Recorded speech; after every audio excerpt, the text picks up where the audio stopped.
Alright, and now the fun of trying to remember, is Ace Attorney minus 15 on the audio or minus 20? How does that sound compared to me? Is it drowned out or what?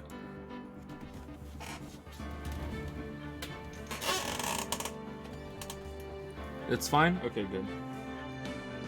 Squeaky chair, squeaky wheel.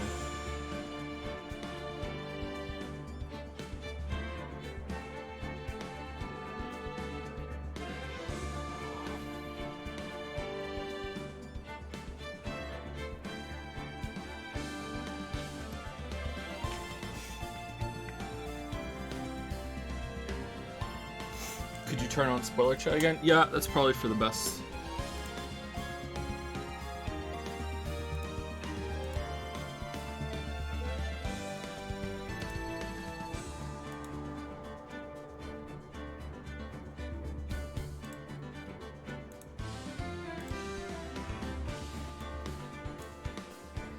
Okay, should be back now.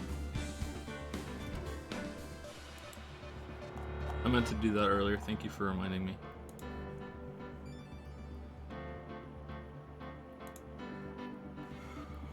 Alright, couple of things before we start. First of all, it is like windy as fuck here in Monkey Town, New Brunswick.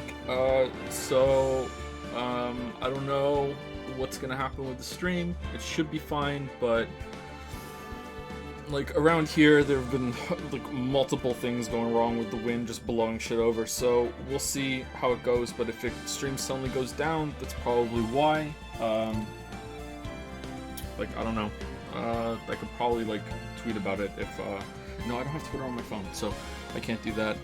Secondly, I was sick over the weekend. I'm fine. Like I felt pretty bad for one day, and then the next day I felt like 80%, and then the next day I felt like really close to 100%. I still feel fine, but this game has a lot of reading, and I remember being tired playing these games before, so it might be something I have to cut short. I don't know. We'll see, but.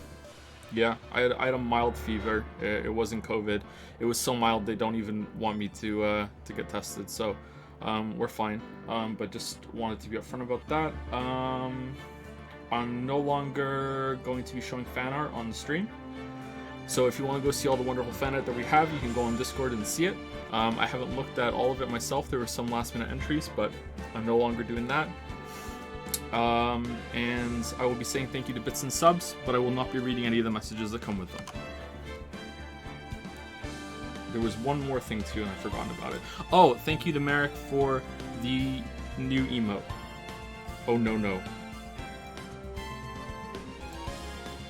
You have your yeah. Anyway, let's get into the game.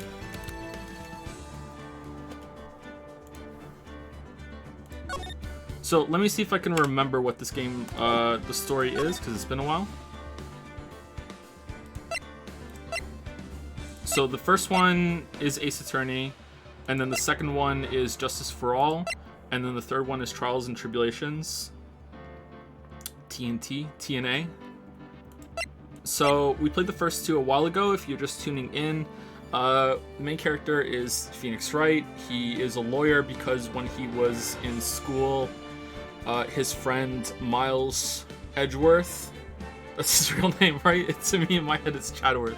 Miles Edgeworth was, like, they held a clash trial, like, as kids. Like, he looked like young Sheldon, if you know that from Big Bang Theory. That when they were kids, like, they did that, and since then, like, Phoenix, like shaped his whole identity around this person. Like, they should definitely be a couple, but that's only in the headcanon, unfortunately. So we became a defense attorney, whereas Edgeworth became a prosecutor, and we're going through court battles and procedures and investigations and stuff. And the tone is pretty wacky. The tone is, you know what? It's not fair to say it's wacky. It's kind of all over the place. Sometimes the game is quite serious, and other times it's very like bananas off the wall. Like they put an animal on the stand. Like, I don't want to specifically say the animal just in case you haven't seen it, but it was a pretty fucked up moment. It was entertaining too. So there is some supernatural elements with oh shit. Mia is the boobs, and Maya is the little sister, right? So Mia is the one that was like Phoenix Wright's mentor, and she died. It's really early on that she died. It's not even a spoiler. The Mia is the one that died, and now that because they're like a family of mediums, they can channel into each other. So Mia can channel into Maya, and when she does, like Maya's like physically transforms into looking like Mia, so she gets taller and her boobs get bigger. Her hair changes, I think, but it's like a morph between the two of them. And so I think that's the only supernatural thing that they've ever had in the games. Like, that establishes enough supernatural stuff that they could introduce more. I don't know if that ever comes up or anything. There's a lot of these games, so I'm just trying to like get into like the headspace of remembering what they're all about. So you go through investigations and you collect evidence, kind of like Danganronpa, and then you go into the courtroom battle and you press evidence and everything, and it's not like really a real court. It's like Kangaroo Court.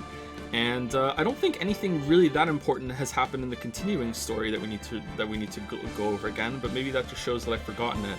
Like there was Von Karma and Von Karma's daughter, or was it Von Karma's niece? I think it was his daughter, right? And then like her and Chadworth have a thing, and they left at the end of Ace Attorney 2, and Phoenix is with Maya and Pearl, and I think it's like implied that they're like something of like lawyer family now or something like that. So that's where we left off. Can I see the cases? Okay, here. So that was the first one with Mia. Then there was that one with the Cogniferous guy. That was when Mia died. This was a tutorial case. Then Mia died, and then we went Turnabout Samurai, which I introduced some characters that came back a lot. Then there was Turnabout Goodbyes. That was the best case, I think, by far. That was really good. And then this one was pretty good, but it just went on for too long. This was a DLC case that they added to the Wii release of the game, I think. It just went on too long. I think that's the best one of the ones that we saw so far. And then we go to Ace Attorney 2. That was the tutorial case. It went on with the bird person. That was pretty fast. Then that was the one that with the murder that happened at Maya's family estate village kind of thing. Then that's Von Karma, Turnabout Big Top. This was not as bad as people said. It wasn't great, but it wasn't as bad as people said. I thought, like it was pretty entertaining. It was batshit, but you know, it was entertaining. I want the series to be batshit, actually. Like, I prefer when it just goes full batshit. Like, the tone that they established in the first game is what I want. If it changes, then okay, but that's what I want. And then Farewell My Turnabout was the one in the hotel. I barely remember this one, even though it's the one that we did last. This one was okay, right? That was the one with the the walkie-talkie. Oh yeah, I remember it. It's coming back now. Yeah, that was actually pretty good. This one was actually pretty good. With Undercourt and shit. Yeah, that one was actually pretty good. Could have been better, but it was actually pretty good. All right, so at the end of this, I'm pretty sure that Chadworth and Von Karma, these two, fucked off, and they went off into the sunset. Like, literally flew off into the sunset, and Phoenix and Pearl and Maya in the background there are kind of like, they go off and eat hamburgers or something. And then that's it. Alright. So, before we start,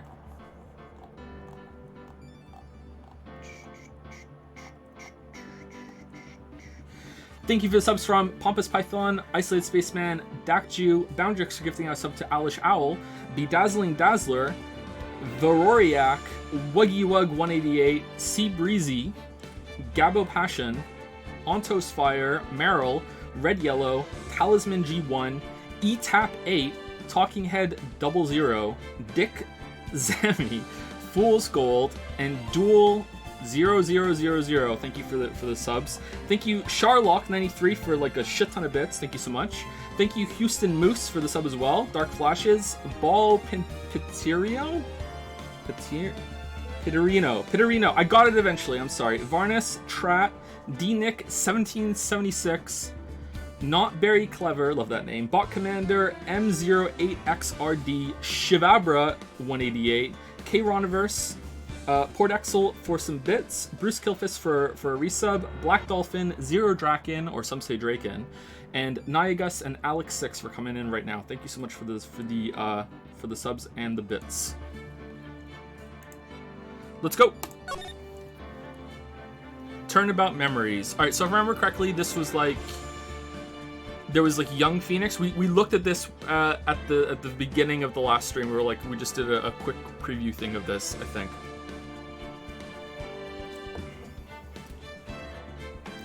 Mia looks a little bit more reasonable here to me. I don't know why. Like, not, you know, courtroom decent, but, you know, the proportions look a bit more reasonable. I don't know why. Maybe that says something about me. Okay, here we go.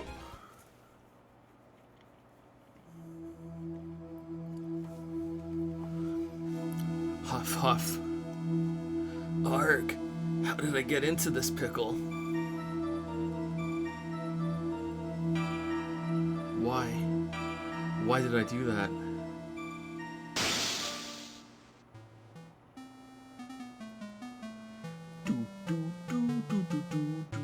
That girl, you shouldn't see her anymore. Hey, it's none of your business. I'm telling you for your sake, if you continue to see her, it's going to be bad news. You're lying. Just listen to me. There's something you need to know about that girl. She celebrates Christmas. Stop it. Don't talk about her like that.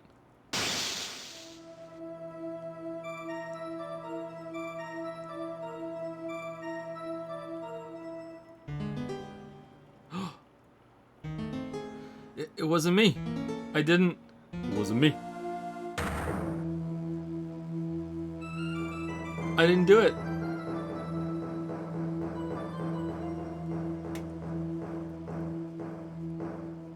"5 years earlier, Mia Fey, second trial."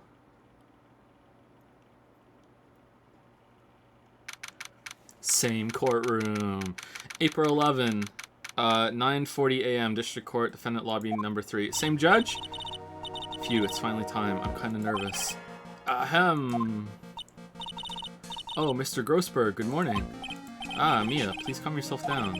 You're going to get yourself arrested for suspicious behavior, you know. Ho, ho, ho, ho. What are you talking about? I am relaxed, Mr. Grossberg. Look at me, I'm relaxed. Yes, but I have handcuffs right here. Let go of my lapples. Humph, you obviously haven't got the temperament to be a lawyer. I mean, I'm so sorry, it's just that I'm so nervous today. Oh, that's right, this is your first time in the big leagues, isn't it? Well, never you fear, my dear. I, Marvin Grossberg, am at your service. Did we know his name was Marvin before? Mia and Marvin and Maya? Actually, this is my second time in court. Yes, but it's your first time as a lawyer. Still, you surprised me. What, with your earnest request last night? Let me handle this case, you suddenly said, and quite forcefully, too. I just found out yesterday about the case, I mean. What, and you've already learned all the relevant facts? Well, about that, you see, I mean, of course I have, I think. Oh dear.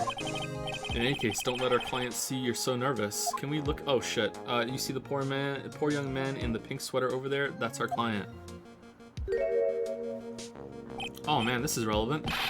Cough, sniffle, good morning there, everybody. Okay, but it said, when it said 5 years earlier, did it mean 5 years earlier from what we just saw that was going on with Phoenix, or did it mean 5 years earlier from the main timeline of the games that we've been following so far? I guess we'll find out. Good morning. Try to keep smiling, Mia. I just want to say I'll give it all I've got. Yep, it'll be fine. No prob. Whoa, the animations. Oh, what's wrong? Do you have a cold or something, Mr. Rye? Actually, it's right. Like the Flying Brothers. People screw it up all the time.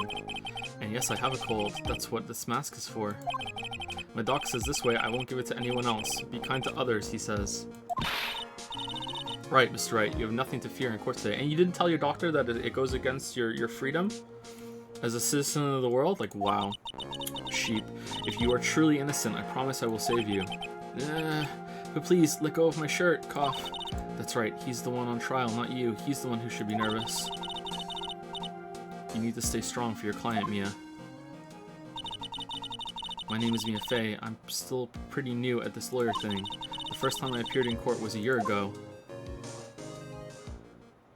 Same judge, but that trial... If the judge has hair, I'll be so happy. But that trial traumatized me so badly, I thought I'd never set foot in another courtroom. Please, hairy judge. It's been 1 year since then. And well, here I am again. But this time I'm going to win. For my client and for myself. For all of our sakes. April 11, 10 a.m. District Court, courtroom number 2. Aww. Court is now in session for the trial of Phoenix Wright. The defense is ready, Your Honor. Whoa! Is that a new sprite kind of thing going on? Oh man, cool. I really was reacting to how different she looked. I wasn't reacting to these. Like, I really was reacting to how different her face looks. Alright. Still, I'm not, you know, whatever. Like, you know what? They put a fucking thing on the stand. It's fine. The prosecution is ready, Your Honor. Oh, you have hair, though. Oh, man. The defense today is, Miss Mia Fey, was it? Yes, Your Honor. Is there a problem? I was under the impression that Marvin Grossberg was to be leading the defense. Yes, well, you see, Mr. Grossberg had a bit of an emergency. Emergency? But isn't that him standing there? Yes, well, he can no longer talk. It's true, Your Honor, I can. Okay. You're just a rookie. Are you sure you can really handle this? Don't let him scare you, Mia. Give him your toughest look. Oh, terrifying. Of course, Your Honor. I think... Oh, she does the same hand slam that Phoenix does. That's where he learned it from. It's a tough look. Well, Mr. Payne, your opening statement, please. Well. I can't believe a veteran like me has to spend his time babysitting a new defense lawyer. Don't worry, little girl. It will all be over soon. What was that all about? Was he trying to trash talk me? Now then, I'd like to proceed with a summary of events on the day in question. The incident occurred on the campus of Ivy University. The murder victim was a student named Doug Swallow.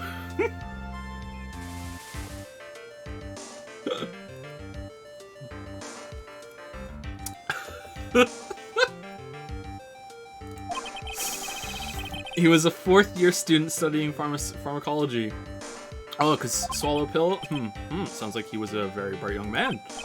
Yes, well, next we have a photo taken at the scene of the crime. Students discovered the scene shortly after the murder. They found the victim's body. And the defendant, who had obviously bungled his getaway, they then called the police. That certainly makes the defendant look very suspicious indeed. What was that, like the torn wire up top? Very well. The court accepts this photo into the record as evidence. Slam fucking dunk. The crime took place behind an IVU building. If I right-click, I can see it, right? Nope. Tab? That's it. Alright, tab. What's going on with the torn electrical cable? Were they just standing having a conversation and it like came down and like tased him and Phoenix was like, oh man, I hope he's okay. Oh man, he's fucking dead. And like, did it hit the umbrella? Looks pretty bent. Yeah, fatal electric shock. Alright, there we go. I'm a lawyer! Can't quite tell the cause of death from this photo. Hee. Your reputation for sagacity is well earned, Your Honor. The truth is that this victim died a rather unusual death. An unusual death? What do you mean, Mr. Payne? Well, perhaps the defense would like to take this question. Huh? A simple question. I thought I might loosen you up a bit. I'm a genteel man, if you will. A what? Stand up to him, Mia. Show him what you're made of. Ah, perfect opportunity. Well, what was it? Oh, I'm also the judge. The cause. Go on. Yes, let's go for lunch. Please say you know at least as much. I'm sorry, I didn't get a chance to read through the whole file. Groan. My hemorrhoids are beginning to act up. What the fuck, dude? And now see here. Wait, didn't you mention your hemorrhoids before? The details of the case are filed under the court record. But you've had hemorrhoids for 5 years? But if you knew that already, didn't you? The court record. I think I can see that by pressing tab. All the weapons we need can be found in the court record. Take a good hard look at the data there and think carefully before you answer, my dear. Yes, sir. I'll do just that. I've got to stay calm. I can't let that prosecutor get the better of me. The court record. Okay, let's just take a look. I just pressed tab here. Alright, I'm pressing tab. Do I have to hit the button first? Okay. Now then, would the attorney for the defense please answer the question? What was the cause of death? Electrocution. points to the court record. It was a fatal electric shock. In other words, electrocution. Electrocution? Oh, but how could such a thing happen? We don't fucking know, but did the murderer use some type of new, super powerful stun gun, perhaps? The answer to that will become crystal clear as this trial proceeds, Your Honor. But before that, there is one more vital issue. What's that? Why, motive, of course. Apparently, there was some bad blood between the victim and the defendant. Bad blood? What do you mean? Oopsie, I'm terribly sorry. Oopsie, whoopsie. You're the defense attorney, so you must know all about it. I shouldn't be stealing your spotlight like this. I really don't like this guy's smug attitude. That's Winston Payne for you. He's one smooth operator, if you catch my drift. I don't. They don't call him the rookie killer for nothing, you know. Now then, let's hear from the defense. What was the source of the bad blood between the victim and the defendant? And this time, I would like to see some supporting evidence. Evidence? No need to get all worked up over this. As I said, all our weapons can be found in the court record.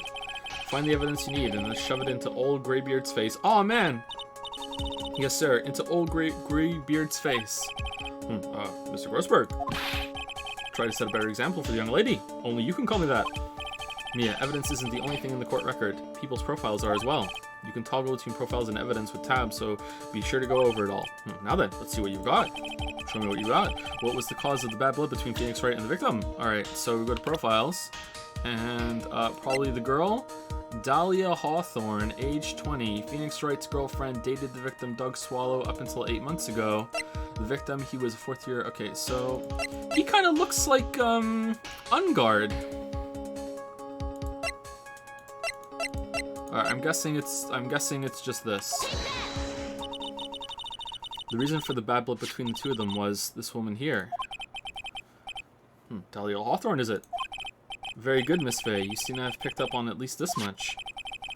This woman is the girlfriend of the defendant Phoenix Wright. Girlfriend, though? Like, Phoenix? But up until about 8 months ago, she was with the victim, Mr. Swallow. Damn, Phoenix confirmed to be canonically bi. Respect. Clearly she has some part to play in the story. He's done it again. Before the cross-examination starts, he's already got the judge thinking like he wants. Very well, Mr. Payne. Please call your first witness. If it pleases the court, the prosecution would like to call Mr. Phoenix Wright. What? The defendant himself? Well, Miss Faye. It's fine. After all, Mr. Wright is innocent, right? What are you smelling your finger for? The defense has no objection. Who was it that smelled their finger all the time? Suishi, right? Was it Suishi? Or was it, fucking hell. Who was the protagonist of Danganronpa 2? Shit. Very well. The court calls Mr. Phoenix Wright to the witness stand.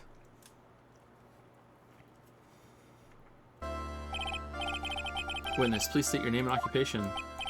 Oh, yes, my name is Phoenix Wright. My job is, well, right now I guess I'm a suspect. No, he means what did you do before you were arrested? I was in jail. Oh, achoo, shows you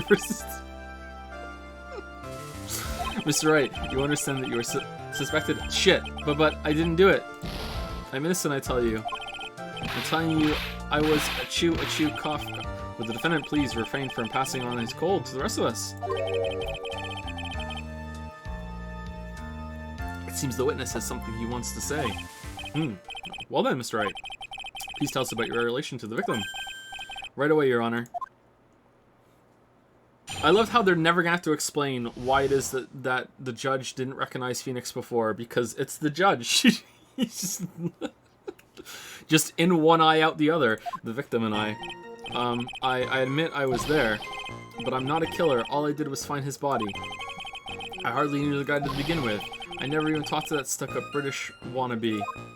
Okay, I think you're lying, Phoenix. You're going too hard. I see. So you hardly knew the victim.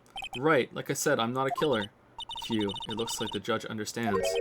Oof, you're being naive, you know. Too naive. Huh? It seems that you've forgotten one small thing, young lady. And that would be evident. This witness still has to undergo something called cross-examination. Cross-examination? Oh man, I heard of this in the lawyer books. He's right, and it's the defense's duty to carry out the cross-examination. The purpose is to determine if a witness's testimony contains any contradictions. Contradictions? If a witness is lying, their statements will conflict with the court record. But Mr. Wright is my client. Even if he is your client, in court, all lies must be struck down. Sure, as a lawyer, that is your duty, you see. What does he mean by that? Is he saying that testimony just now, that there was a lie, a contradiction? Now then, your cross-examination, if you please, Miss Faye. Please, Mr. Wright, tell me you haven't been lying. Oh, I have. My name's not even Phoenix. You wouldn't do that to me, would you? Does the P stand for Phoenix? Like, is he just like, where's his own name? Hold on. It was Dahlia Hawthorne, wasn't it? It's not even for his girlfriend? God damn it. I admit, I was there. All right, we have to press everything.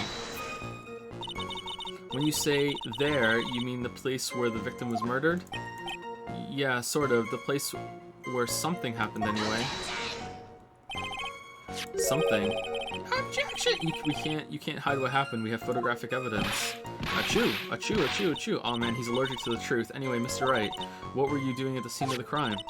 I thought you said you didn't know the victim, Mr. Swallow. It was just a coincidence. We bumped into each other by accident. A coincidence, huh? But I'm not a killer. All I did was find his body. You say you found the body, so who called the police? Huh? Achoo, cough, achoo, cough, achoo, cough. Unfortunately, it was some other students that notified the police. Other students? That's correct. They were witnesses. Witnesses who saw the defendant standing there next to the body in shock. Also, the victim was shocked. What? Is this true, Mr. Wright? Achoo, achoo, achoo, achoo. Did you stop sneezing every time you're in a bind? Yeah, what the hell, Phoenix? Well, it's true that I was pretty shocked when I found the body. But I hardly knew the guy to begin with.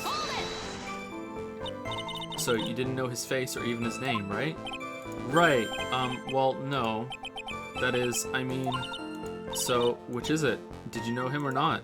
Achoo, achoo. Now see here, you can't avoid answering the question by sneezing all day. Well, actually... well, I guess I did know his name. News to me, why didn't he tell me that before? I heard he used to date Dolly. Who is this Dolly person? Ah, yes, that would be the defendant's lover, Miss Dahlia Hawthorne. Lover? Oh, I see. Young love. So bittersweet. But that's all I knew about him. Damn, Phoenix has more game than Kiryu. I never even talked to that stuck-up British wannabe. Mr. Wright, you stated the following in your testimony. I hardly knew the guy to begin with. That's right. I mean, why would I even... But that doesn't sound right. If you hardly knew him, then why would you... Oh, the point! Why would you say the victim was a stuck-up British wannabe? Oh man, quite the hand on you too. Good job. Shit. Shit. Achoo. Well, Mr. Wright? Ah, no, it wasn't me. I'm not a killer, I swear. Mr. Wright, I will give you an opportunity to revise your testimony. How is it that you knew the victim was, as you put it, a British wannabe? What is a British wannabe? Yes, well... He was always walking around with a huge Union Jack on the back of his shirt.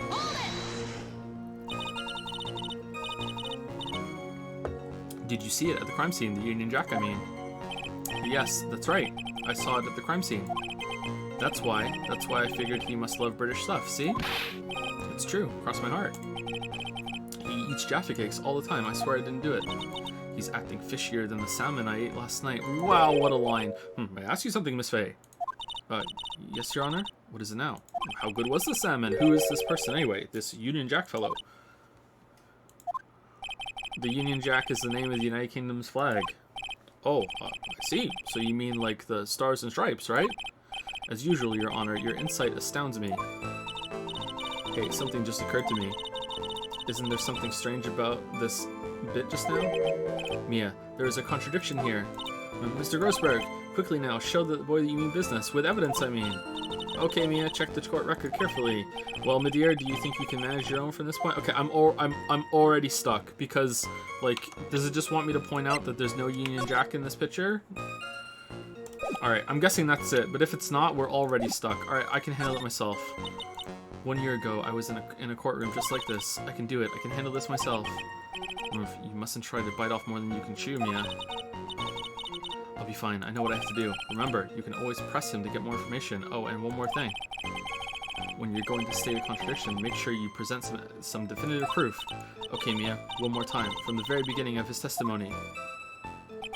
I admit I was there, but I'm not a killer. All I did was find his body. I hardly knew the guy to begin with. I never even talked to that stuck-up British wannabe. He was always walking around with a huge Union Jack on the back of his shirt. Okay, I'm guessing it has to be that. Alright, so we're going to present the crime scene photo that he doesn't have it, unless we go to the profiles first. Wait, what am I doing? I'm a lawyer! Does this evidence establish that the defendant is lying? No, don't ask me, you're the one who's supposed to know. Oops, sorry, this is all still kind of new to me. Well, I've got something new for you too, a new penalty. Objection. This isn't going to suit this. He was always wearing a Union Jack on the back of his shirt. Okay, it has to be that. Are you certain you saw the Union Jack? Yeah, I'm sure. It was right there on his back. Miss Faye, is there some point to this line of questioning? Your Honor, please take another look at the crime scene photo. Your Honor. As you can see, there's absolutely nothing on the victim's back. Hey, wait a minute. He's wearing a leather jacket. The Union Jack was on the back of the t-shirt he was wearing. I was under the impression that you accidentally came across the body, but if that was really the case, then you wouldn't know that, would you? You'd have no idea at all what he was wearing underneath that jacket. What is this music? That's right, you've been lying to me. Shit. Please forgive me, wow! This is our hero, everybody. Mia, you've made our client cry. Let him. That P on his chest doesn't stand for Phoenix anyway. I can't believe I trusted him. Mr. Wright was all wrong. Hee. That was an impressive bit of cross-examination. Thank you for uncovering the defendant's lies for me. It's quite clear that this man did not simply stumble upon the scene of the crime. Uh-oh, did I go too far? By the way, Mr. Wright, you seem to have a rather bad cold. Have you taken any medicine for it? Yeah, I took some, but was the medicine that you took an over-the-counter brand called Cold Killer X? Yeah, that's right. It kills colds good. Hey, wait a second. How did you know I'm a big fan of Cold Killer X? He. Would you happen to have that medicine with you right now? What? Well, actually, I seem to have lost it somewhere. He lost it? Does this even have anything to do with the case? Did you lift fingerprints from it or something? Like, where's this going? Mr. Wright, shall I tell you where your cold medicine is right now? It's in my ass. Huh? Your Honor, I'd like you to take a look at another photo from the crime scene. Oh my god! Well, what's this? In the victim's hand, it's Cold Killer X. The victim had a cold too and had his own bottle of Cold Killer. Okay, where are you going with this, Mr. Payne? Yes, but even I've got a bottle of Cold Killer X in my apartment. I'm sorry, but I'm afraid that argument won't work. There's no doubt as to who this bottle of Cold Killer X belongs to, because Phoenix wrote his name on it. Especially since Mr. Wright's fingerprints are all over it. What? Sensing his murderous intent, Mr. Swallow must have picked up the bottle of medicine dropped by Mr. Wright and hid it in his hand. His purpose in doing so can only have been to identify his killer as Phoenix Wright.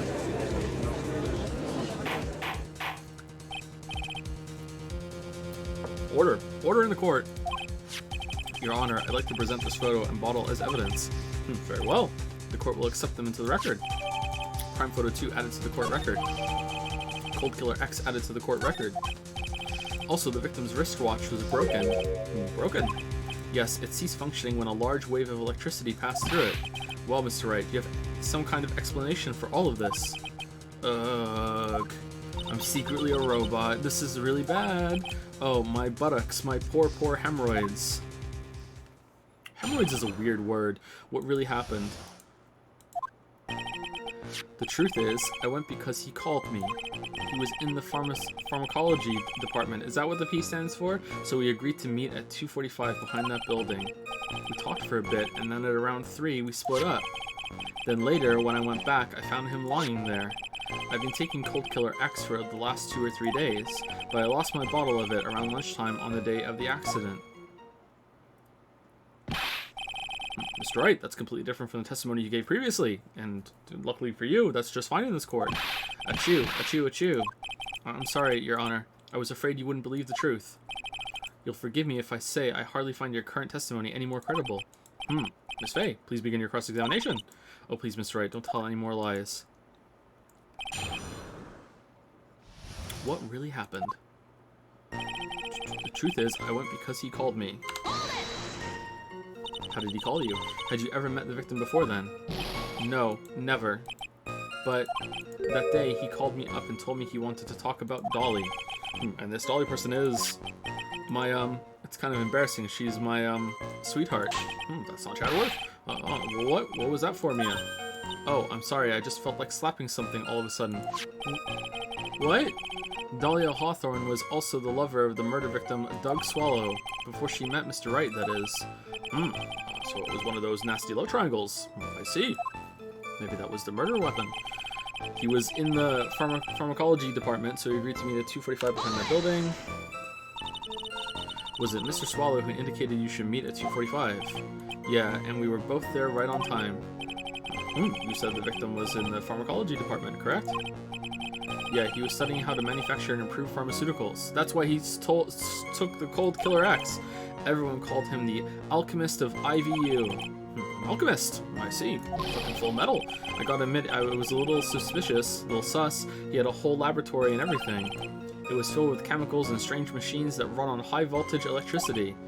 Ho ho, how fascinating. He sounds like he was quite an ambitious young man. What do I do? Maybe I should ask him for some more details. About the timing of the meeting.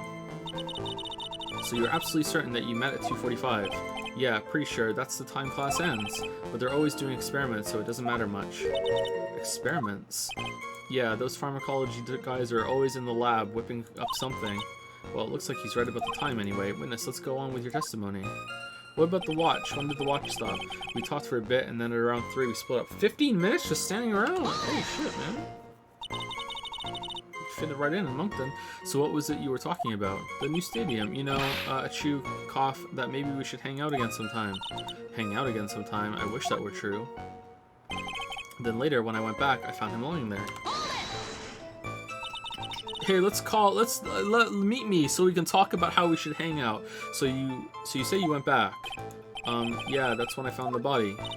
Yes, but why did you go back in the first place? Weren't you angry with him? Well, that's right, I was. Then why, Mr. Wright? Why did you go back? I thought maybe we could make up. The fuck, Phoenix?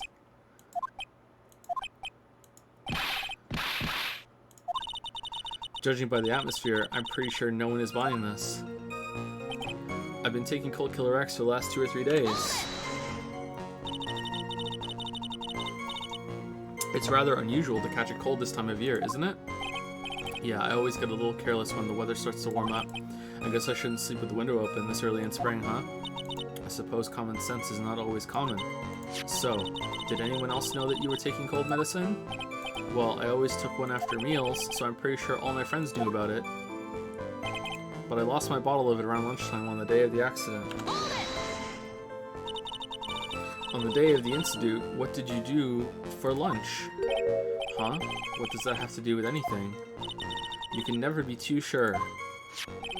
I always eat with Dolly, just the two of us. And also Doug.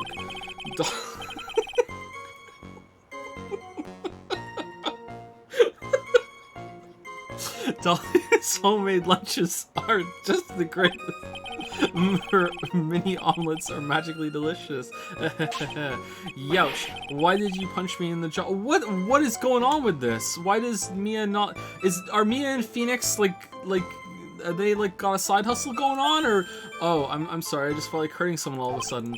Well, Mia, I don't know.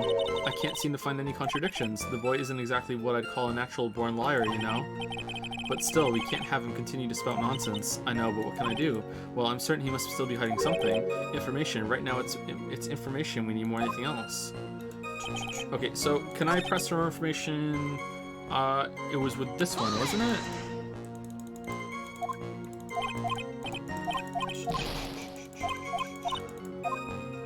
About pharmacology department. I was wondering if you could tell us a bit more about the pharmacology department.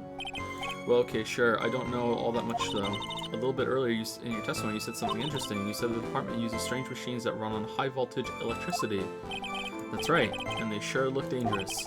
They use non-standard voltages, so there are high-voltage cables everywhere. High-voltage cables? Yeah, there were electrical poles set up all around the building. The high-voltage cables run overhead around the roof. Finally, I think we're getting somewhere. I think that's enough for now. So the defendant and the victim met at approximately the time of his death. And then the defendant returned to the scene for some unknown reason. I'm not entirely convinced by his explanation about the medicine bottle either. Did he give one? Let me be frank here, Mr. Wright. Your testimony cannot be trusted. What do you mean? It was foolproof. Hee. I knew it was too much work for a little girl. Humph. However, there is one mystery that still remains. How the fuck did he kill him? There is, Your Honor. How the murder was carried out, of course. Just how was the victim electrocuted? I don't believe the murder weapon has been produced yet, correct? Well, that is, you are correct, Your Honor. So how exactly was Mr. Swallow killed? If I could somehow establish how it was done, maybe I could still come out of this mess smelling like a rose. Establish murder method. Can't right now. Okay, well, I mean, I can point something on it by pointing to this right here. But is that what it wants? I'm gonna guess yes. Okay, so it stopped a little after 3. Alright.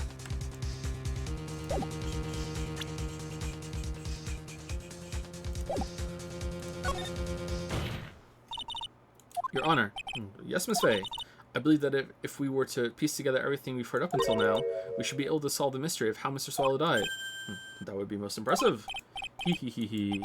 Quite the brash statement coming from a rookie, but even a beginner like you must understand the basic rules of the court, yes? An attorney must be able to substantiate their arguments with evidence. Humph, of course I know that. Actually, I had totally forgotten about that. Wow, Mia. Now then, Miss Faye, let me see what you've got. Show me how you believe the victim was electrocuted. Alright, so that was the right photo, right?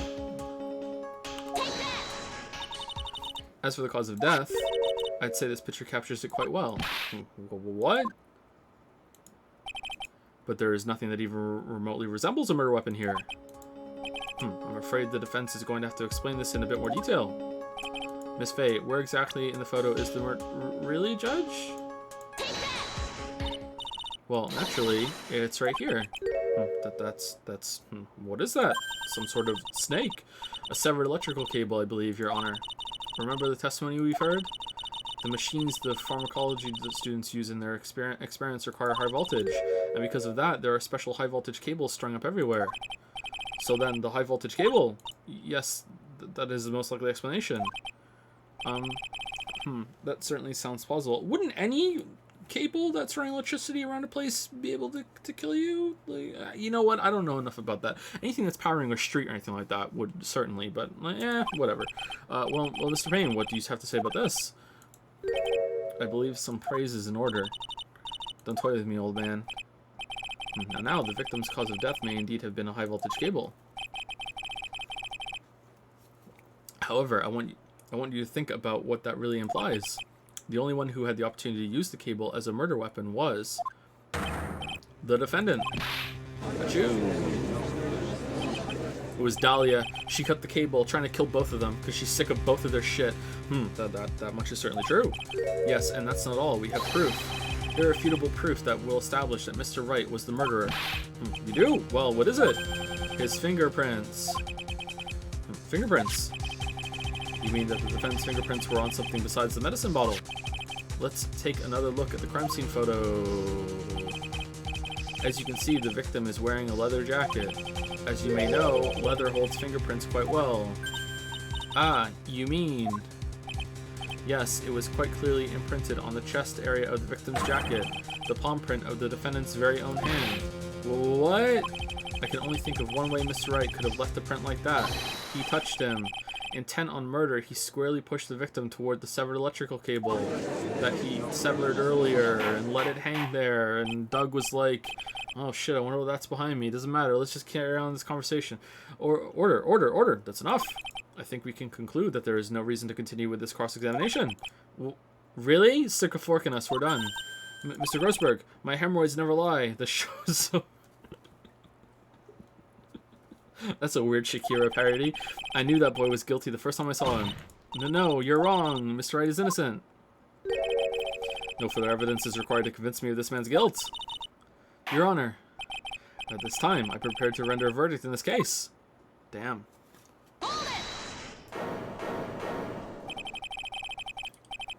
Do you have something further to add, Miss Faye? Is this what you want, Mr. Wright? You still haven't told us the truth, the whole truth, and nothing but. If you don't say something now, the judge is going to hand down his verdict. But I can't. I just can't say it. If I told you what really happened, then I'd be... It's okay, Mr. Wright. I'm your attorney. You can trust me. But Miss Faye, I don't have a cold. No matter what it is you have to say. I believe in you, and I'll represent you to the very end. Wow. We've already established the defendant's guilt. There's no further need for him to say anything. Cough, cough. Wait a minute, Mr. Wright. I'll tell you what really happened. But I've already told you, Mr. Wright, there's no need for further cough. Alright. Brace for bullshit. I did it. I admit it. I pushed him. It's my fault. Shit.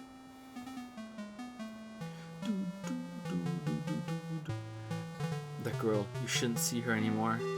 Hey, it's none of your business. I'm telling you for your sake, if you continue to see her, it's going to be bad news. You're lying. Just listen to me. There's something you need to know about that girl. Stop it. Don't talk about her like that. Aw, man, Phoenix. And then he was hurt, so I gave him some of my cold killer X to perk him up.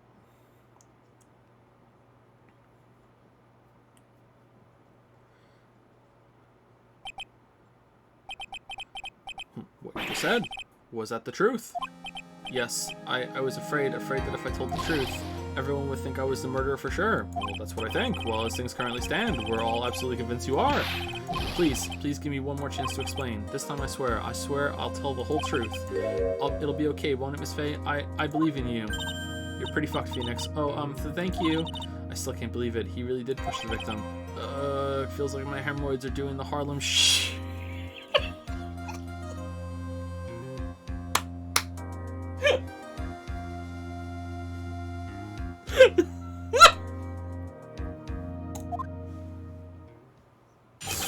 When I pushed the victim. That guy, he was talking bad about Dolly. I lost my temper and gave him a shove. At that moment, I heard some kind of loud noise. A little while after I left, I started to get worried. So I went back, but he was just lying there, dead. Dead? Well, the explanation is really quite simple. When you pushed him, Mr. Swallow flew back and touched the electrical cable. He died from the shock, and that, as they say, is that. A simple explanation, indeed. At the time of the incident, a light rain had been falling. Wet from the rain, the victim was more easily electrocuted. But when I pushed him, there weren't any electrical cables nearby. If there had been something like that, even I would have noticed it. That's true. Even a doofus like him couldn't miss that. Miss Faye, let me warn you right now that if your cross-examination doesn't yield any new facts, I intend to deliver my verdict without further delay. Are we clear on that? Yes, Your Honor. Don't give up, Mia. If he is innocent, there must be some kind of evidence somewhere that will prove it. When I pushed the victim... Okay, so something about the time, he left by 3, but the watch went off at, like, 3:05. That guy, he was talking bad about Dolly. So what kinds of things did Mr. Swallow say to you? He said all sorts of terrible things about Dolly. He said that she was a bad girl. Oh, man. Is that all? Yep. Well, Miss Faye, you heard him yourself. Damn, no wonder he wanted her back. Oh boy, you're not doing yourself any favors here, Mr. Wright. Please don't make this harder for me than it already is. Anyway, after he said that, I lost my temper and gave him a shove. Can you tell me about what happened in a little more detail? It was with my right hand. Well, that guy, he just said what he wanted to say to me. And then he put on the jacket he was holding and started to leave. That's when I lost my temper and flew into a furious frenzy. Damn, doesn't give a fuck. Look at this. I just gave him a light, gentle shove to the chest. And when you did that, there was no severed cable anywhere to be seen? Right, there was nothing like that at all. But is it possible that you merely overlooked it? Well, I guess it's possible. What are you doing? Don't let that guy steamroll over you like cheap asphalt. I believe what's important here is the moment the push occurred. Let's continue on with the testimony witness. Thank you for the clue, Judge. At that moment, I heard some kind of loud noise. A loud noise? And what would you say that loud noise was, Mr. Wright? It was this bird carrying a fucking chainsaw going toward the cables up above our head, but I was like, oh, I don't know what that's all about, and I just walked away. I'm not sure, but it was really loud. It was like, snap, you know, come to think of it, I wonder what that was. Clearly, Your Honor, it was the sound of the victim being electrocuted. You're not qualified to decide that. What should I do? I'm treading on some dangerous ground here. Ask for more details. Yeah, ask for more details. Always ask. Mr. Wright, that loud noise you heard may be extremely important, so try to remember what it was. How do I put it? It was like a sharp crack. Aha! Could it have been? Yes, could it have been? Hurry up and tell us. Dolly! When I pushed him, he dropped the umbrella he was holding.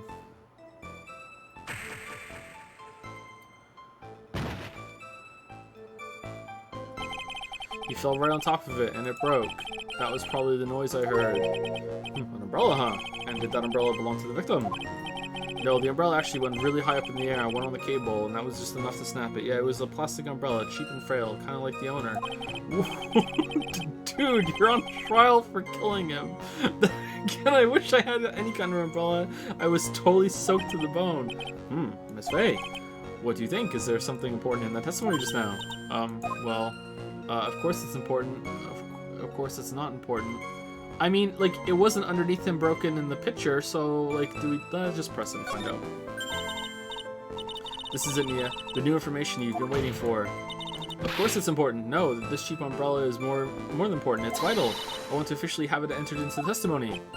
Ha! How perfectly fitting. Flimsy information for a flimsy lawyer. Whoa. The court agrees to the defense's request. Witness, please add the bit about the cheap umbrella to your testimony.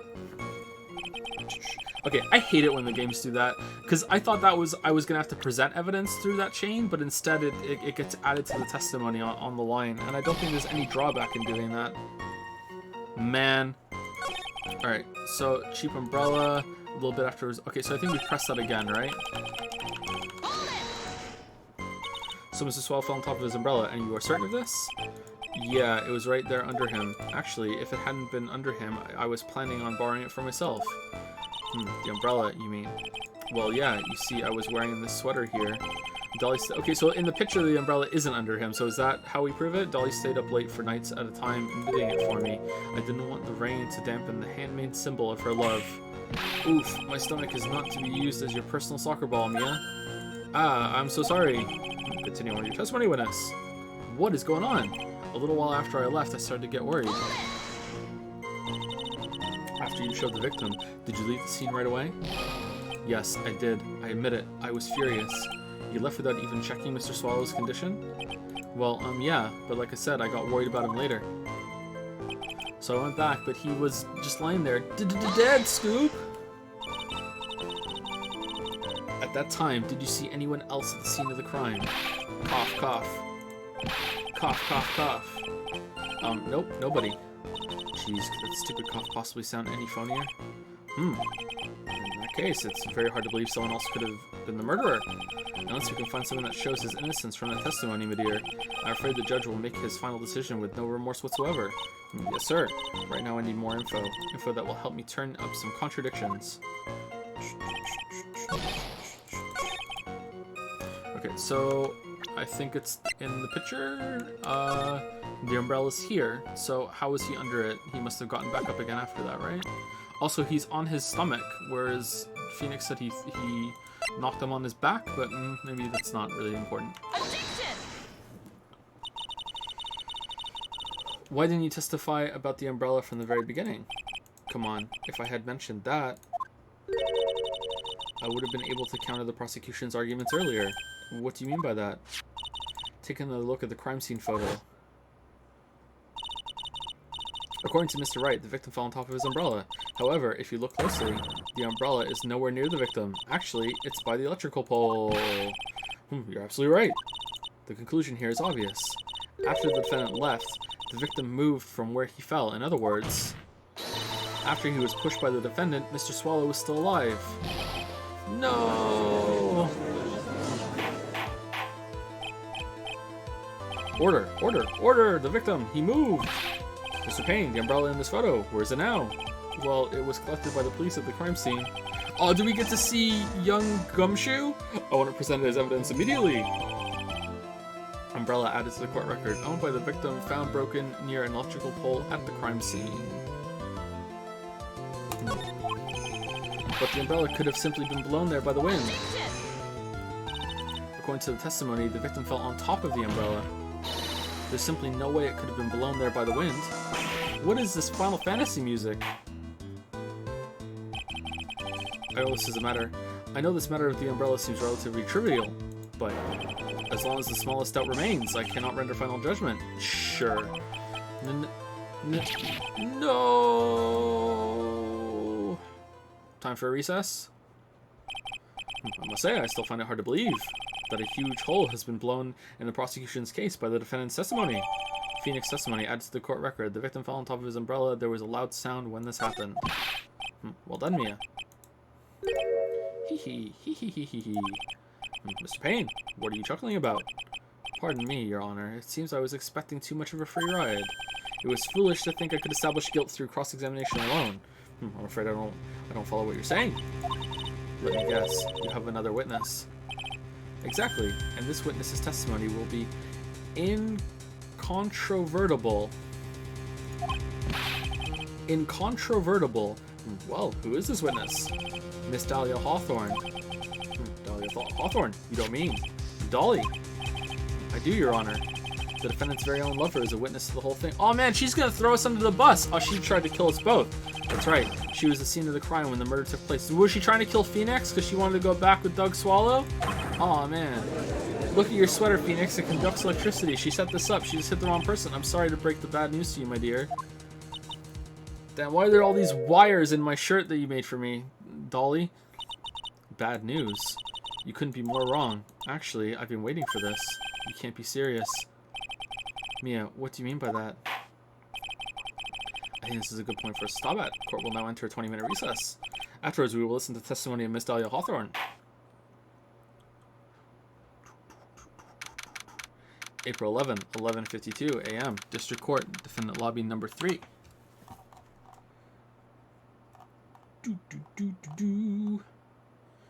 I think the last person to say thank you to is Nigus, so thank you to for the resubs from Alice6, a new sub from Cherny Volk FGC, a resub from Sir Dunk the Lunk, Young Riles, Sutsun, George Fried Rich Handel. Oh god, I just completely butchered that. I'm sorry. Username Limbo, Zorgrots for some bits, Crazy Fist for a resub, Hiotimio, there we go. Mr. Silverstrike, Dumpster Lads, Key Plays, Lindelof, Jam Car 547 for the new sub, Dark Sleeve for a resub, Booty Too Fruity as well, Bouncy Bob for 100 bits, Cheap Nesty for the resub, Kareem AZ for the new sub, and Anders Josephson, nice, for the resub. Thank you.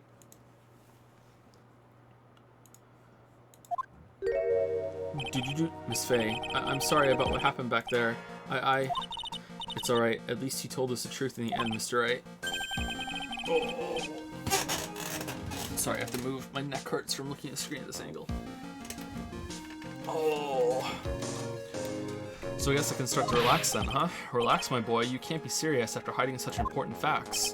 But the next witness is my Dolly, right? She'll clear me. Nope. She'll save me. I just know she will. Why do you think that? Huh? What do you mean? She's the love of my life. That's why. The love of your life. Huh. Would you mind telling me more about you and Miss Dahlia Hawthorne? Sure, no problem. Dolly and I, we first met about 8 months ago right here in this very courthouse. Actually, I'm studying to be a lawyer on the side. Anyway, what is this? Is this the Kingdom Hearts crossover? One day, she and I just bumped into each other in the reading room downstairs. That's why I really think it was fate that brought us together. Sure, as soon as I first set eyes on her, I knew she was the one for me. Oh, here, take a look at this. She gave this to me the day we met as a symbol of our love.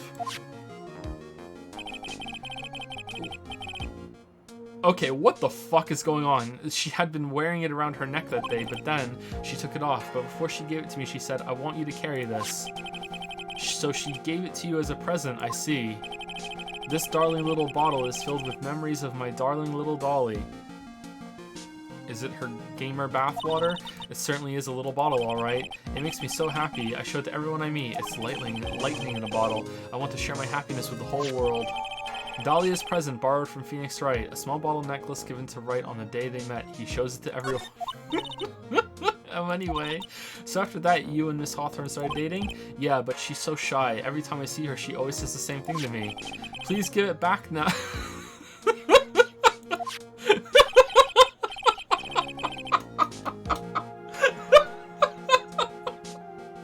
Oh, fucking help me. What a strange girl asking for a present back like that. By the way, Mr. Wright, the day you first met Dahlia Hawthorne 8 months ago, it wouldn't happen to have been on August 27th, would it? Huh? Yeah, it was. How did you... This happened on August 27th, right here in this courthouse. What's this? A newspaper clipping? Let's see. Murder in the courthouse. Murder? What are you reading there? Let me see that. Oh, I see. Mia, I think I understand what you're trying to say. And I think I understand why you suddenly took a keen interest in this case. Dahlia was murdered in the courthouse and now she's a ghost. You believe... That's her phylactery, Phoenix. She gave you her phylactery. She's a fucking lich. You believe there is some connection between these two cases, am I correct? Newspaper clipping added to the court record. An article from 8/28, almost 8 months ago. Hope you don't mind, Mr. Grossberg. I need to finish this myself. Yes, but I'm afraid what you have will not be enough, my dear. Can I read this? Murder in the courthouse. Very little information is being disclosed at this time since the victim of yesterday's incident in the district courthouse cafeteria is said to have been a lawyer. However, police are questioning the 19-year-old female college student who was sitting with the victim. Was he also electrocuted? I'll go and have a look in the downstairs reading room and see what else I can find. Thank you. I want to do whatever I can to be of help to you, Mia. Well, it looks like recess is about over. We'd better all get moving. I guess so. That recess sure seemed longer than 20 minutes, though. To be continued.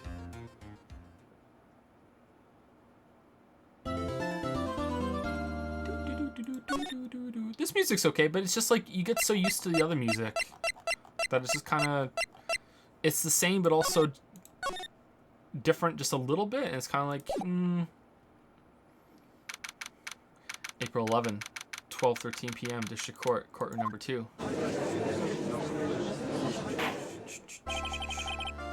Court will now reconvene. Mr. Payne, please call your witness.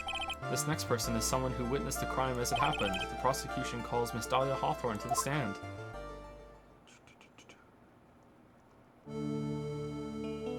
Alright, not creepy at all. What the fuck? What's with this stiff silence? In my long career as a judge, I have been deceived by many witnesses. It's my job to doubt, to take no one at their word. But in your case, I must admit that you radiate a glow of complete sincerity. evil for sure. I can't believe he actually said that. Oh, now then, witness. Could you please state your full name?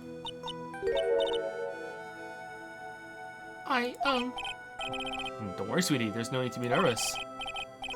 If anyone says anything rude, you can be sure I'll cut them right down to size. And I will bash them with my gavel. I love how they look straight at me when they say that. Oh, thank you for calming my nerves. You are all so nice. I almost feel right at home. Not at all. It was nothing. If we may move on now, what is your full name and occupation? My name is Dahlia Hawthorne.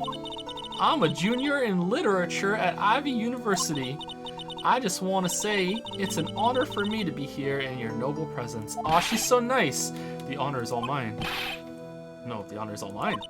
Well, we know whose milkshake brings all the boys to the yard. Aw, man, nice. Sir? Is there something I can help you with? You just go on and say whatever's on your mind. I'm sure there must be some kind of mistake. Feeny wouldn't kill anyone. I just know it. Yes, I can see why you'd say that.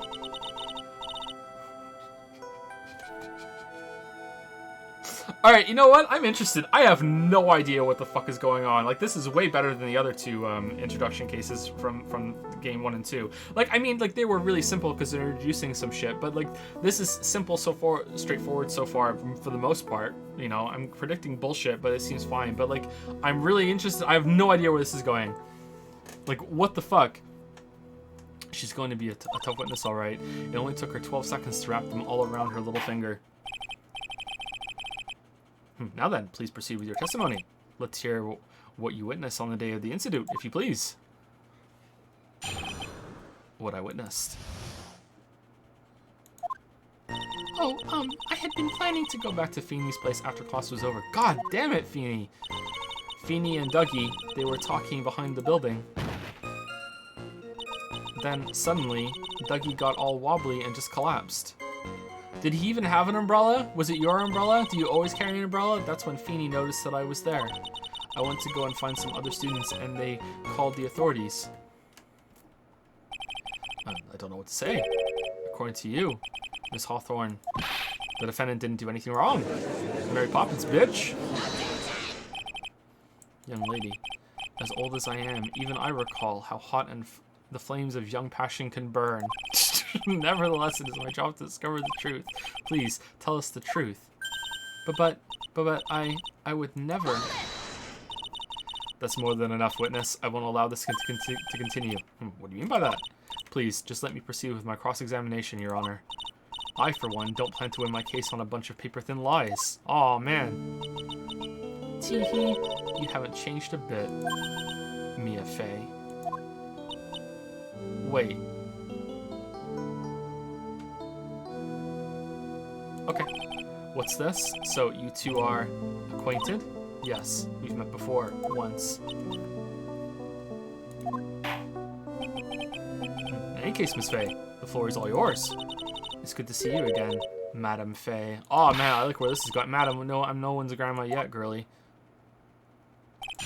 What I witnessed.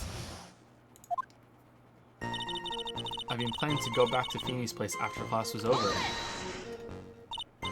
Now, unless I'm mistaken, Feeny, I mean Mr. Wright, is in the art department. And if that's the case, then what were you doing by the pharmacology building? Well, I'm in the literature department. I'm studying Japanese Senryu poetry. Oh ho ho, how wonderful. It's that humorous yet satirical style of haiku, yes? Nothing left to do. When a man reaches this age, sleep is his best friend. The last thing you will ever say in this trial is a haiku. I'm calling it now. That's supposed to be poetry? Sounds more like a midlife crisis. It's true, yeah, poetry sucks. For me to get to the art department, I have to walk through that back area. Yes, I see. That makes sense. When I went to enter the courthouse, I always walked through the front doors. How else would you enter? Teleportation? Feeny and Dougie, they were talking behind the building.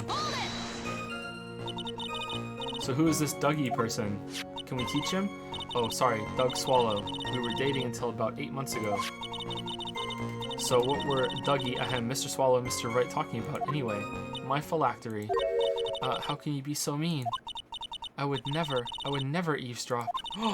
Oh no, she's crying! I wasn't raised to be so rude and unrefined. That's right, Miss Faye. Don't drag the witness down to your level. Damn, you fucking compromised as fuck. Why am I being demonized here? Please go on. What did you see next? Then suddenly, Dougie got all wobbly and just collapsed. Are you saying that the victim just collapsed on his own? Yes. In other words, the defendant never touched the victim, is that right? I was watching the whole time. Feeney never did a thing to Dougie. If I press her for no good reason, I just know the judge will get angry with me. So what should I do about her testimony just now? Show contradiction. Because wait, hold on. Do we have something that we can present for that? The push? Shit.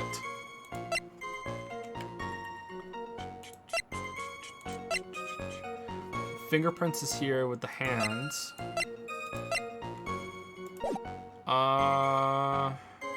God damn it. Feeble lies are not very becoming, Miss Hawthorne, so let's drop them, shall we? What? I would never. Miss Faye, I will not allow you to badger this witness. I believe the defense is engaged in a fishing expedition. That is, she has no supporting... Please don't glare at me like that. I'm just doing my job. Now then, Miss Hawthorne. The defense's palm print. Oh, okay, it just does it for you. Okay, the defendant's palm print was found on Mr. Swallow's leather jacket. It has already been shown that Mr. Wright did, in fact, push the victim. What? There's no need to try to cover for the defendant. It would be much better if you came out and told us the whole truth. I'm starting to doubt Phoenix's testimony. There's nothing to worry about, young lady. Just tell us everything that you saw. Yes, Your Honor. I will. If you don't mind, I'd like to revise my testimony for the first time. Looks like we're finally getting somewhere. Actually, I didn't see the moment he pushed Dougie. You didn't see it? Well, I saw the moment when Dougie fell to the ground, and at that time, there was only the two of them at the scene. The defendant, Phoenix Wright, and the victim, Doug Swallow? Yes, that's right. It didn't look like they were fighting, and I didn't hear anything unusual either. So then, what did it look like they were doing to you? I thought they were having a nice, friendly afternoon conversation. Oh, give me a break. That's why I really wasn't watching them all that closely. Did you notice anything out of the ordinary at all? No, nothing at all, Mr. Judge. Oh, Mr. Judge, I like the sound of that. Mr. Judge. Now then, please proceed with your testimony. Gonna sleep well tonight, Mr. Judge. Getting his Mr. Judge pajamas on, I went to go and find some other students and they called the authorities. When you say students, do you mean students from the pharmacology department?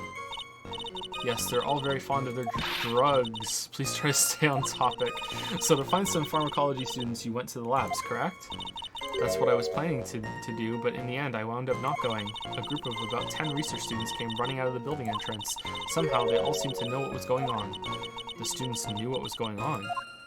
Leave alone, press for more details. But how could the students have known what was going on? Well, I don't know for sure that they knew what had happened. It's just they all seemed kind of excited about something. Doesn't look like I'm going to get any more info about the students. So did the students call the police? Yes, I was so panicked. Yes, well, anyone would have been, my dear. That girl, she's telling a super obvious lie, and she knows it. She's just pretending to protect Mr. Wright. Yes, that's got to be it. Way to go, Mia. Okay, that means I'm going to have to dig deep to find the contradiction on this one. You plan to go back to Feeney's place after class was over? No one would ever do that with Feeney. He has a cold. Mr. Feeney and Dougie, they were talking behind the building. Actually, I didn't see the moment he pushed Dougie. It didn't look like they were fighting, and I didn't hear anything unusual either. I went to go and find some other students, and they called the authorities. Okay, so why would they have to call the authority? What does it want from me? Is it didn't hear the sound of the umbrella, or is it this? Or does it want... I mean, I feel like we jumped from the back one before. Okay, let's try this one and see if that's it.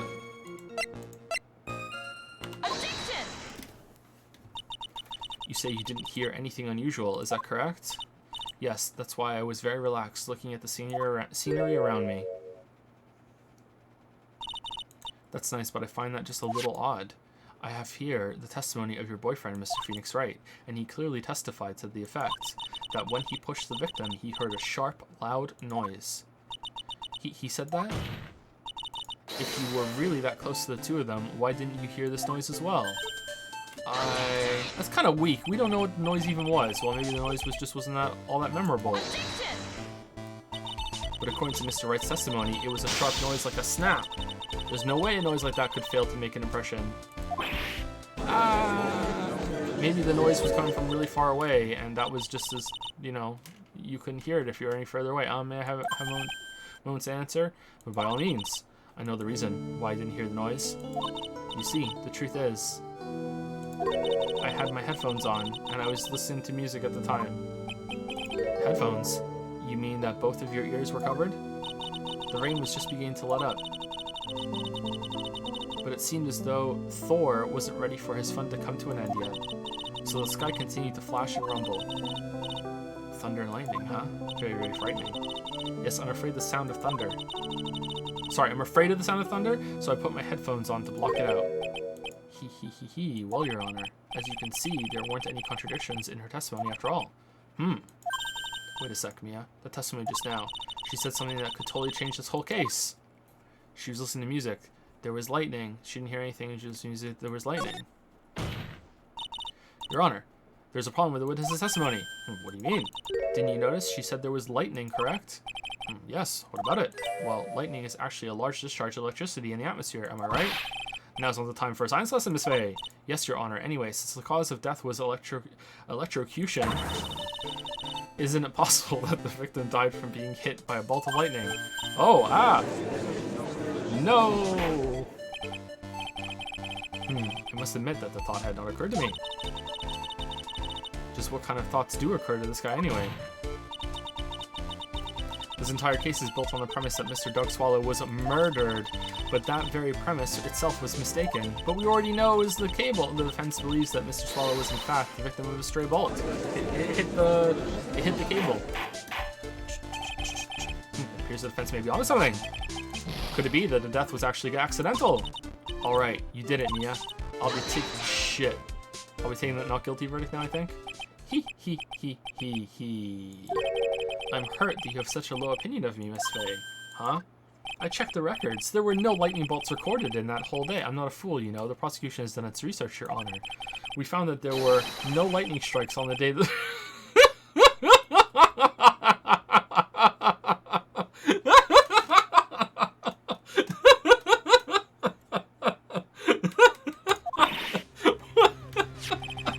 What's more...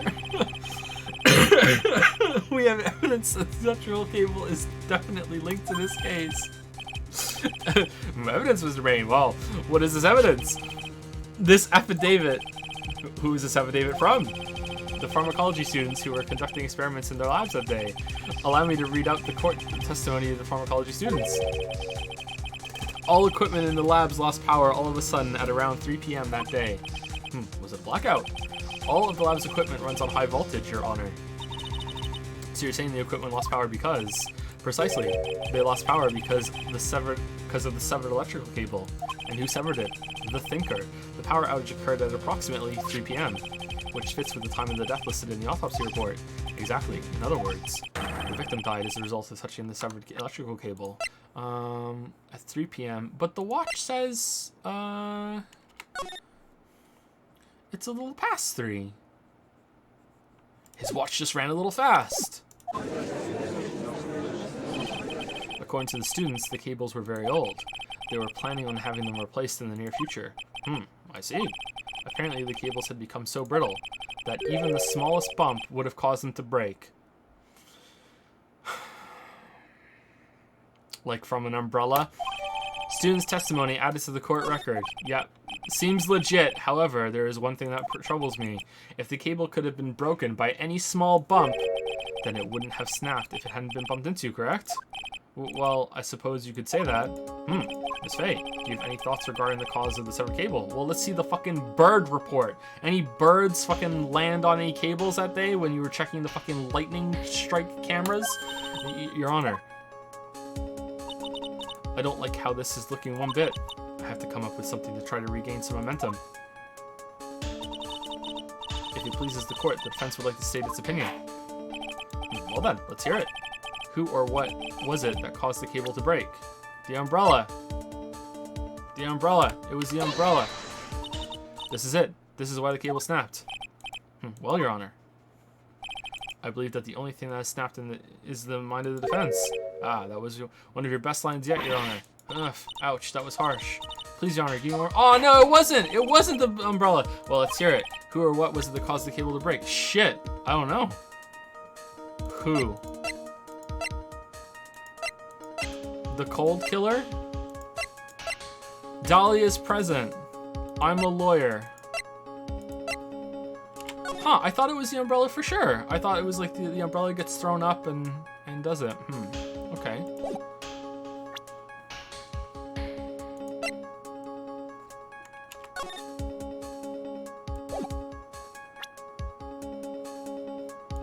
The bottle of cold killer got thrown up? Just the slightest bump? Is it a who instead?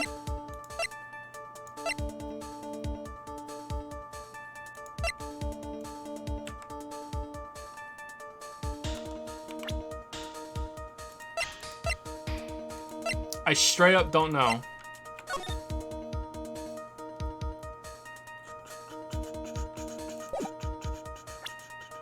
Okay, so if it's a what, then it has to either be in the photos. Fuck it, let's try the bottle. It was the bottle. This is it. This is why the cable snapped. Well, Your Honor. Yeah. That's dumb. That's dumb. What was the skip button again? Shit. Was it right click?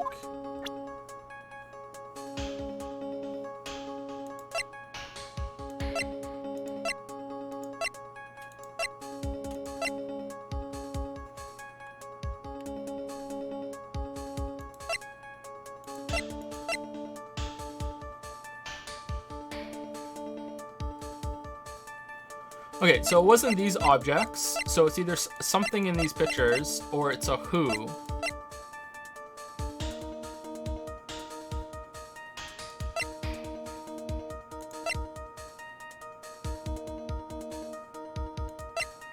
Can't be these. Can't be that, because it's just the umbrella again. Alright, let's just go through the list. Let's say it was Dahlia. Nope.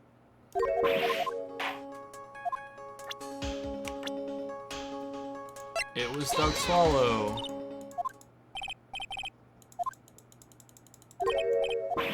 Nope. It was Phoenix. Please think back to Mr. Wright's testimony. The defendant's testimony. He said that after he pushed the victim, he heard a loud, sharp noise. Okay. Now, this happened at around 3 p.m., correct? Yes, that sounds right. Wait, are you saying that the lab equipment lost power at 2:55 p.m., which fits right in Mr. Phoenix's timeline? In other words, it was Mr. Wright's shove that caused the power outage. Okay. Yes, the prosecution also came to that same conclusion. It was the very shove that caused Mr. Swallow to be electrocuted. No, I'm afraid I can't agree with you there, Mr. Payne. What's that supposed to mean? Take a good look at where the victim landed after being shoved. See the umbrella? It's by the electrical pole. That's right, the victim banged into that pole as a result of being pushed. It was that impact that caused the cable to break. Okay. Well, that makes sense. And then the victim was electrocuted. I'm sorry, Your Honor, but no, it doesn't make sense at all. Getting shoved into the pole made it break in the middle? Like, if the victim was shoved into the far pole, then it couldn't have been electrocuted by the severed cable in the foreground here. In other words, someone other than my client must have electrocuted the victim. Order. Order in the court. Ah, the lamentations of my enemy. How I've longed to hear them. Damn, that was pretty good. It's true. The defense is absolutely correct. There doesn't seem to be any something. Dahlia, Mr. Judge, sir? May I say something? The Madame Attorney's explanation. She said some things that are a little different than I remember them. What the? Please, just once more. May I please testify one last time? Please, Mr. Judge? Of course, as many times as you want. Of course, it's all right. Just go right ahead and give your new testimony. This is it. She's finally starting to show her true colors. Alright, so I think that last round was kind of dumb, but let's keep going. What I witnessed, part 2. The truth is, Feeney pushed him twice. The first time was into the electrical pole. That's when the cable broke. Then Dougie tried his best to run away from him, but Feeney caught up and crashed into him from behind. The cable snapping and Dougie being electrocuted, it all occurred in less than a minute. Thought you were listening to your music. So after being shoved, the victim got up and tried to run away. And that was when the defendant pushed him for the second time. I'm so sorry, Feeney, but I just have to tell the truth. Am I doing the right thing? Am I, Mr. Judge? Of course you are, my dear. As painful as it may seem, you are. Now then, Miss Faye, you may proceed with your cross-examination. What I witnessed, part 2. Ba-da-ba-da-bum-ba-dum-ba-dum. Truth is, Feeney pushed him twice. Miss Hawthorne, previously in your testimony, you said the following. Actually, I didn't see the moment he pushed Dougie. I know. I'm sorry. I wanted to protect Feeney. So that's why you basically lied to the court? I was a bad girl. I know. Mr. Judge? Yes? Would you please forgive little old me?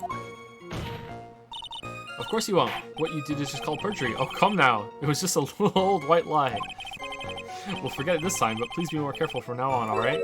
Oh, thank you so much, Mr. Judge. Not at all. Ho, ho, ho. The judge had better be more careful himself. A dark alley is friendlier than that girl. First time it was into the electrical pole, that's when the cable broke. You're saying you actually saw the victim get pushed into the electrical pole. I know he doesn't look it, but Feeney can be a bit of an imp when he wants to be. Oh, really? But I never imagined that he would cause an electrical cable to break. Feeney really is scary when he gets mad. Yes, he sounds like a very dangerous individual indeed. Then Dougie tried his best to run away from him, but Feeney... Oh, shit! Wait, go back. So let me get this straight. You were happily listening to the music on your headphones while you watched the scene unfold. Wow! Now, she's already established she was lying before. Mia, Miss Faye, I'll have to ask you to stop badgering the witness. I wasn't happy. I was so scared that I couldn't even move. All I could do was stand there and cheer them on. Cheer them on? What do you mean by that? Well, I wish the best for them both, and that they would each give the fight their all. Very reasonable. That's very sweet of you to be so supportive. What happened after that? Go banana! But Feeney caught up and crashed into him from behind. That doesn't sound quite right. There were handprints found on the chest of the victim's leather jacket. Mr. Payne, were there also prints found on the back of his leather jacket? No, there weren't. Madame Faye, may I suggest that you listen a little more carefully? I said that he crashed into him from behind, right? My Feeney wouldn't leave any prints behind in that case, would he?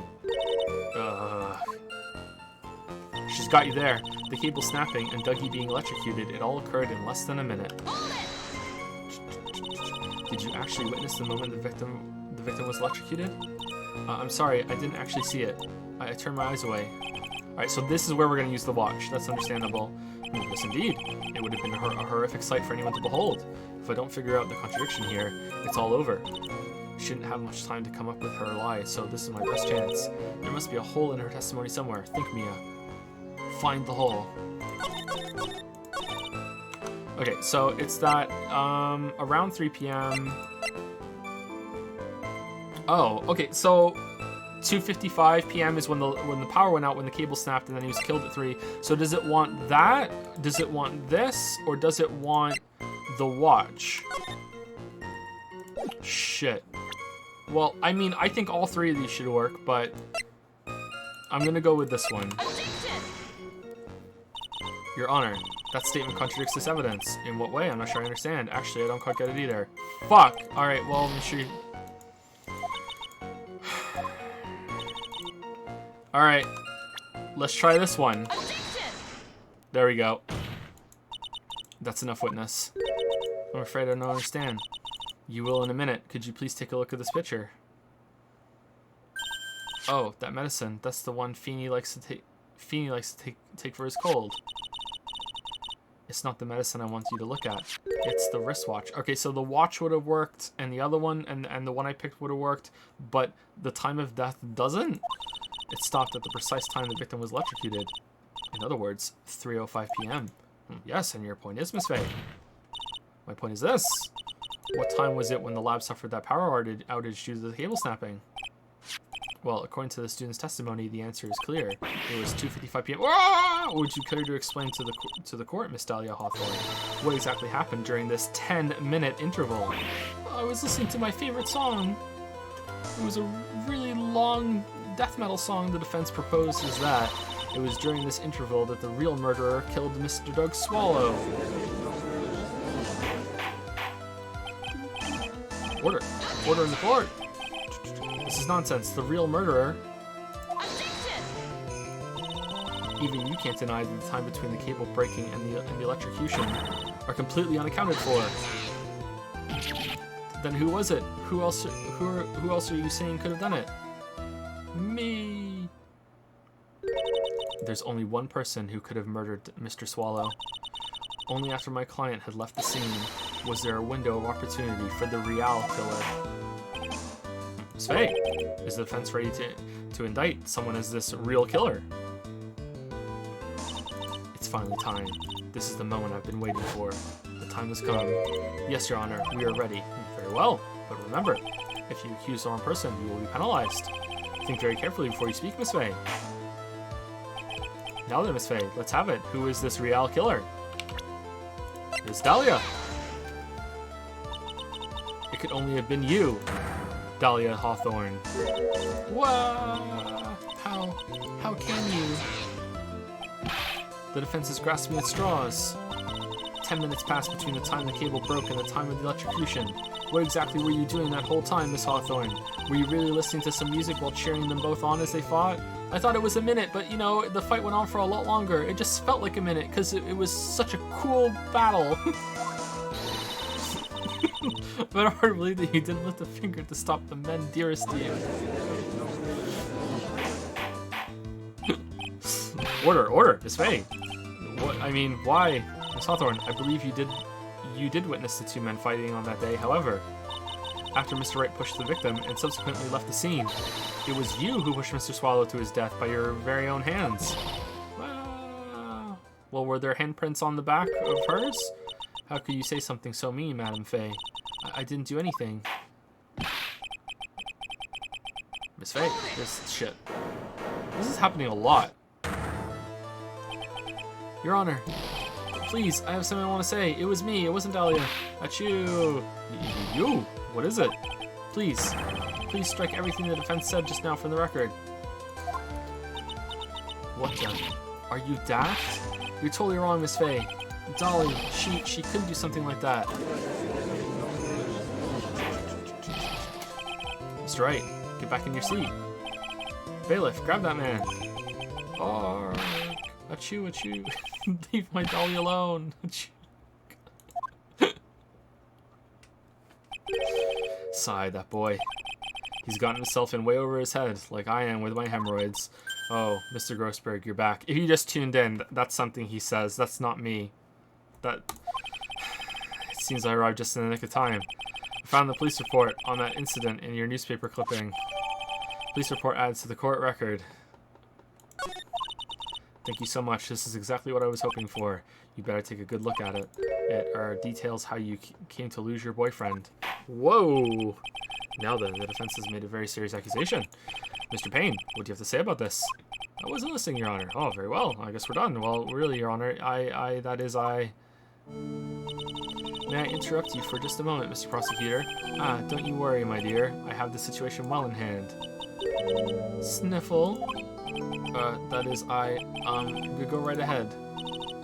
Madame Faye, are you seriously accusing me of killing my sweet Dougie? Yes, I am. Not only am I saying you murdered Doug Swallow, but you also tried to pin the whole thing on your current lover, Phoenix Wright. This is something that you do. I told you that you should let me handle this. Sorry, but please go ahead. How can you say that? I'm absolutely devoted to my dear Feeny. The notion that I would try to frame him is ludicrous. This is all just too much for my poor little me to bear. I believe the girl is trying to ask what on earth her motive would be. You just like to kill people. The answer to that lies somewhere in this police report. It must. Updated police report. 8 months ago, an incident occurred in the basement cafeteria of this building. How many people have been murdered in this courthouse? And then, the same day, the two of them accidentally meet. Your Honor, the defense requests further testimony from Miss Dahlia Hawthorne.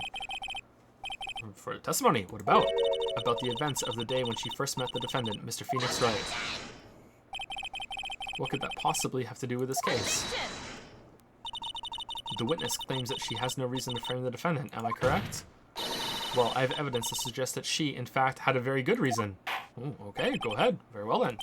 The court grants the defense's request. Young lady, would you mind staying on for just a bit longer? Of course not, Mr. Judge. Get ready for the battle of your life, Dahlia Hawthorne. Ba-da-ba-da-bum-ba-dum-ba-dum-bum. How I Met My Feeny. Alright, this is gonna take like 10 seasons. Alright, what's this police report all about? Location, District Courthouse Cafeteria. Date time, August 27th, 4 p.m. Victim, Diego Armando, age 28. Occupation, lawyer. Suspect, Dahlia Hawthorne, age 19. Armando ingested poison while interviewing the suspect regarding another case. The traces of poison were found in the victim's coffee cup. No poison was found in the vicinity or on the suspect's person. It is unclear how the poison entered the victim's coffee cup. Alright, so she just carried poison in her necklace and she gave that to Phoenix and she just let him walk around with that for the whole time? I hope that she like took it away from him and changed it out for just normal water in the time. I hope it's still not poison. I first met my darling Feeny 8 months ago. It's like we were destined to meet in this very courthouse's basement reading room. The moment our eyes met, my heart skipped a beat. We've been going out ever since that fateful day. We're so lovey-wovey, we literally make people sick. It's just jealousy, I think. Damn, is he even have a cold, or does he just keep putting the necklace in his mouth the whole time, and he's getting trace amounts of the poison seeping through as he puts his fucking Dahlia necklace in his mouth, and he's like, I love her so much. Oh my god, Phoenix. Mr. Wright, do that again and you will be held in contempt of court. And now we enter the final act of our little drama. As we used to say in the days of my youth, go get her. How I Met My Feeny.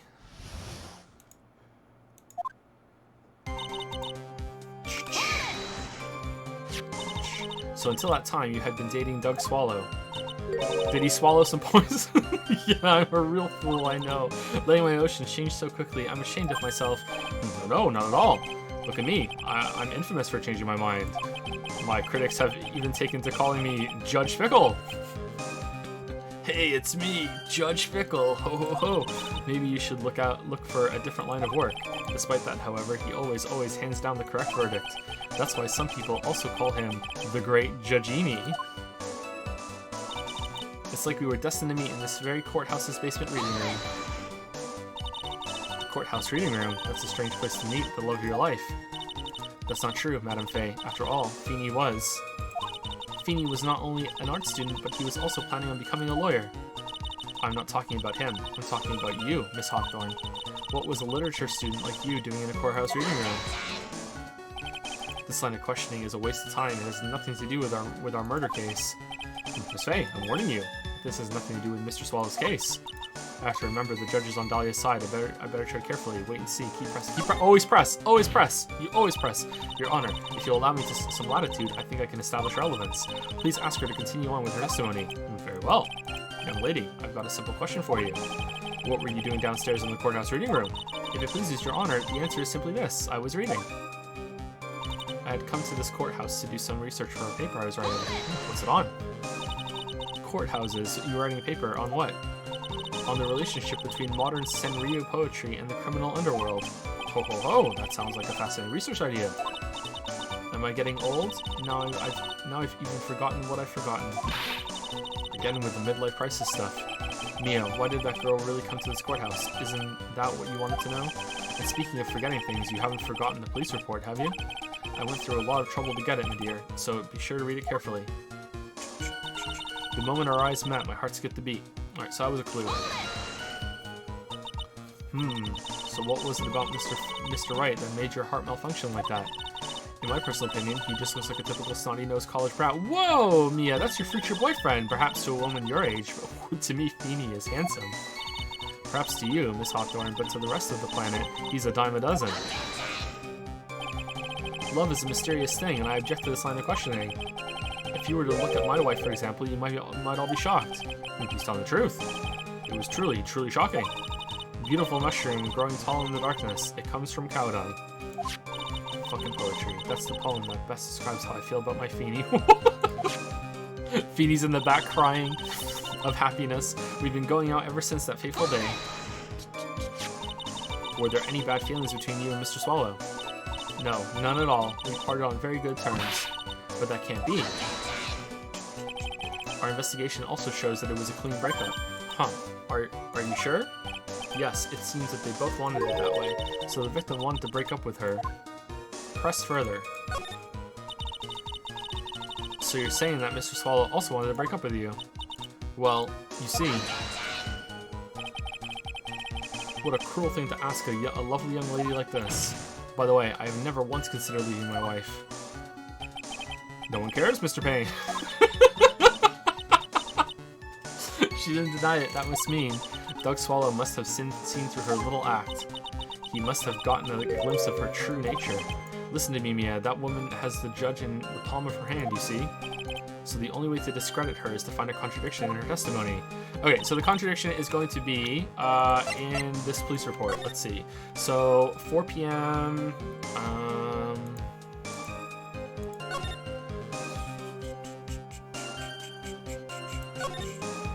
Is it that she was a suspect in this, or?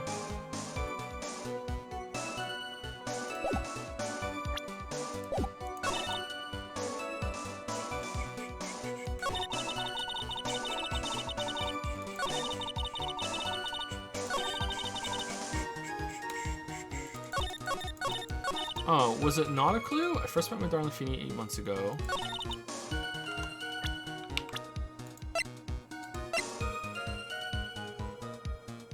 Yeah, that sticks. So we're destined to meet in this very courthouse's basement reading room. Alright, is that where they met?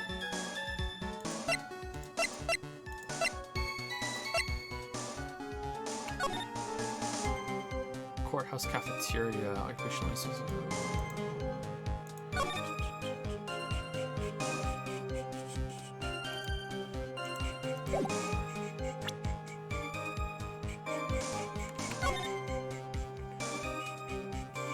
Okay, let's read it again. Location, District Courthouse Cafeteria, date time, August 27th. Diego Armando, suspect,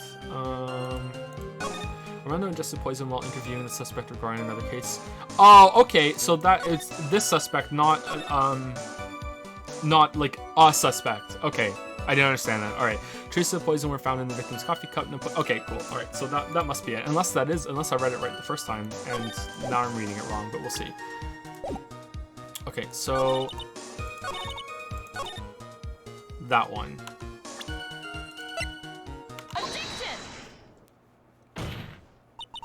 Miss Hawthorne, you weren't here because of your research paper, were you? Didn't you actually come here for a much more important reason?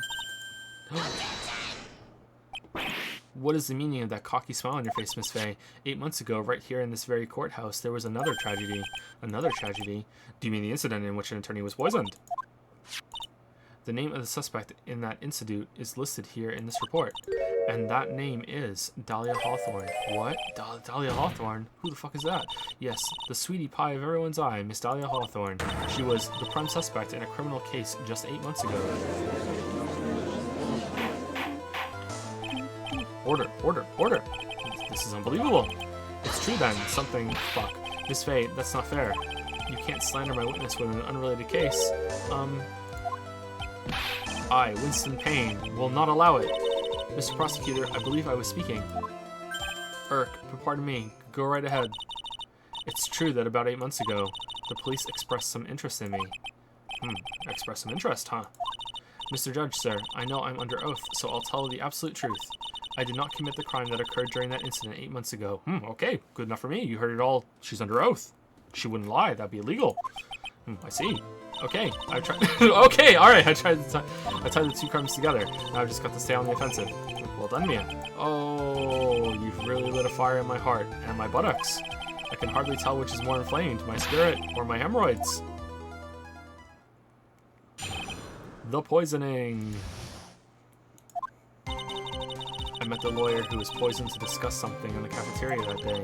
I left my seat for just a moment, and that's when it happened. From what I heard, it was a liquid poison that is lethal at just 2 teaspoons. Not only that, I heard it was a very special kind of poison. Poison for Cusco, so you see, I'm innocent. I wouldn't even know where to get a poison like that. That's true. Yep, that seems pretty airtight. No wonder she got away with it. So that's what happened here 8 months ago. However, as you've heard from the witness's testimony, she had nothing to do with it. I think the defense is just about out of tricks. I'm terribly sorry, Mr. Payne. Can't let you do that. Same kind of look that Phoenix has, man. Like, Phoenix just based his whole lawyer persona off of her. But I'm afraid the defense has many more tricks up its sleeve today, and I'll be sure to show them to you before the end of this cross-examination. What the? Why does the defense suddenly feel stronger? Aha, Mia. You're glowing with a true lawyer's aura, my dear. That proud posture and self-confidence, absolutely smashing. The poisoning.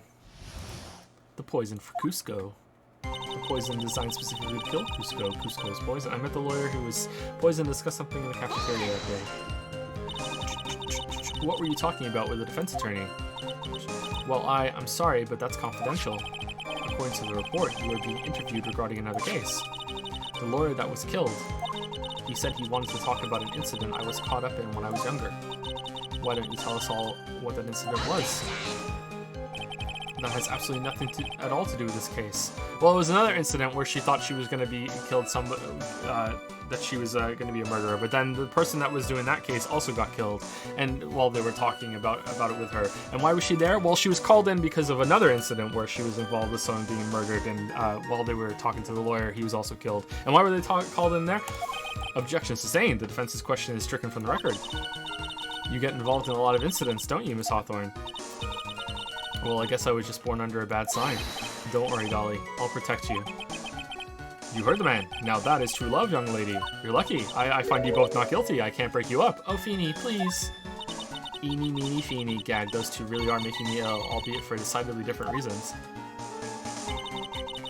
I left my seat for just a moment, and that's when it happened. The Thinker, how long were you gone? I've already answered all these questions for the police, but if you must know, maybe 10 or 20 minutes. And where were you during that stretch of time? Using the toilet? What are you saying, Miss Faye? Toilet? My perfect little dolly doesn't poo. You heard the defendant, Miss Faye. She doesn't poop. Better like this. Oh, Feeny, please.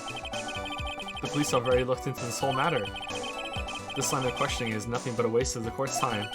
Objection sustained. Miss Hawthorne, please continue with your testimony. From what I heard, it was a liquid poison that is lethal at just 2 teaspoons. About how much liquid is 2 teaspoons? Well, let me see. My bottle of eye drops says 1/2 fluid ounce, which is equal to 3 teaspoons. So it's about 2/3 of that amount, huh? The poison was found in the lawyer's mug of coffee. It must have been after I left the table. Someone must have quietly slipped it in there. What a shame. Not only that, I heard it was a very special kind of poison. Special kind of poison? How so? Well, I heard that it's almost impossible to detect. Oh, and where would something like that come from? I'm sorry, all I know is what I overheard the policeman saying. They said something about using advanced chemical processes to purify it. Chemical processes? Well, that's quite impressive. Maybe you would need a pharmaceutical student. Most impressive. The better question is, how did the criminal get something like that? I asked my Dougie to make me some poison, and he said, what is it for? And she was like, I just want to have some.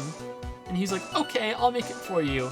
And then 8 months later, he was like, wait, I gave her that poison. So you'd see, I'm innocent. I wouldn't even know where to get poison like that. I saw Phoenix walking around with that chain because he shows it to everyone. I was like, wait, that's the poison I gave to her. Oh my God, I put it together. So you see, I'm innocent. That's the reason they didn't arrest you? Because no one could show you how you could have gotten the poison? I think that's a good enough reason, Madame Faye. She's right. And I think we've all had enough of Miss Faye's questions. I mean, she's right. Yeah. So in essence, the main reason Miss Hawthorne was never arrested for this crime was because no one could have shown how she could have obtained the poison. Then all we have to do is find a way to establish how she could have gotten some, right? Great. Now, just how did a lit student get a hold of poison of all things? I met the lawyer who was poisoned to discuss. Oh, we're done. All right.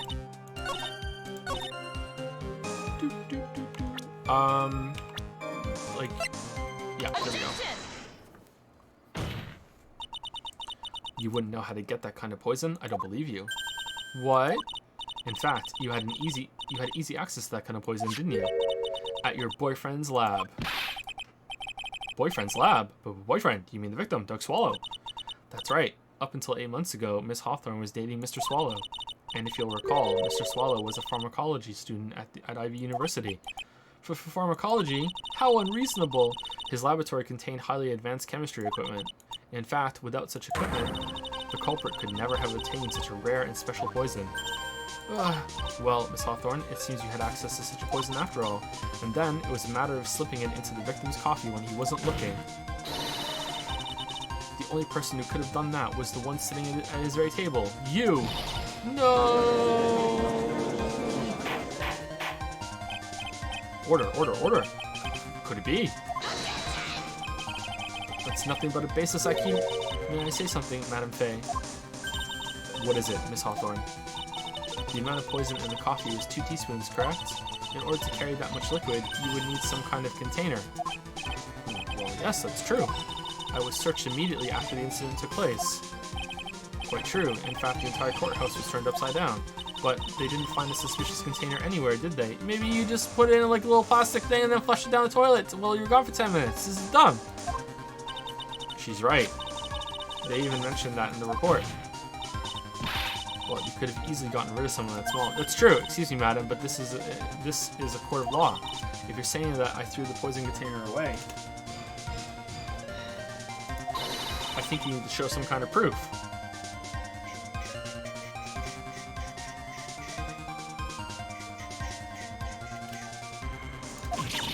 Proof? She got me good with that. Provide some evidence or I'll have to disallow this line of questioning, Miss Faye. Once we can come up with some evidence, we're going to lose this lead.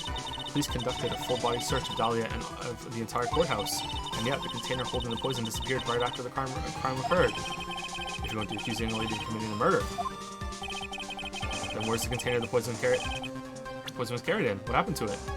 Alright, so this one, yeah? You were forced to get rid of the container in a hurry, weren't you? And that's why you passed it on to someone that had nothing to do with the case. Who conveniently left before they started doing the courthouse search. Someone that you knew wouldn't be searched. Who is this person? Mr. Phoenix Wright, of course. So the defendant was this witness's accomplice? Of course not. She gave the poison to him disguised as a present. What? But that's... That's a charming little necklace. Is this a little bottle? It's really quite cute. Fucking sus. Well, what about it? What does it mean, Miss Faye? The day the witness met and fell for Mr. Phoenix Wright was 8 months ago, August 27th, the very same day as the poisoning incident. Under the pretense of love, the witness gave my client a present. That music cut out suddenly, huh? Whoa, what are you doing here? All for the purpose of hiding the one piece of evidence that would give her away. What? Are you saying there's a deadly poison in here? Deadly poison? No, there's no longer any poison in that bottle. Actually, however, I'm certain if the crime lab were to analyze it, they would find a trace amount. Meanwhile, Phoenix just sucking on the necklace. No, what? Order in the court. On behalf of Dolly, I object. Mr. Wright, control yourself. I won't let you bully her like this. Mr. Wright, I thought I told you to stay in your seat. Mr. Wright, why? Why are you going through so much trouble to protect her? Why? Because I'm madly in love with her. Madly in love? I haven't heard anyone say that in a long time. Mr. Wright, have you ever thought about this? Why exactly would a woman like Dahlia Hawthorne want to date you anyway? Whoa! Well, I guess she must be madly in love with me too. Mr. Wright, please open your eyes. At this point in the trial, I think it should be obvious to everyone. The real reason that Dahlia Hawthorne is dating you is she's madly in love with you because of that necklace, to keep you quiet. Well, I mean, 2 or 3 both work here. I'm going necklace. Dahlia Hawthorne was not and is not madly in love with you. The only thing she's after is that bottle necklace you'd love to wear around your neck. My necklace? Back there in the waiting room, you said it yourself. Yeah, she's so shy. Every time I see her, she always says the same thing. Please give it back now. So why don't you? What a strange girl asking for us back like that. How do those conversations go? For Dahlia Hawthorne, that necklace is irrefutable evidence of her crime. That's why she absolutely had to get it back. You're lying. But you never gave it back to her. Why not? To make things worse for her, you insist on showing it to everyone you met. That's... Please give it back now. And he's like, haha, you're so funny, Dolly. No, please give it back. Haha, you and this classic prank. Haha, where do you want to go on tonight's date? Let's go to the movies, but please give it back now. Haha, maybe after the movie, ask me again. Alright, movie's over. Can I have it back now? Haha, no. And then he just goes to bed. Like, what the how has this been going on for 8 months? 8 months, he just keeps saying no. What? I don't believe. No, that's a lie. Wow.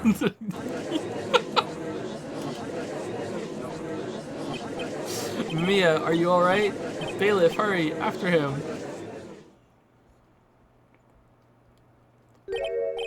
Mia, are you alright? Yes, I think so. That boy, he went completely insane. Where's Mr. Wright? It looks like the bailiff caught him, so he should be back soon enough. Thank goodness. Oh no, my hemorrhoids. What is it? The bottle necklace, Miss Hawthorne's present. It's gone! What? That's terrible. Mr. Wright must have grabbed it when he slammed into me. Foolish boy, that's the only thing that could have saved him. What in blazes are we supposed to do now?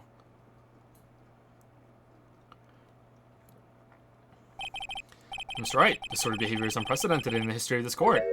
I'm sorry. Is it? I'm afraid that your apology is not enough. Mr. Wright. Okay, now it's just kind of dumb that the judge doesn't remember him after he pulls this shit. Yeah, but it's still udgy judgy. What did you do with the bottle necklace? Unless is it like the judge is kind of like fucking like Nurse Joy and policewoman fucking Terry, whatever her fucking name is in Pokemon? Is there like fucking like 200 of him? What do you do with the bottle necklace? Forgive me. I'm sorry. It's okay. Just give back the necklace.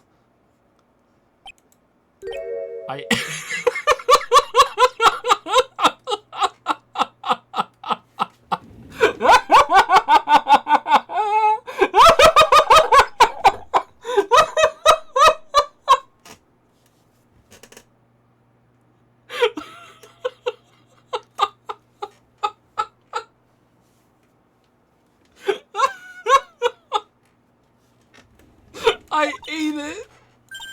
You what? You ate it? It was too big to swallow, so I had to chew it into little bits first. Oh, he actually, like, he didn't just swallow it, he ate it. What? Wasn't there glass? But yeah. Ugh. What the? What? What is he doing now? Your Honor, you've got to stop the trial. Mr. Wright, Mr. Wright, are you feeling okay? Does your stomach hurt? That bottle you swallowed may have had some poison left in it.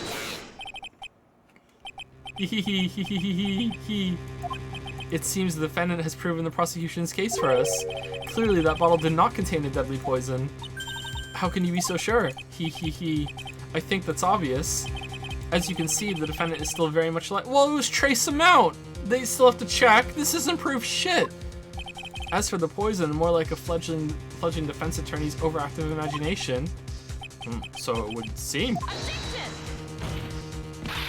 No, there must be some mistake. It took 2 teaspoons. The bottle must not have any poison left in it. Either that or the poison must have lost its potency. There. It's alright. Okay, she's saying it. That's good. Alright. Trusting your client is the most noble thing a defense attorney can do, and it's heartwarming to see that you place this much faith in Mr. Wright. But that... Did he just follow... That's it for... But that's how it is for us on the prosecution side, too.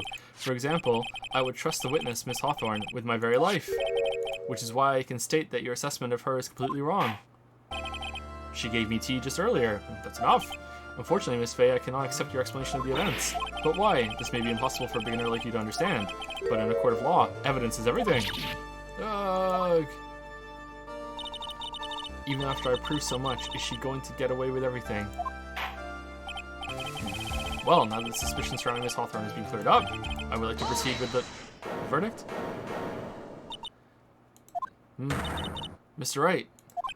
I'm sorry, Miss Fey. It totally slipped my mind. I'm really, really sorry. I know you believed in me, and I feel like I really let you down. Mr. Wright, what are you trying to say? There's something I forgot to tell you. What is it? That day, the day I met Doug Swallow.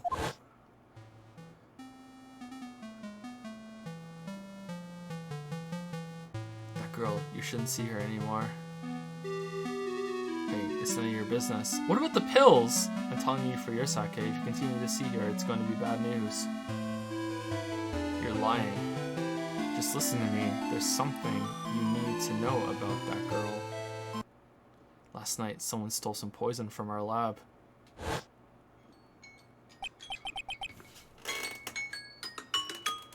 Whoop, time for break. Alright, I'll be back in 5-10 minutes. If you've been sitting the whole time, go walk around, go brush your teeth.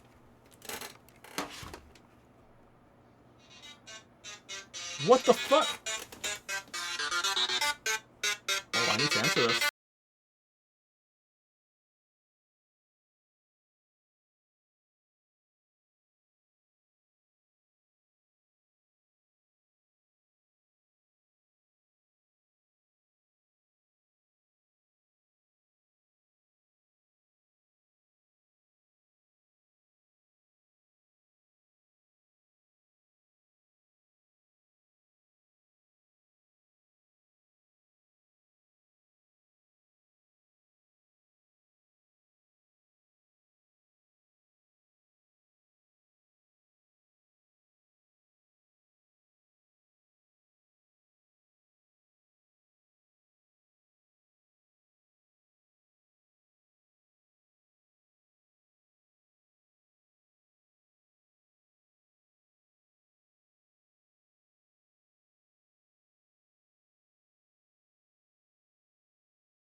Oh man, was there no music? Sorry.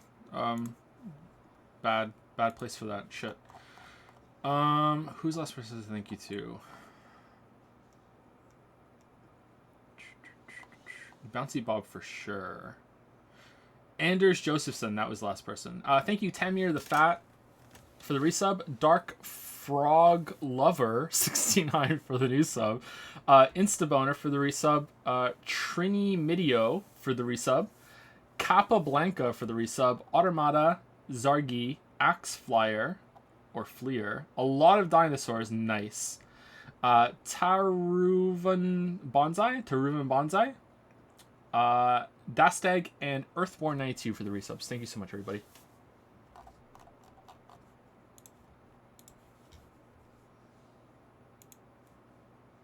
Poison. The same thing that happened 8 months ago. Okay, so in terms of like a tutorial kind of trial, like I find that some of this has been just a little tricky. Like there hasn't been anything that's like super taxing, and admittedly I have to wonder if some of it is because it wants something very specific and another answer would fit, but it wants like this one and no other. But yeah, it's been it's been a little trickier than I expected for the tutorial one. Same thing happened 8 months ago. A drug sample was stolen.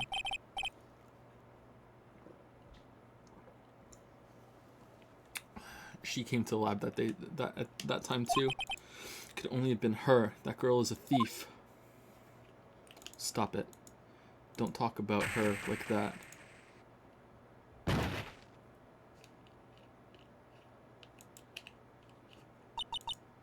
Is it true? Did he really say that? That's ridiculous. There's one more thing after I pushed him that day.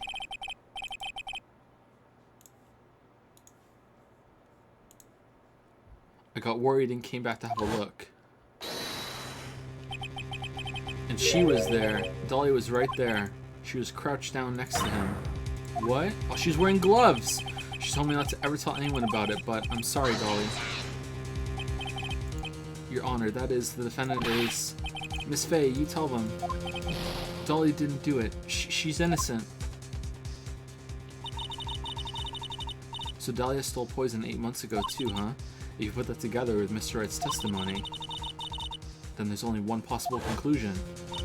She's a poison thief! The defense believes that Miss Dahlia Hawthorne stole some poison on the night before she killed Doug Swallow. The night before. And actually, her motive was for stealing it was to kill someone. Miss Faye, if you're so certain of your theory, then let me ask you this. Mia, this is your last chance. Think carefully now.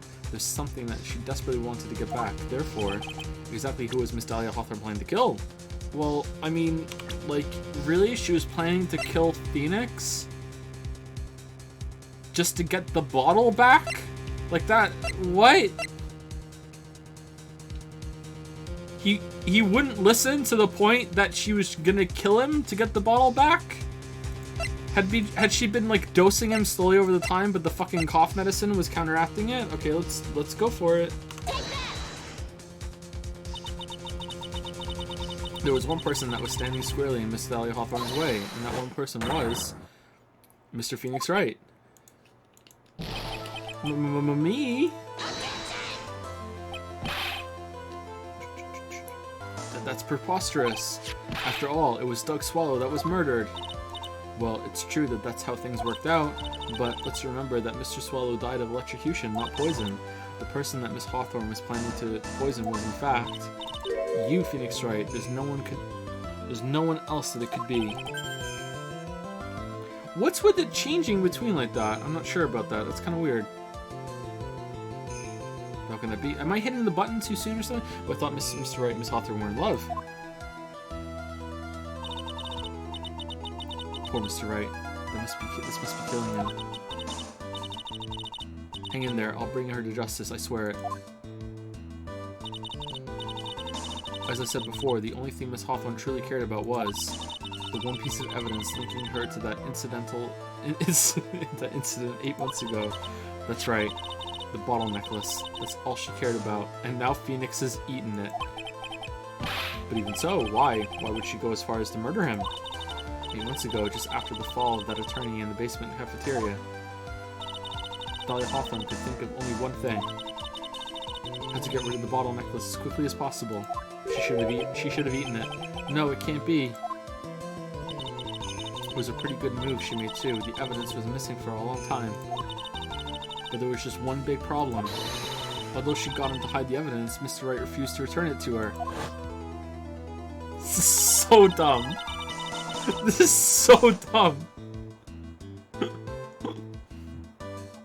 Did she make him the sweater as a look? I made you the sweater. Now can I have the bottle back? And he's like, thanks for the sweater. No.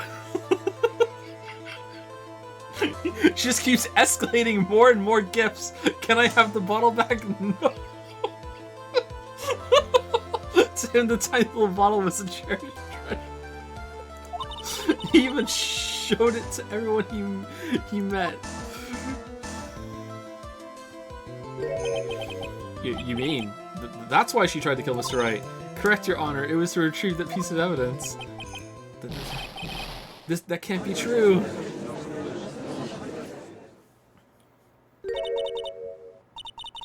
Feeny, what a joke you are. Uh-oh, true form Dahlia coming up. Damn. Honestly, how can any woman ever count on you for anything? I even told you time and time again to keep your trap shut about me and that necklace. You disgust me. Miss Hawthorne, it appears that we're nearing the end of this trial. Fine, I can tell you plan on making me into a criminal no matter what I say. You are a criminal, Miss Hawthorne. We'll see about that. But first, where's your evidence? It seems your sniveling little crybaby of a client has eaten the bottle as a well, hey, old man, are you senile or something? Why don't you say something instead of sitting there with that dumb look on your face? Miss Hawthorne, what happened to you? Are you really that shocked? Or do you prefer me? This way, Mr. Judge. Damn, how do you have the butterflies in on it? Ugh. With absolutely no proof, you treat a voluntary witness like she's a mass murderer. Well, I have nothing more to say. I'll be heading home now, if you don't mind. Do you have another simp over in the corner who's got, like, remote control butterflies? Bring in the butterflies. I'm in cute mode, but we're not finished. Fine. Then, uh-oh, they're going away. Then ask this nasty old hag to finish up already. I can't let her get away this time. Stop, Mia. If you keep on pushing without any evidence, you could pay the ultimate price as a lawyer. The ultimate price? You'd be forced to take off your attorney's badge forever, I'm afraid. No, I'm a lawyer. You'd better think it over carefully, Miss Fey. Or should I say, Miss Gray? I mean, got him? Like, well, Miss Fey, can you provide evidence that would establish your guilt once and for all? If I mess up here, my career as a lawyer is over. But to be honest, at this point, I don't have any evidence that's well-founded. Even so, I'd rather lose my attorney's badge than let her get away with murder. Your Honor, the defense would like to present proof. Impossible, you can't possibly. Foolish. Stupid woman. It is the opinion of the court that there has already been enough discussion. Therefore, I will allow only one piece of evidence to be presented. To just one? If you are unable to establish your guilt, then I'm afraid that a very harsh verdict will immediately be handed down on Mr. Wright. I understand, Your Honor. I can just imagine the headlines for tomorrow's paper, not from. Up-and-coming lawyer plummets to earth before she gets the chance to soar. It's gotta be the umbrella, right? She was planning to poison Mr. Wright. If that's the case, then the poison was probably in there. Well, Miss Fey, please present your evidence. Show to this court irrefutable proof that Mr. Hawthorne was planning to poison Mr. Wright. In here? Oh.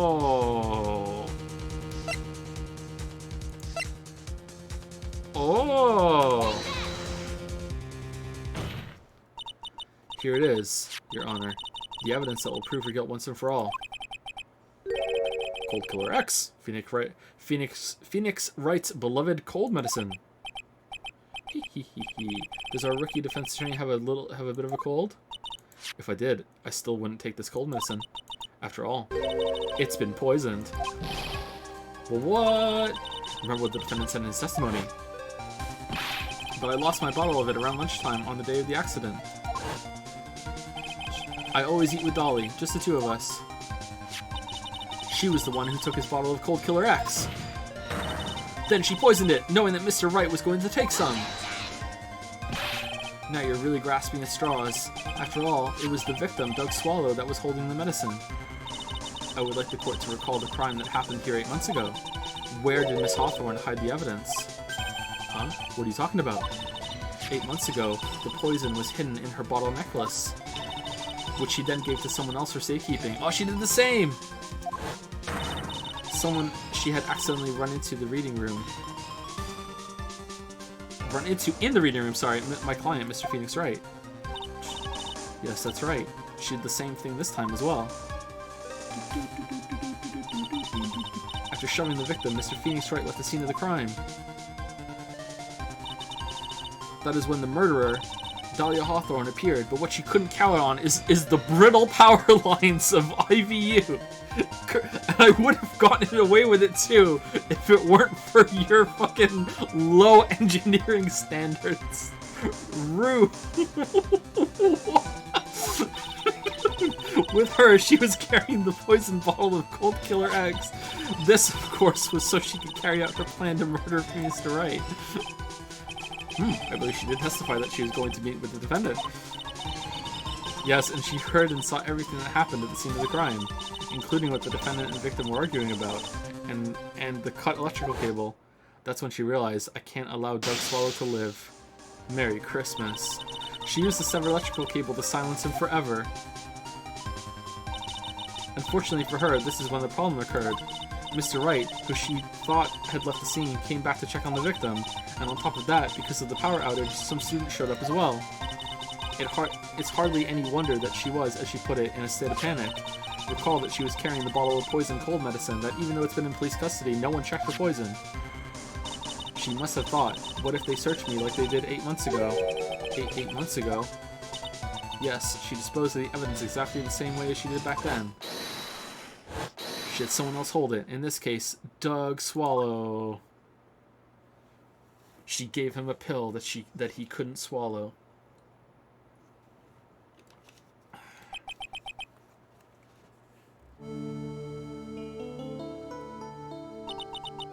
Oh, come on now, everyone. Surely you aren't fooled, are you? This stupid woman, she's nothing but a filthy, stinking liar. Right, Mr. Prosecutor? Huh?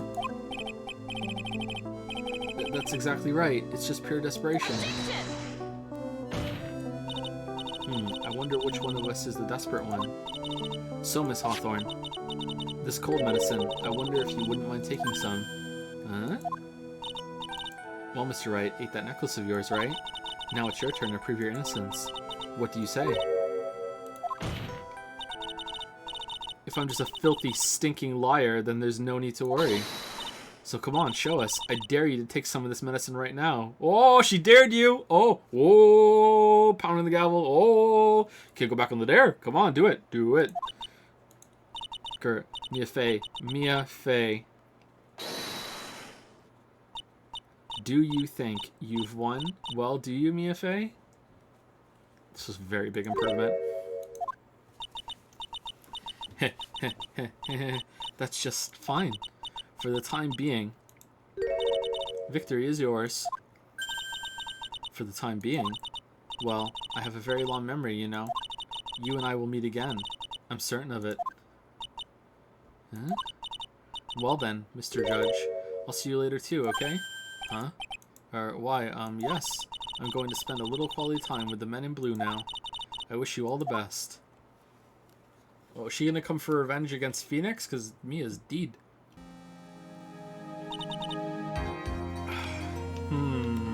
Okay. Phew. It's finally all over. She's gonna force someone to channel Mia to get her revenge. Even from beyond the grave, you can't get away from me. I refuse to accept this. The defense hasn't shown a scrap of evidence to support their outrageous claim. But even so, your witness seems to have accepted it. I don't care. I'm Winston Payne. And I don't believe one word that this rookie lawyer has said. Well then, Mr. Payne, let me ask you this. Yes? Would you care to try this cold medicine? What? Just a little earlier, I could have sworn you said. There, it's alright, rookie. For example, I would trust a witness, Miss Hawthorne, with my very life.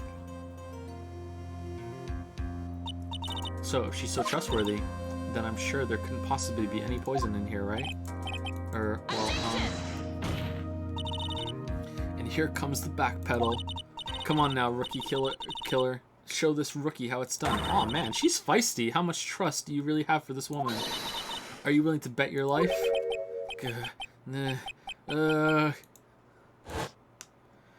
Alright, Mia, I heard you were dead, so I killed myself too. Now you channel that person, I'm gonna channel this person. Let's go! Afterlife duke out in the courtroom. Aw, man, he lost some hair.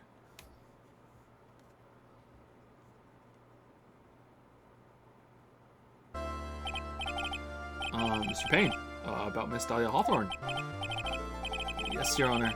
I'll file papers for her immediate arrest. Tragic, but not surprising. I knew there was something suspicious about her from the very beginning. Don't lie, just admit you were wrong. By the way, Miss Faye. Yes, Your Honor? Was it just me, or did you and Miss Dahlia Hawthorne seem to know each other?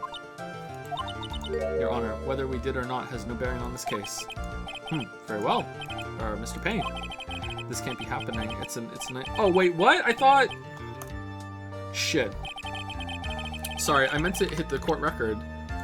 I thought it was, I thought Diego was her boyfriend, and that was it. It's not? They know each other from somewhere else, too? Or are they gonna explain that now? Is it anything further to say? Sorry, I just skipped over 2 lines accidentally. It can't be true. Very well, then. I believe I'm ready to pass judgment and bring this trial to an end. The court finds the defendant, Phoenix Wright, not guilty. Confetti court! Confetti court! Woo!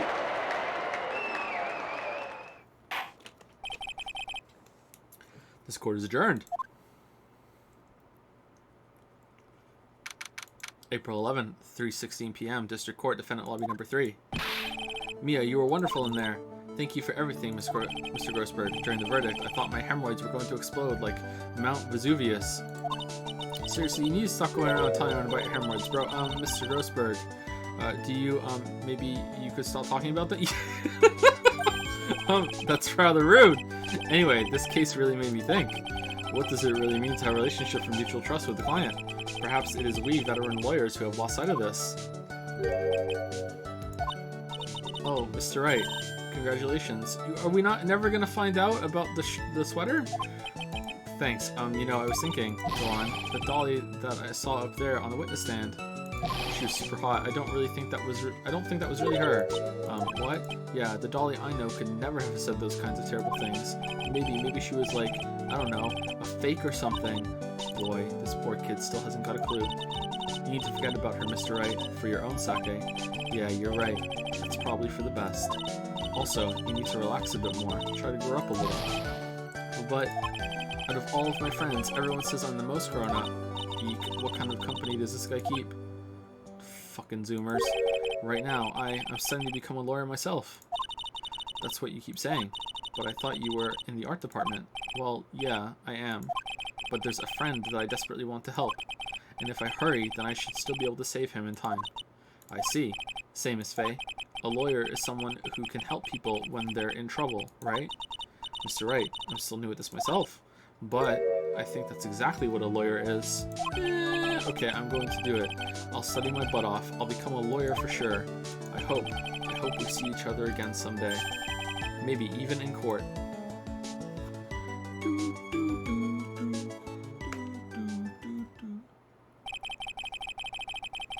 It's been 5 years since I was acquitted of all charges, and I still haven't pooped out the glass. I became a lawyer like I planned, and managed to save my friend, but Mia has passed on to a better place. For me, this trial brings up a lot of painful memories, but it also brings up some very precious ones. and memories that I thought would never rise to the surface again. Mia is gone now, but even so, I can hear her in my mind. Phoenix! No matter what, always believe in your client. In a court of law, your greatest weapon is your belief. 5 long years. Something has happened that's made me think back to her words of wisdom, but that is a story for another day.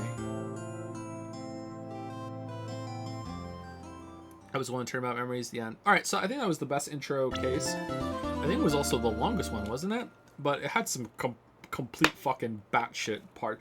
Who the fuck is this person? What fucking Geordie LaForge Geralt motherfucker? What?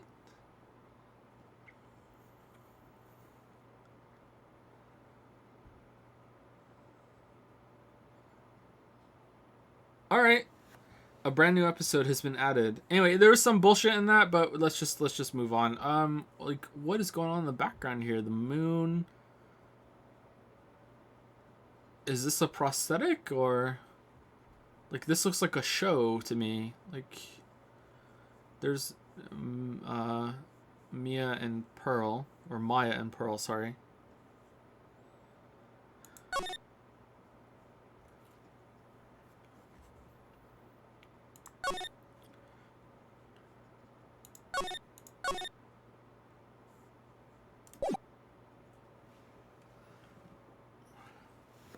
The time is now 1 a.m. Beep, beep, beep. All right.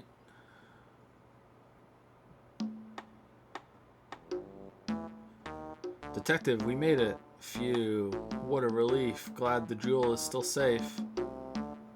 Oh, you said it, pal. It must have been our rock-solid security that scared him off.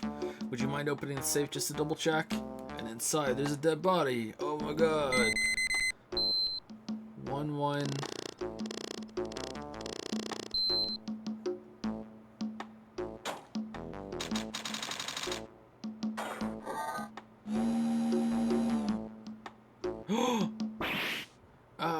We've been had. Mask the mask. Salutations.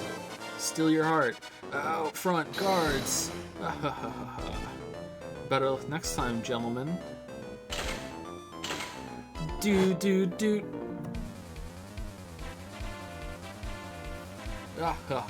Excuse me, but I'm afraid I must be leaving now. Does he live on the moon? We shall meet again when the next moon is full. The full moon thief.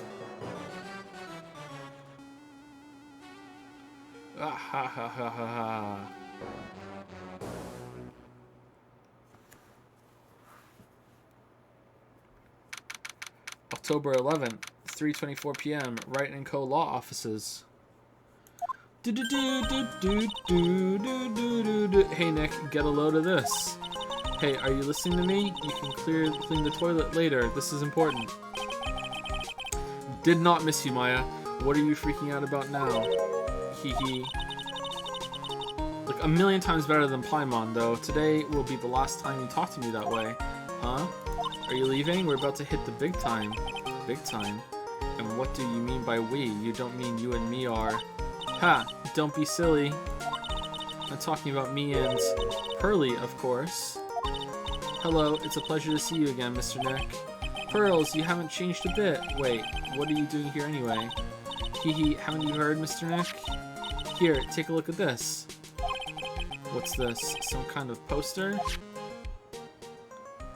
Treasure Exposition, the Sacred Urn, Curian Village. Isn't Curian Village where they're from? Oh, that's the urn! Okay, Curian Village, isn't that... Fucking me and Nick, man. That's right, it's our hometown, Pearly and mine, that is. What's this about treasures from the boonies? Ha, very funny. You can laugh all you want. But you'll be singing another tune tonight. Tonight? What about tonight? The Treasures of Curain exhibit doesn't actually start until next week, but the promoter sent us some special VIP entry passes.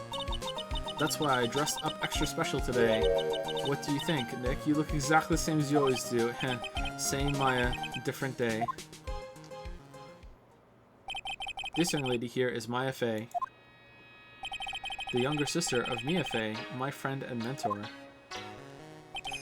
I first met her 2 years ago. I was working on the case surrounding Mia's death, and ever since then, I've been the one who's been keeping this law office afloat from behind the scenes. Actually, that's just a cover for her true identity. In reality, she's a spirit medium and a bit of a shady character. Hey, who are you calling shady?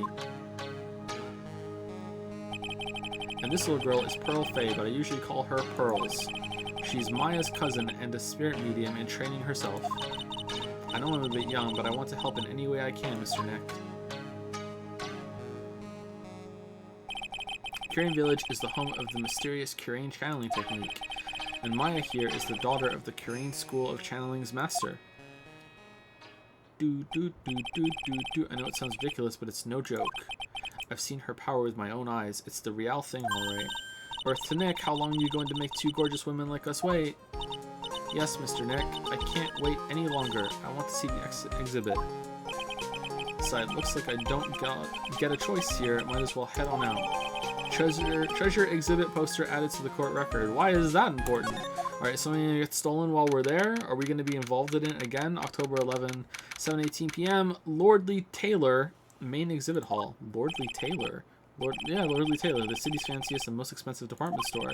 Treasure exhibit, huh? I have to admit, I'm pretty impressed. Oh no. Wow, this is awesome. Yeah, you can make even the cheapest junk look great. It all depends on how you display it. Oh, they even have the dusty old hanging scroll that was in the Fey Manor storeroom. Oh yeah, I remember scribbling on it when I was a little girl.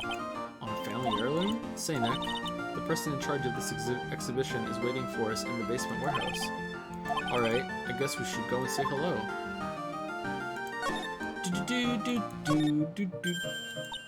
Oh, Mystic Maya, look, I can't believe it. It's so cute. It's a little diorama of Kyrian Village. It's pretty cool. I like dioramas. Yeah, look at that. But somehow it seems to reek of dreariness. Oh, Mystic Maya, it's your house. It even says Fey Manor on it. Yikes, you're right. I kind of want to add the famous in front of it. Heh, famous? Don't do it, Maya. They might get mad.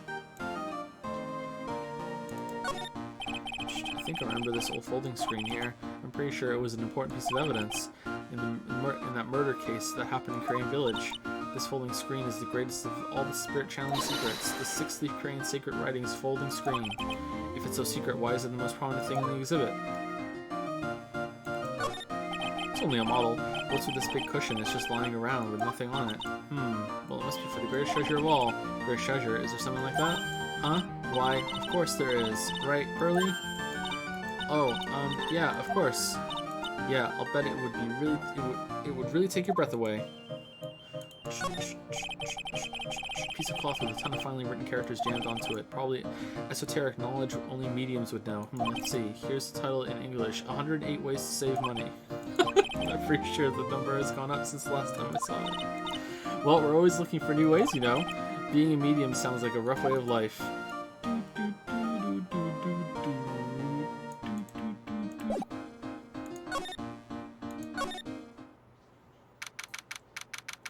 October 11th, Lordly Taylor, basement warehouse. This looks like the, This looks like the parking garage from 1.5. What? God damn. Whoa. Yeah, this is a basement warehouse, alright. This place is scary. I feel like a monster could jump out at any time. Don't be scared, Pearly. I'll protect you. Oh, that's right. Eek! Eek, a monster, you were right. Huh? A monster? Cha-cha, real smooth. Good evening. It's good to see you again. From the last one in case 2, right?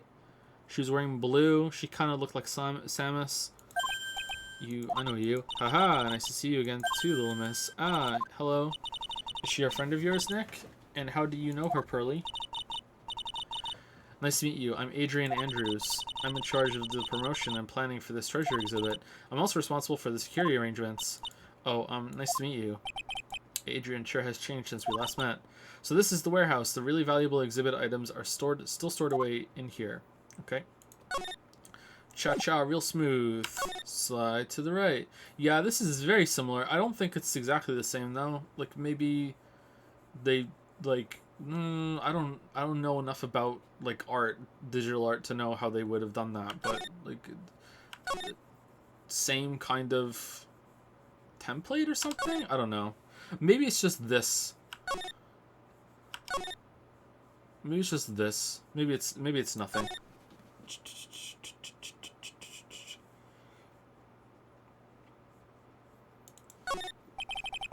Looks like a part of a big signboard. All I can read on it is the burr. Aha, I've got it. Maybe it's supposed to say hamburger. Why would anyone write hamburger that big? Because they want to advertise hamburgers. Maybe for the World Hamburger Festival or something. I kind of doubt it. I think she's right. I've got it. Maybe it said spaghetti. Why are you talking about food? Oh, wait. That's normal for you. Anyway, it says burr. There's no way it could say spaghetti. Well, maybe it was a typo. It might have said spaghetti festival. What do you think? Okay to me, besides spaghetti is the only thing more tangled in your reasoning.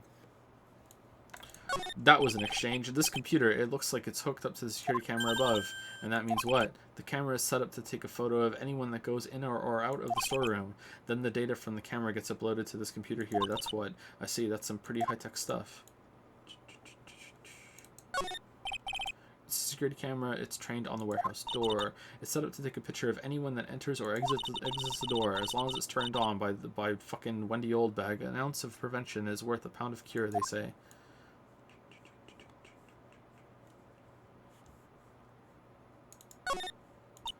Mr. Nick, what's that big door over there? It looks like it's the door to the actual storeroom. I can see lots of big boxes and stuff back there.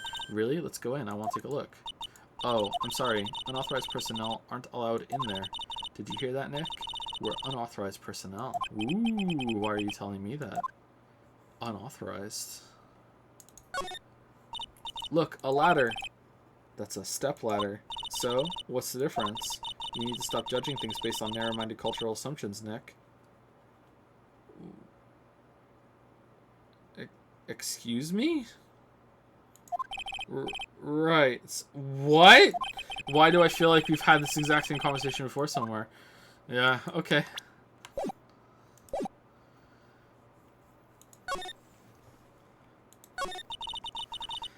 It really has been a long time, hasn't it, Mr. Right? Nick, what's going on? Who is this one? How long has it been? Why are you freaking out on me? It couldn't have been that long. What? I just thought it'd be more dramatic if I got all worked up, that's all. Mystic Maya, you should let... Actually, we can find out. She's 19. Wasn't she 18 before? So it's been at least a year since the beginning of whatchamacallit, of Ace Attorney 2.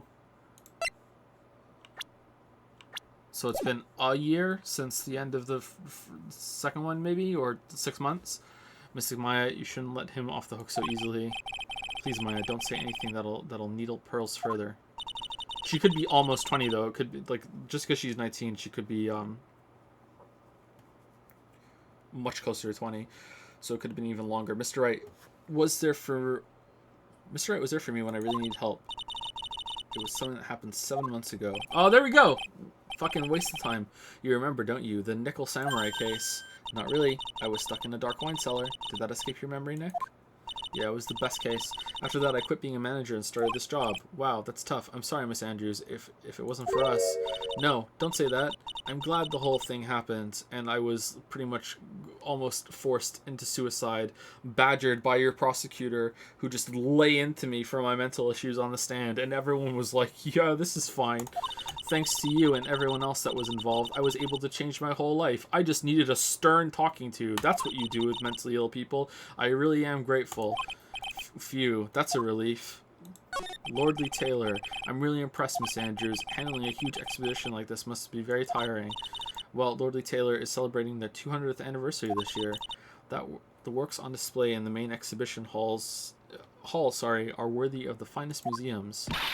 Woohoo, did you hear that, Pearly? The finest museums. Yes, I did. That's really wonderful. So this basement warehouse is pretty well protected, huh? Of course it is. After all, there are some priceless treasures here. The security guards are all very highly trained as well. That sounds good. So what is with that face she's making? Okay. I'm a lawyer. I owe a great deal of thanks to that badge. It's the only reason that I'm still here today. Oh, come on now, that's not true. I think what Nick means to say is, it wasn't thanks to the badge, it was thanks to me. Tell the truth, Nick. I know that's what you were thinking. No way, Maya. When does Maya die? Alright, poster. I wanted to do something nice for you and your friends, Mr. Wright. So that's why you arranged this exhibit? I knew that Korean Village was the hometown of your assistant, Maya. I thought it would be great to let the rest of the world know about it too. But that's not exactly thanking me per se, is it? Maybe, who'd want to see an exhibit on the treasures of Phoenix Wright? I guess I can't argue with that one. Sorry, convenient remote. Yeah, I didn't think so. Okay, so what are we looking at now? Back. We have nothing more to talk to you about. Let's cha-cha real smooth. And I guess we're supposed to inspect the statue. Organi? It says Organi. No, it doesn't, Nick. It says organize. You just can't see the last two letters.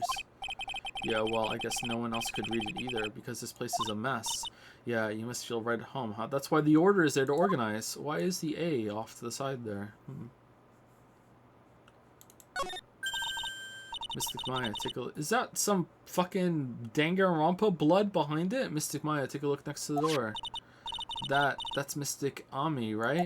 Amy? Ami? Yes, that's the statue of the woman who invented the Korean channeling technique, Amy Faye. The statue is on loan from one of the training halls of the Faye family branch. In fact, it just arrived this morning. Amy Faye's... Ami or Amy? I'm gonna go with Amy. That's where I naturally go, but it might be Ami. Amy Faye's golden statue added to the court record. A statue of the founder of the Korean channeling technique is holding the Suishishido? Shido? Suishishido? I'm sorry. What's that creepy looking thing she's holding? Don't ask me. How should I know? Well, you are the future master, right? Maybe so, but this is the first time I've ever seen this statue. It's a fake. That thing is the Korean sword. It's a ceremonial sword. It's not a real weapon, so the blade isn't sharp. Aw. Pooey. Fooey? Pooey? Pooey? Fooey? I wanted to cut something. What are you eyeing me for? Oh look, it's already 8. Have you all eaten yet? Well actually, I've already made a reservation at the restaurant on the 12th floor. Why don't we all dine together? Oh, I like the sound of that. Dine. It sounds so fancy. I'll have the kids' lunch. How did you know we were all going to be there? Shimano strikes again. Ha ha ha. Pearly, it's dinner, not lunch. Why don't you go for it and really eat your fill with a kid's dinner? Okay, in that case, one kid's dinner for me. Seriously, what's the purple? Haha, shall we head upstairs then? No, I want to see the purple. Okay, we can. After that pleasant evening, all that remained was to wait for the exhibition's opening. It was wonderful seeing Miss Andrews looking so happy. None of us could have imagined that she'd soon be dead. That the very next day, something terrible would happen.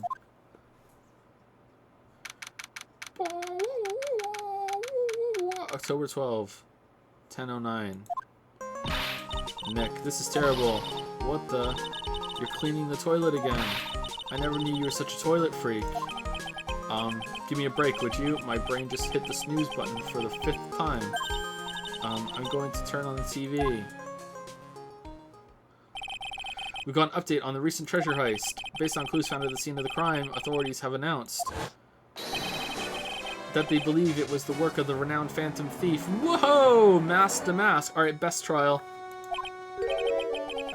Good job, Waffles. Mask the mask. According to the spokesperson, Lord Lee Taylor received a threat letter some days ago. This is the 5th heist by this Phantom Thief who only targets rare treasures. Lord Lee Taylor? Metal Gear? Well, Nick, what are you going to do? Don't you dare go back to scrubbing the toilet. Treasure, Lord Lee Taylor, you don't think. Yes, now get up, Nick. It was stolen by Mask the Mask. Our most valuable treasure. The Korean sacred urn was stolen. What? Who gives a shit? Sacred urn.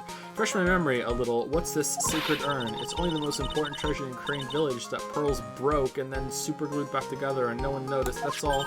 Look, it's right there on this poster. Actually, did she break it or did someone else break it? I can't remember. Don't you remember what's inside? The urn contains a very important soul, namely the soul of Mystic Ami Faye, the founder of the Crane channeling technique. Right, Pearly? Yes, that's right. Not anymore, though. Hold up. I thought that urn had the name Amy written on it. Now it says I am. Any idea how that happened, Pearly? Huh? Well... Teehee, there are some things best left unsolved, wouldn't you say, Mr. Nick? Yeah. That's right. 1 year ago, there was a murder in Crane Village, Maya's hometown. The sacred urn. It turned out to be an important clue in that case. Sacred urn added to the court record. God damn it. One of the treasures of Crane Village supposedly priceless. It looks like a plain old pot. What to do? Okay, the toilet is shinier than the judge's head, so let's see what's next. Now, nothing is shinier than the judge's head. What's wrong with you, Nick? What do you mean? What do you mean, what do I mean? Mr. Nick, your beloved Mystic Maya's treasure has been stolen. Doesn't that even bother you? Nope, but I thought the urn was the village's treasure, so I don't see how. The village is Mystic Maya. She's the future master of the Crane School of Channeling. You know what I'm talking about, Mr. Nick. I won't let you say you don't. Okay, I do. So what am I supposed to do about it? Isn't it obvious? Go and find the bad guy who did this. Yeah. And get the sacred urn back. But I'm a lawyer. I'm not a detective. I'm a lawyer.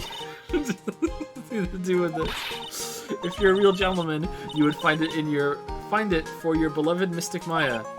Man, oh man. There's no winning against Pearls' fairy tale image of love. So what's the name of this bad guy again? Mask the Mask, Nick. Make a note of it. Mask the Mask. Last year's incident. It was terrible. I was arrested and everything.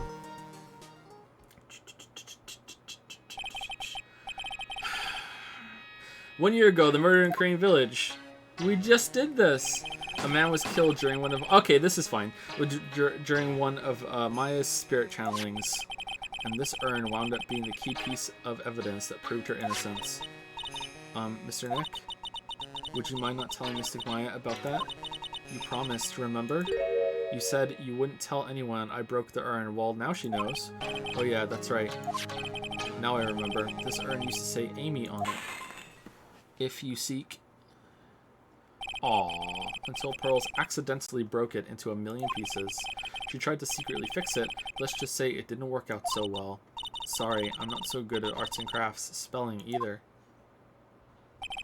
Anyway, this is how her gluing project turned out. It's like that I think it was a fresco, that fresco of Jesus that someone in that village fucking tried to fix. I will never not just howl laughing whenever I see that. I need to go look at that now. It's so fucking funny.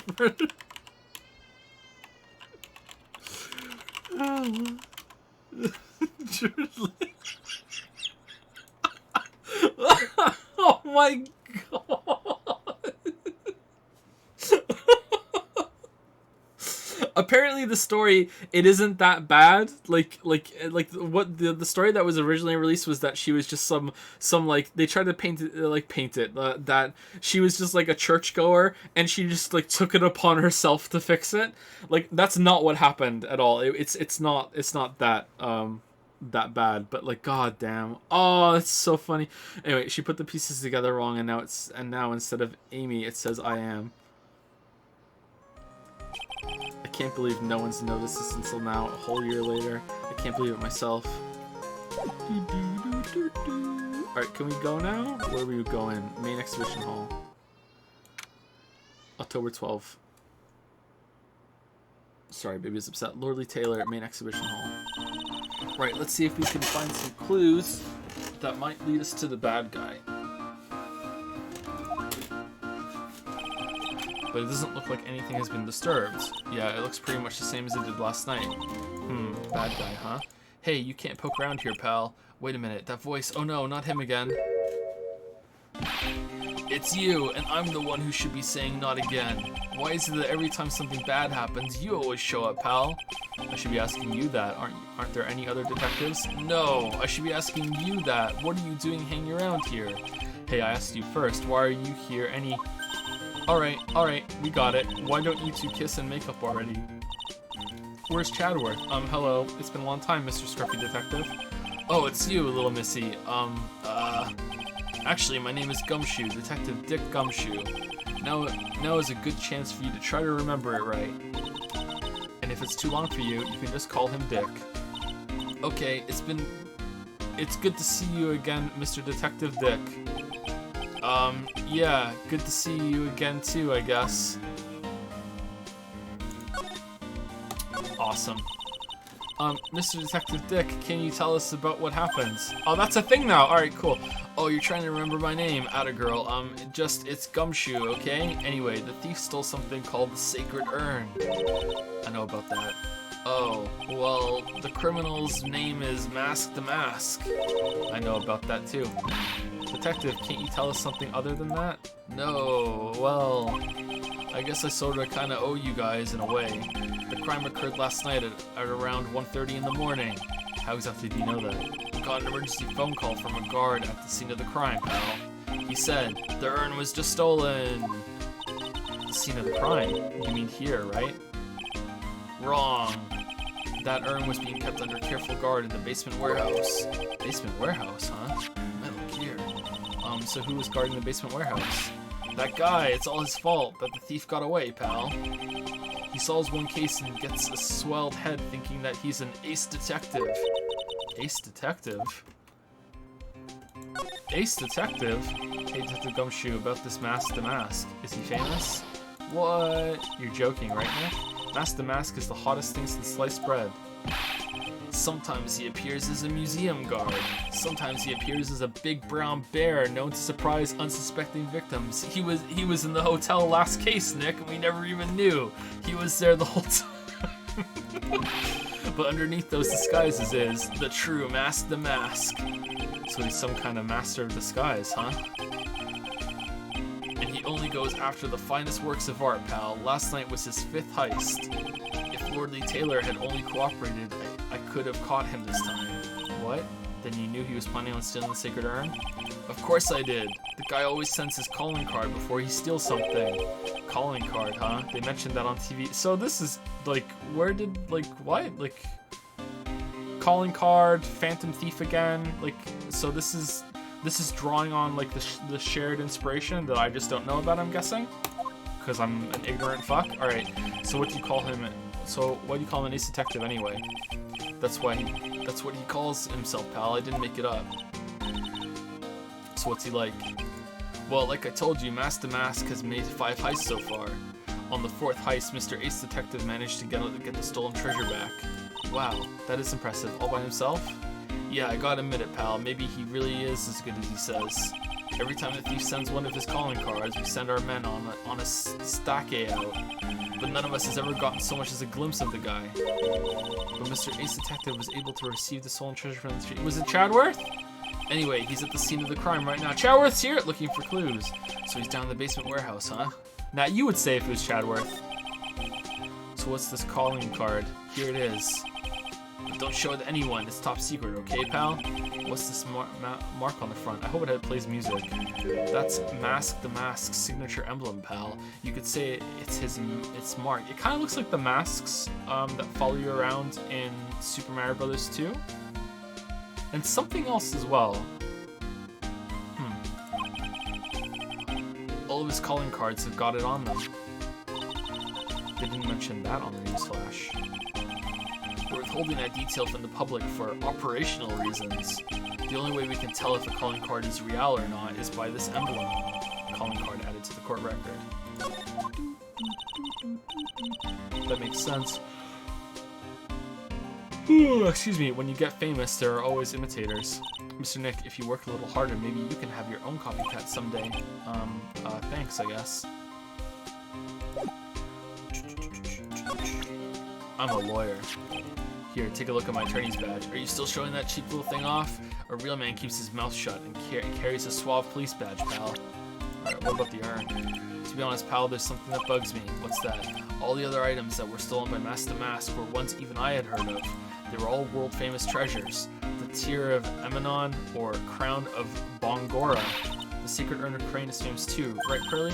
Of course, everyone in Crane Village knows about it. It sounds like we've got an unpredictable thief on our hands.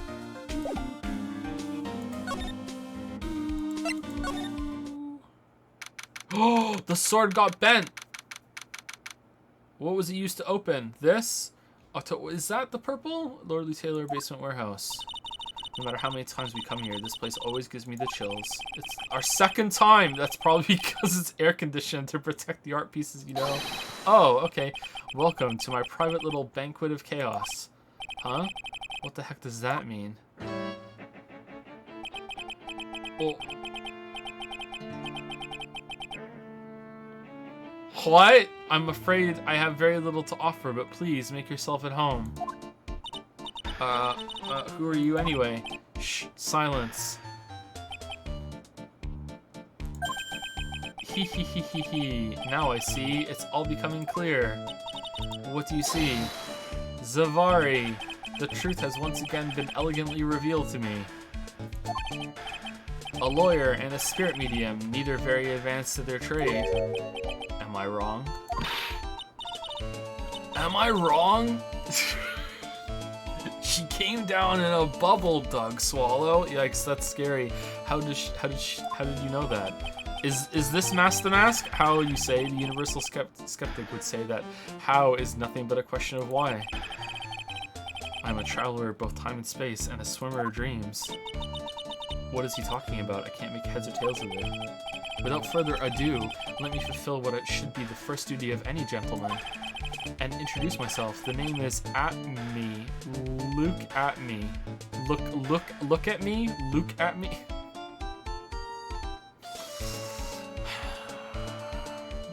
Well, wearing a mask is the opposite of look at me, right? Ace Detective. Oh, hi. Don't let him intimidate you, Nick. Stand up and show him what you're made of. I'm a lawyer, the name's right, Phoenix Wright, Ace Attorney. I'm Maya Fey, Ace Spirit Medium. And I'm, Pearl Fey. I'm Mystic Maya's cousin, and, Spirit Medium Ace Apprentice. Excellent. Well then, shall we begin our little game? Game. Why does the phrase one short of a baker's dozen come to mind with this guy? I'm a lawyer. I'm sorry I can't be more helpful, but I have no interest save that of finding evidence against my arch rival. Nah, it's okay. Nick is just a bit of a piddling evidence hog. That's his defense style. A piddling evidence hog? What, you say? In that case, I'd simply be wasting my breath. Yeah, I guess you're right. Thanks, Maya. Why couldn't you have said I was a rival and not a piddling evidence hog? Ace Detective. So, are you really as famous as you say? Of course, for a lawyer, you have a rather shocking lack of knowledge about the world. I had no idea anyone was left in this city that had not heard of me. Look at me. I am Master Mask's arch enemy, the Ace Detective. Look at me. This is feeling like the Steel Samurai TV show. At this moment, there are two mighty figures which loom large over this grand city. One embodies the nefarious forces of darkness, the other, the angelic cherubs of light. Oh, who's who? Boy, now I'm really lost. What is he saying, Nick? I've been personally on the heels of this villain since his first crime. After learning this criminal's patterns, I thwarted his very latest lonesome larceny. You fucking talk like Captain Turbot from fucking Paw Patrol. I even returned the target of his tyranny, the portrait of Megina, to the crime scene. And I did it all by myself. I took it back from Master Mask. Yeah, because you steal it and then you give it back. With my brawny mind and my brilliant muscles. Yeah, they mentioned it on the news in the Great People Around Town segment. They said that the museum gave you an incredible jewel as a reward. Well, compared to the treasure that I retrieved for them, it's not much. So in the end, the only thing that makes you great is your own self-praise. Master Mask. Oh, tell us what you know about Master Mask and keep it simple, please. like about how I have devoted my life to thwarting his dastardly deeds. Last night, here in the bowels of the store, we were locked in a most glorious battle. I see, huh? Hang on a second. You were here last night? Here in Lordly Taylor? Naturally, wherever the mask goes, you will find Atme laying his elegant traps. Elegant traps? More like the mask out-eleganced you and made a beautiful getaway. But this time I allowed him to escape with the illusion of victory. I wonder if I should ask him about what happened last night in more detail. Let's do that. Can you tell us exactly what happened here last night? But of course, after all, I always say there should be no secrets between aces. Flattery will get you nowhere, Pinocchio. Whoa! I first received a request for my services 20 days ago, and it was 10 days ago that we received the Mask's calling card. Huh? You were hired before the calling card even arrived? Yes, you see, the person who hired me is quite rigorous and thorough. That's Adrian for you. A mere 10 days after hiring me, her worst premonitions were realized. A calling card arrived, right? Yes, so ace detective that I am, I set a trap for the thief right in the warehouse. And waited for him, alone. And you still fucked it up, alone, but why? Why didn't you go to the police for help? Ridiculous. Why would I seek help from such a singularly useless group of nincompoops? Useless? You've got a lot of nerve, after all. It was you that let the mask get away. I always operate alone and concealed, out of the sight of others. Concealed? Precisely. Even the guards on duty here were unaware of my presence. I even overheard your conversation yesterday. To fool your enemies, first you must fool your friends. It's my own original proverb. Anyway, that's what happened last night. As I was saying, I hid here in the warehouse and waited for the thief to arrive.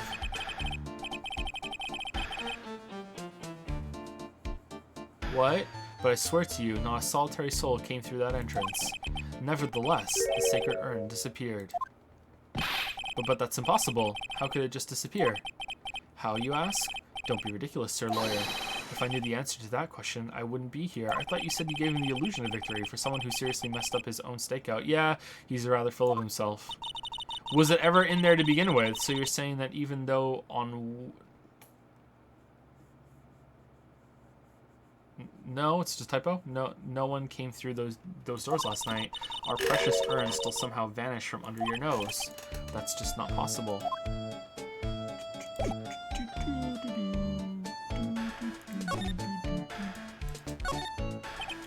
Tisk, Sir Lawyer, please refrain from such... excuse me, crude behavior, huh? What do you mean? This criminal is an artist. The crime scene is the canvas upon which he paints. Only I, Ace Detective Atme, have an eye which is educated enough to read the signs. Could you translate that for me, Nick? I think you pretty much said, don't touch anything, amateurs. If there's something you're the amateur you wish to know about, you have but to ask Atme. I know everything there is to know about my rival, Mask the Mask. What do I do now? Does he have any top secret information, stuff that only a real crime buff would know?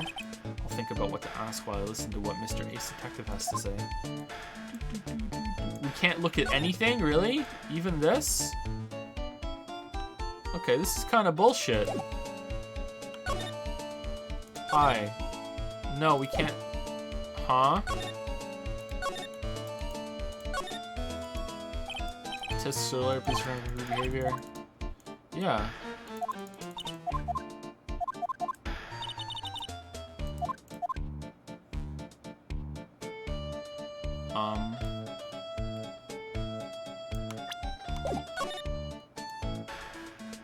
Okay, it looks like there's nothing else to look at.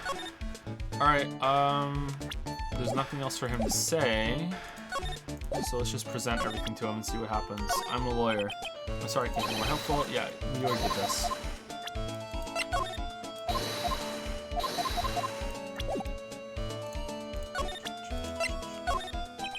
Do not fear, young lady. I promise I shall retrieve your urn. Thank you, Detective Atme. I'm counting on you. The final round between Detective Luke Atme and Mask the Mask is set to begin. Still, there's something funny about this guy. Yeah, but don't forget he managed to retrieve the treasure from the last heist. Yes, even I have a video that details my role in the whole affair. Can we watch it? I recorded it directly from the news on TV. Can I interest you in a copy? Yes. No thanks. I want to see it. I'm sorry, I can't be more helpful. Okay, so that's... Do not fear. Okay, same thing.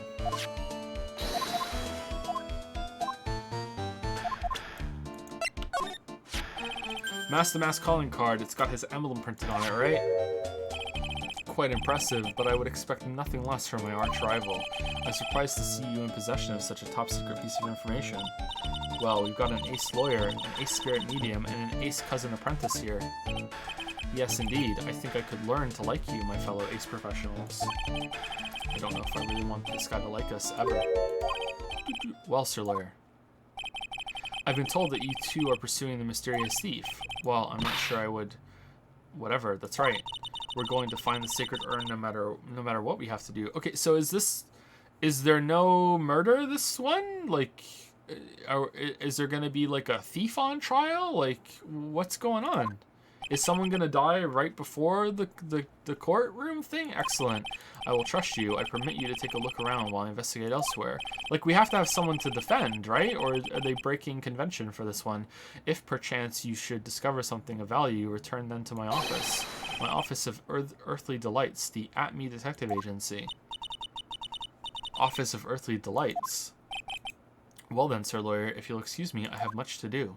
My curfew approaches. Alright, now can I look at everything? Wait a minute. He's gone. I don't like the idea of doing this guy's work for him. Come on, Nick. Don't worry about it. It's no big deal. Let's hurry up and investigate before he changes his mind. I want to go to his office too. Take me with you, okay? Security camera is trained on the big door in the storeroom instead of take a photo of anyone that goes in or out. A security camera? Yeah, go stand in front of the door and it'll snap your photo too, Pearly. Mystic Maya, do you think I should smile? Nah, it's for criminals, so I think you should make a really scary face. Like this. Hey Pearly, do you know what this is? It's a computer. A computer? Oh, I've heard of those. It has such a cute name. It looks like this computer is for storing the data from the security camera. When someone comes in or out of the warehouse, the camera takes a photo of them. It's probably the trap that the detective set up. Let's see if we can find last night's data on this thing. We might even find a photo of the mask. Let's see here. Man, I really stink at working these things. What's wrong, Mr. Nick? You're sweating an awful lot. I don't know how to pull up the photos. I had no idea you were so pathetic with high-tech stuff, Nick. Yeah, well, I managed to print out the camera data anyway. I guess you have to learn to crawl before you can walk, right, Nick? Yeah, sure. Anyway, it looks like the camera only went off once last night. Camera data added to the court record. 1 a.m.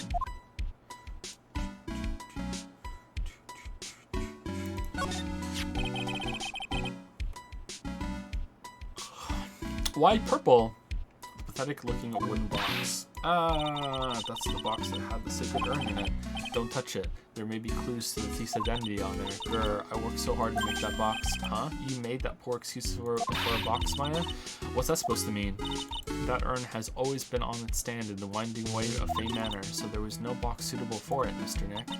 And I was so proud of it. Sniffle, sniffle. Poor Maya. Maybe it'd been better if the mask had taken the box too. The box looks fine. What's the... Wow, this is awesome. What did Miss Andrews say it was called again? Shito. It's literally 7-branch sword in Japanese, or so says Miss Andrews. 1, 2, 3, 4, 5, 6, 7. Well, it's pretty heavy. One hit 7 times the fun. Pretty catchy, huh? I bet it's solid hotcakes. Something about it that bothers me. Wow, you're really firing on all cylinders today, Pearly. The sword. Wasn't Mystic Amy holding it last night? Ah. And another thing, the sword wasn't bent last night, like it is now. You're right. Awesome, Pearly. I wouldn't expect any less from my little ace apprentice. The sword is bent, so that must mean last night someone used it somehow. Aha, I just thought of something. Maybe Detective Atme smashed Master Mask with it. Like this. Youch. What the fuck? What do you think, Pearly? I think it's even more bent than it was before. Oh man, my head, my hair. Sword added to the court record.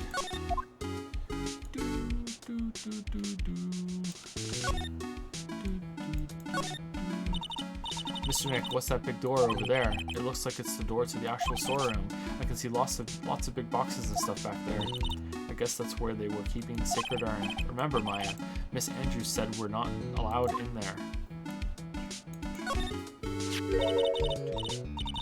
Look what you did, Nick. You spilled paint over here. I didn't do that.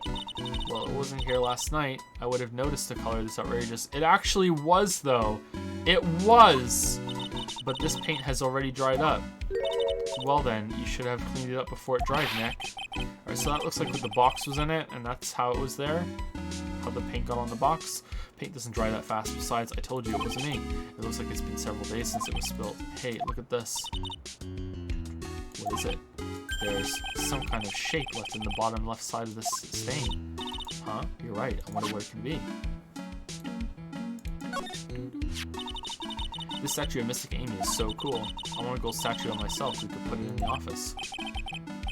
Hey, it's Wright & Co. How about a gold statue of me? Mr. Nick, I'm sorry, but I know something strange. Huh? What is it, Pearls? The statue of Mystic Amy. Was this where it was last night? Ah, no. I'm pretty sure it was closer to the door. Yeah, I think you're right. Great job, Pearly. I wouldn't expect anything less from my ace cousin. So the statue was moved on the night of the crime. Amy Faye's golden statue updated in the court record.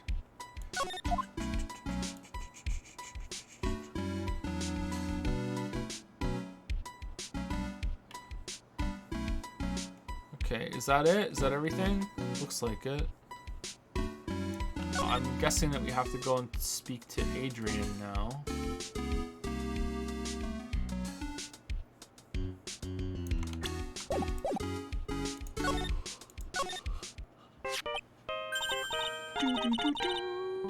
It's me, D-Killer. Hey Nick, your cell phone's ringing. Beep. Hello, Phoenix right here. Oh ho ho ho ho ho ho. It's me, Gumshoe. Gumshoe? What is it? What's so funny? I'll tell you what's funny, pal. I finally beat him. I beat Mr. Ace Detective. Finally. Why did it move? This underdog is the alpha dog today. That stuck-up detective's met his match. Yep, I finally caught him. Lock, stock, and barrel. There's no escape for him. You caught him? Are you saying? You captured Mask the Mask? Bingo. Well, actually, he surrendered, but I still got him. Mask the Mask surrendered. That's great. So when can we come and pick up the sacred urn? Well, you see, I was gonna tell you. What? Something wrong? Do you think you could swing by the detention center sometime? Has he turned himself in because it wasn't him? It's like, no, it wasn't me. I did the other ones, but I didn't do this one.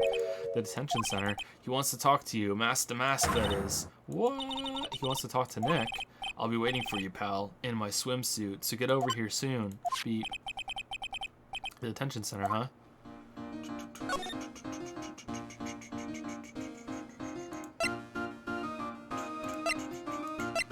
Do we have to go to the law office first? Oh, they didn't fix that. That's great. October 12th, detention center, visitor's room.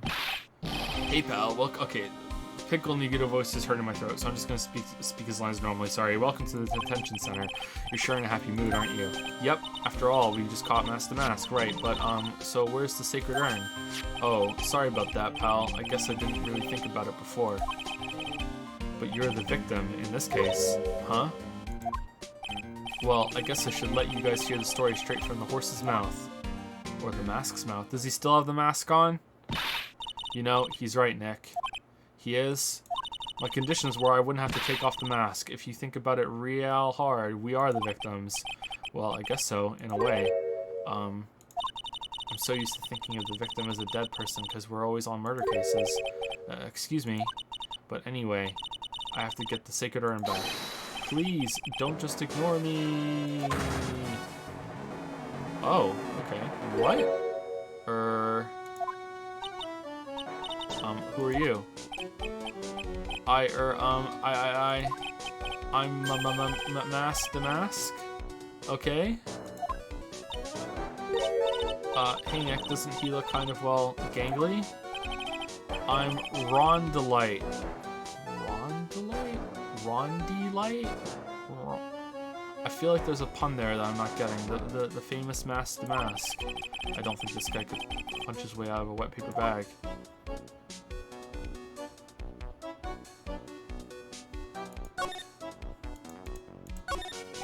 This guard monitors the visitor's room. He looks nervous being this close to an alleged thief.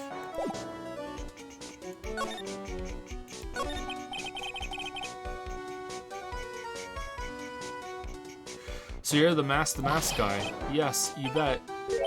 No, that's wrong. No, that's wrong. You see, it's complicated. Sort of yes and sort of no. If you know what I... What? Why did it go gray? If you know what I mean. What's wrong? Well, when I say wrong, what I really need to say is that it's not right, per se. You see, it's not spelled Mask the Mask. It's actually... What? Mask the Mask. Correcchio! And not show you my seesaw trick? What's this with this guy? Well, he's a timid little weakling, we know that much. Don't do that. Don't look at me like that. I don't need your pity. Dark Soul Light. And a major crybaby, too. So, why did you give yourself up? Well, you see, it's because, well... I know why. It's because you stole such a priceless treasure. And now you're overwhelmed with guilt. Am I right? Priceless treasure. That broken old urn? I have a little favor to ask. Yes, what is it? Could you go and talk to Desi? Desi?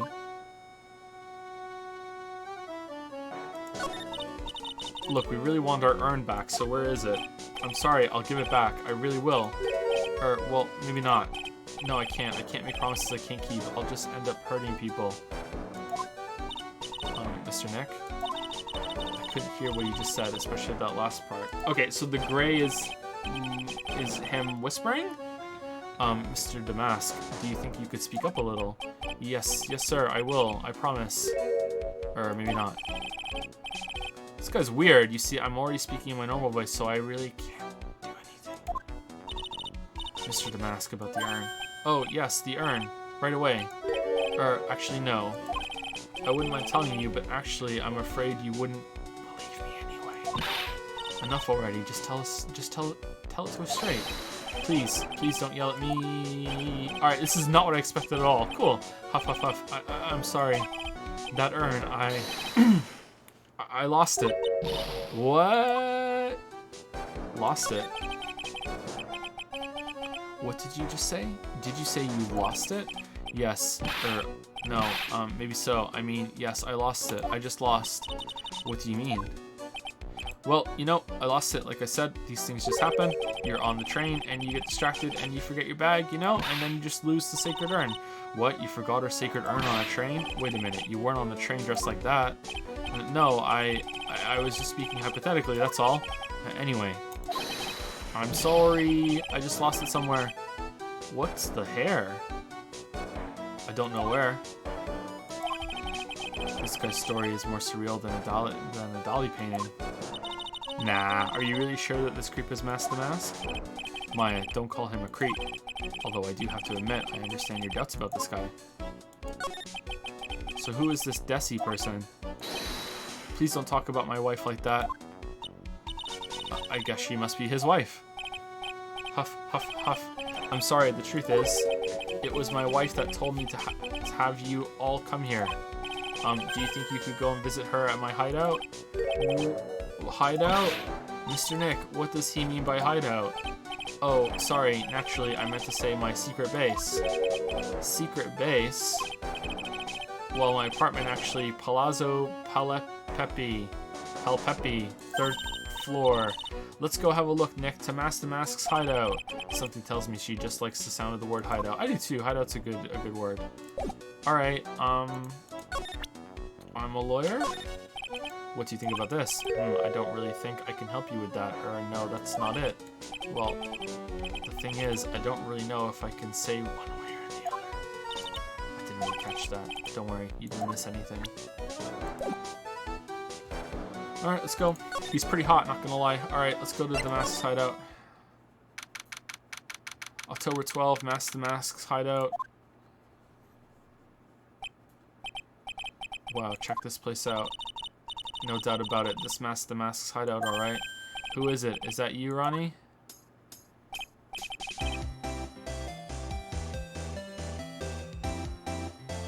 So it's Waffles and On?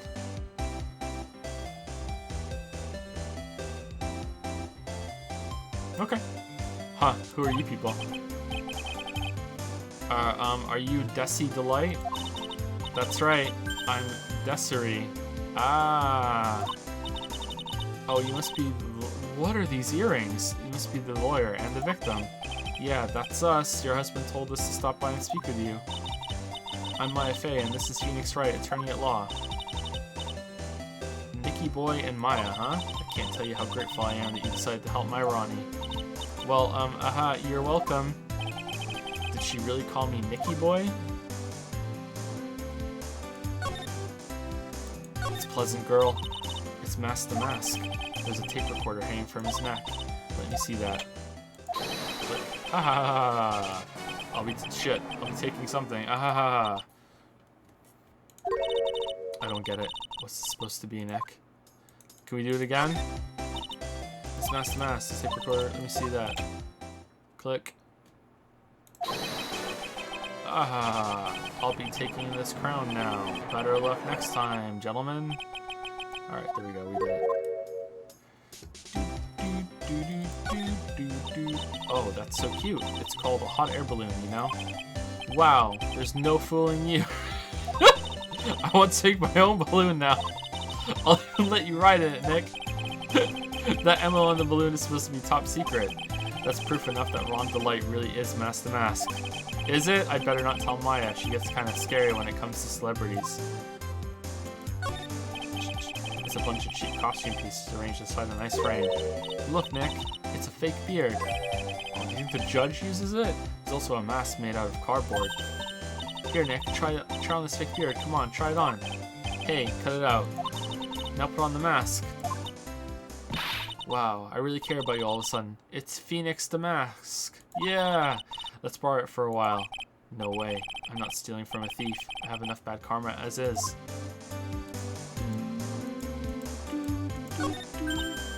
Nick, it's a torpedo! It's hard to believe, but it sure looks real. Where could you have picked up something like this? Please don't say that torpedoes are things people just leave lying around.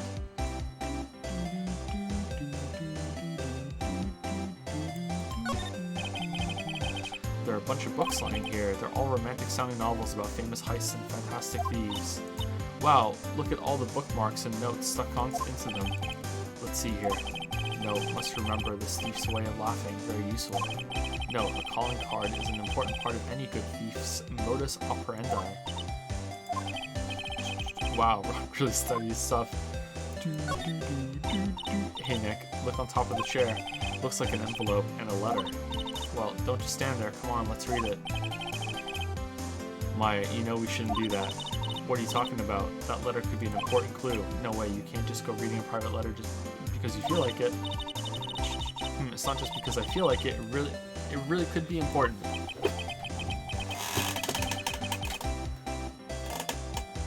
If I was sure it was a clue, I guess I wouldn't mind.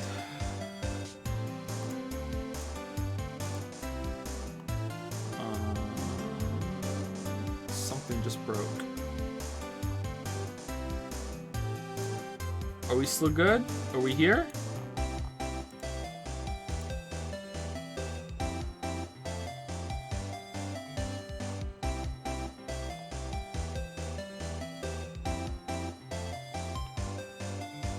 Okay, just some of the notifications are broken then. Okay, we're good. All right. If I was sure it was a clue, I guess I wouldn't mind. There's a whole bunch of stuff piled up over here. Duck and cover. It's a missile. Do you know there's dynamite missiles? I did, but they're not heavy enough to be real. Actually, I didn't. Oh wait, they're just really well-made toys. What are these rolls of paper stuck in the trash can? Theft of the Mazarin Stone, the Great Albatross Strategy. Theft of the Immortal Goddess Statue, the Great Knuckle Bomber Strategy. Did the police even investigate this place? This thing looks vaguely familiar. Oh, I know, it's a fishbowl. Well, an upside down one anyway. Is that the spacesuit that Wendy Oldbag used? I think it's a helmet. An alien helmet. And that looks like a tape recorder or something next to it. I think it's a transceiver, an alien transceiver. Nick, do you think maybe you could act like a grown-up for a little bit? Getting lectured by Maya to be more of an adult. That's a new low. Okay, I think we've searched everything, so now we can talk to fake on. Is that an anvil? I like anvils.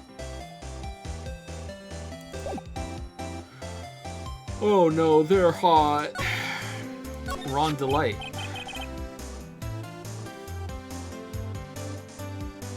About your husband. Isn't he the cutest? A bit weak sometimes though. A bit? By the way, did you know they mentioned Maya on TV? Huh? Really? They said you own the urn and that you're doing some shady training at the law office now. Remind me not to watch that channel's news program. After I saw that, I thought it might be a good idea to meet the lawyer they mentioned. I see. My Ronnie, he has a powerful imagination and gets deluded easily. He kept insisting he was going to surrender to the police. I didn't know what to do. It was me. I stole that urn, he kept saying, as if it was even possible. Huh? But are you saying he didn't? Ha ha ha, of course he didn't. Why would my Ronnie ever do something like that? Well, you know, it's a priceless treasure, and he's, you know... Is it possible his own wife doesn't know his secret identity?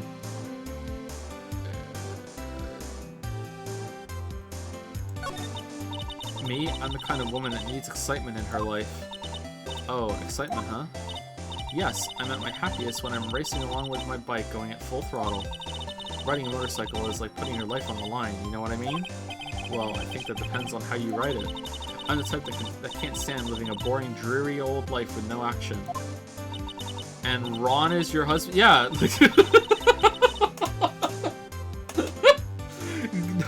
No offense, but your husband Ron doesn't exactly look like the risk-taking type himself.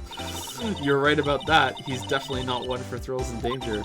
But I do have to say that he makes up for it in other ways. Other ways? Yes, money. Ronnie's incredibly rich and super generous. And he has a really huge set of shoulders. He bought me a bike that's so fast it would make your head spin. And shopping, I like to shop so much it makes Ron's head spin. The other day, it actually happened. His head actually started to spin. Man, talk about a high-maintenance wife. So where does Mr. Delight get all his money from? Ronnie's a security guard. They put their lives on the line, right? So they get paid tons of money in return. Tons of it. He's a security guard? I think it's my turn for my head to spin. Oh, so you really don't know. Oh. And you live in... Oh, okay. No? Can you tell us about what happened last night? What time did that incident take place again? What time was it again, Maya? Well, according to Detective Gumshoe, it was around 1:30 in the morning. Last night was horrible. I got pulled over. Pulled over? Yes, I always do my best flying at night. Flying? You're talking about your motorcycle, right? Yes, anyway, last night I got pulled over by a policeman. I can't believe he caught up to me. It was a great chase, let me tell you. When he finally caught me, the poor man was as white as a sheet. It was about 3 in the morning when I finally got home. Sounds like she's got an airtight alibi. Well, what about Mr. Delight? I don't really know. We weren't together at that time of the night. But when I got home, he was already fast asleep. So basically, he's got no alibi. Huh. Alright. Why did you send me to talk to her? Dude, hey, do you know anything about this? So what do you know about this? No, you can't show her that, Nick. That emblem is top secret. Don't you remember? Oops, sorry about that. But the way she just said top secret was a worse giveaway than what I did. Wait, so like fucking like Gumshoe gave us the card? Or is it a picture of it? Oh, who knows? Oh, when I hear the word top secret, it just piques my interest like nothing else.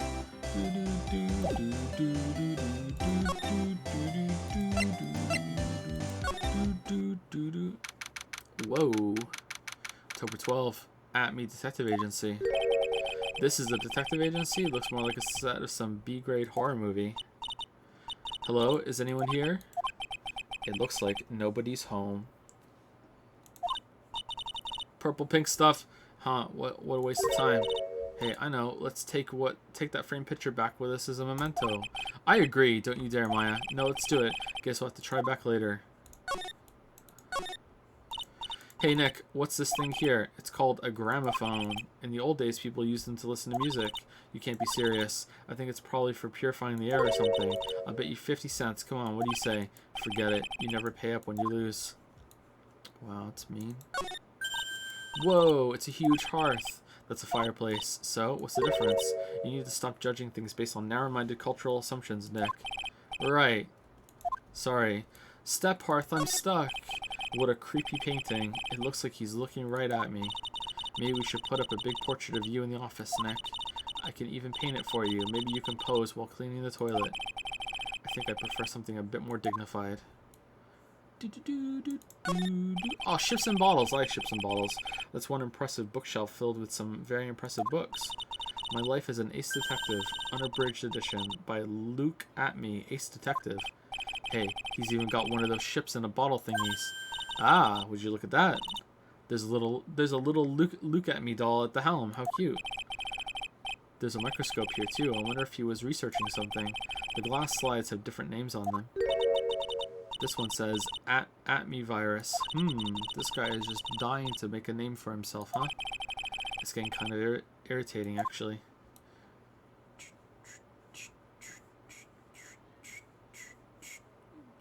Huh. A little bit of a Sherlock Holmes vibe, just a little bit, with the stuff like sword impaled. Yeah. This desk is literally covered with all sorts of chemistry equipment. Oh, I just love chemistry. Say, Nick, I bet you didn't know this, but water is made up of carbon and hydrogen. No, not carbon. Oxygen. Oxygen and hydrogen. Oh, well, there are always alternative theories, I guess. If by alternative theories you mean the ones you make up inside that head of yours. Wow. I know who Maya would have voted for. Alright, are we done?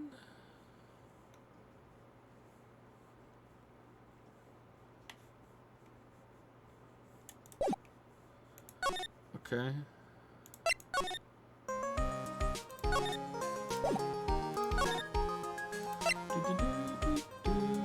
Alright, I went and spoke to your wife and she doesn't know that you are... Okay, can I present you with, like, her profile? That's my little wife. Isn't she beautiful? Yeah, she sure is. Blair. Oh boy, the one topic I didn't want to get into in front of Pearls. But... What? But Desi doesn't approve of my interests. So I'm afraid she doesn't like me anymore. What should I do? If I want to win her back, I'm really going to have to be super honest. Oh boy, he's gone back into his own little world again.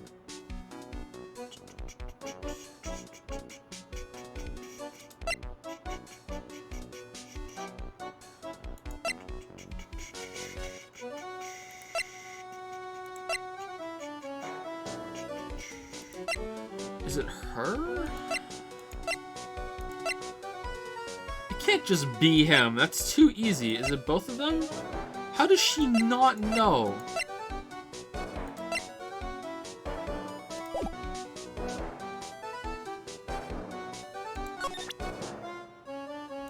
Okay, you know anything about the sword? What do you think about this? Okay, nothing.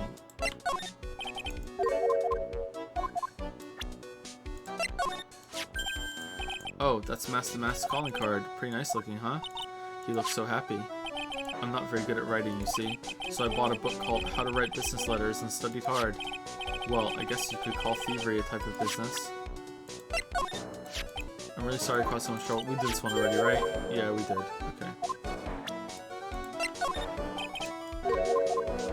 I like his little head nod. That's endearing.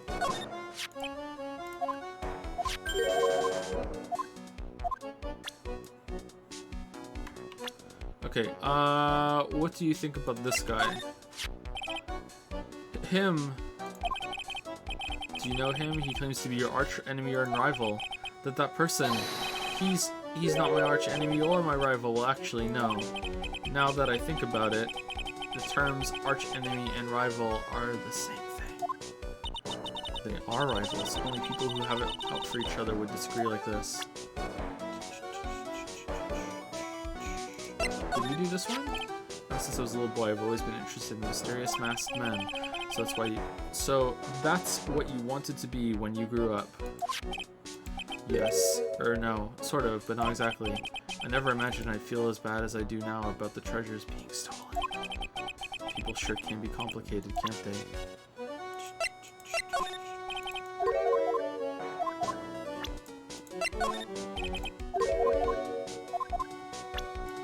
Okay, I think that's it done, right? Do we have anything else? No, we have nothing else. Okay, so can we just present a bunch of shit to you? Like, hey, do you know about this? Miss Delight, you must know, right, about your husband and Mask the Mask? Mask the Mask, of course, I know all about it. My husband is his biggest fan. Yep, what? Huh? Biggest fan? Yes, and Ronnie can be pretty delusional sometimes. That's how this whole misunderstanding happened. Wait a minute, did you say delusional? Yes, that's right. I just don't know what I'm going to do with him. You see, Ronnie actually believes that he is Mask the Mask. Ah! The waifu thickens. Alright, what? What are you talking about? Alright, now can we talk about it? Alright. So, when did Ron first become Mask the Mask? What are you talking about? He's not Mask the Mask? Huh? But, wait a second. Look around at this room. This place is obviously Mask the Mask's hideout. That's a good point. And this thing's up here. It matches the thing. No, you're totally wrong. A real thief's hideout wouldn't look like this. It's because Ronnie is so timid himself that he looks up to heroic figures. Heroic figures, but Mask the Mask is a bad guy. So he's deluded, huh? Could that really be true?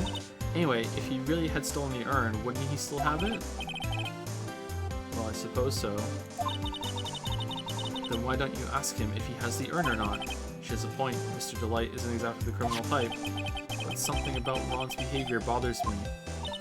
Maybe it's true. Maybe Mr. Delight isn't Mask the Mask after all. Say, can I ask you something, Nicky boy? What is it? I know it may seem like I may seem like a bad girl on the outside. This is the most sarcastic I'm thinking about something pose. It's really good. But the one thing I won't stand for is illegal activity. I had the feeling you wouldn't. You're tough, but I could tell you've got a good heart, except for speeding. Speeding is okay, because that doesn't put anyone in harm's way. Somebody framed my poor Ronnie, I just know it. Could you give this to Ronnie for me? A letter? Yes, for Ronnie. I want him to fight back. Miss Delight. Okay, you've got it. Just relax and leave it all to us. Addressed to her husband, Ron Delight, apparently contains something important. It's a bomb. Can we open it?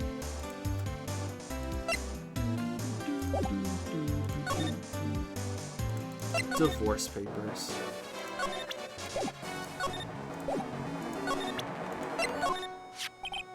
Oh, that's right. Here, this is from your wife. Oh, from Desi? Thank you. Letter given to Mask the Mask. Actually, more like taken. My dear Ronnie, how are you? I'm doing fine. He's clutching onto that letter so hard the ink is going to be squeezed out. He looks so happy. You should write a letter to Mystic Maya too, Mr. Nick.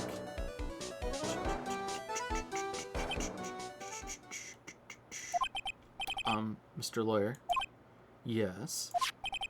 In the letter that Desi wrote, she said, ask this guy to be your lawyer. Huh? I know this would be asking a lot, but could you please take my case? My trial starts tomorrow. Hey, hang on a second. He can't be your lawyer. Why not? What do you mean, why not? We're the victims in this case, right? Victims of the mask guy. Well, yeah, but according to Desiree, he didn't do it. She said, poor man, he's deluded himself into thinking he did it, right, Mr. Nick? Come on, she could be lying to protect her husband. Well, that's true. No, actually not. Actually, it's hard to say. Oh no, it's spreading. Oh please, I'll give you the treasure of your choice in return. What should I do? Nah, I'm good. Don't do it, Nick. He's a thief. Mr. Nick, I agree with Mystic Maya. Well, I admit something about this guy stinks like last week's sushi. I guess I really should say no, but if I do that, this poor guy will have nobody on his side, and this chapter will be really short. Well, Mr. Delight, I've decided to take your case. God, I love video games. Really, you will? Mr. Nick, I was wrong about you. I shouldn't have trusted you. Pearls, I can't believe you defend this person after what he did to Mystic Maya. I'll never forgive you, ever. What? Pearly, wait. This is going to be ugly. I'll go after her.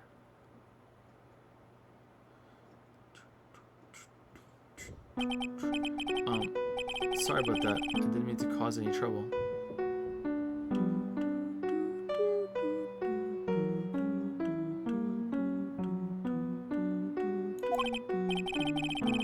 Well, you couldn't have known she'd react like that. I guess I might as well start investigating. Oh, Maya. Where's Pearls? She said she's going back to the office. Go check in on her later, would you? And what about you? Are you okay with me taking Mr. Delight's case? Yeah, I'm fine, Nick.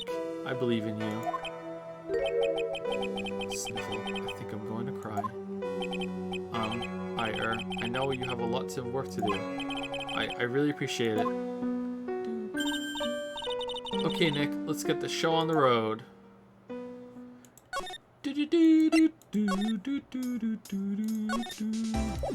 Alright, I'm a lawyer.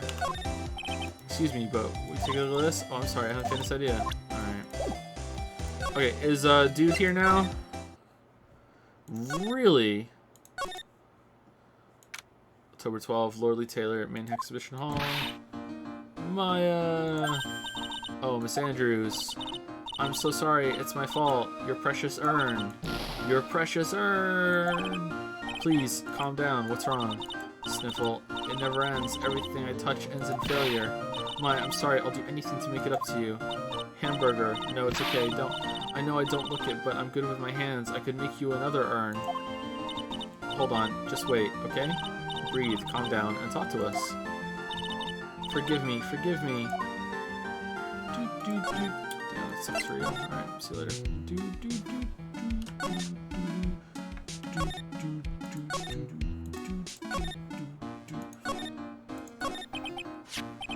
So when did you get the calling card from Mask to Mask? Let's see, exactly 10 days ago. I was going to show it to the police, but that detective stalked me. So you asked the detective at me to help with security. Yes, in fact, it was about 20 days ago that I hired him. He seems to know much more about Mask to Mask than the police. So you hired him for security even before the calling card arrived. That's fucking weird. Well, yes, I had a premonition that something bad might happen. I've learned to trust my hunches. So that's why there are security cameras even in the basement warehouse. Yes, Lordly Taylor is very serious about their security measures. Fucking Ace Detective is pretty fucking sus. It was their way of saying, bring it on to any potential thieves. Well, he sure brought it last night and even left with a nice souvenir. Got him, security. Can you tell us a bit about the security for the treasure exhibit? It was all my fault. I never should have called this paltry little collection of treasure a treasure exhibit anyway. Why'd you say that? The urn was stolen is pretty important. The urn that was stolen is a pretty important object, maybe, but its actual value after appraisal was, well, practically zero. Zero? I polished it until it was just about glowing. I thought maybe I could make it look more valuable. I sure broke it and put it back together properly again, but that urn contains the soul of Mystic Amy. Not anymore, anyway. I left all the security arrangements since it took that at me. But 5 days ago, I began receiving all sorts of other exhibit items from Purine. Who would want to steal that? For real, though. Lots of people started going in and out of the warehouse down there. So maybe one of them was actually Mask to Mask in disguise. No, I personally checked out everyone that came through here, so that's not possible. Knowing Adrian, she probably even checked out what they ate for breakfast that morning.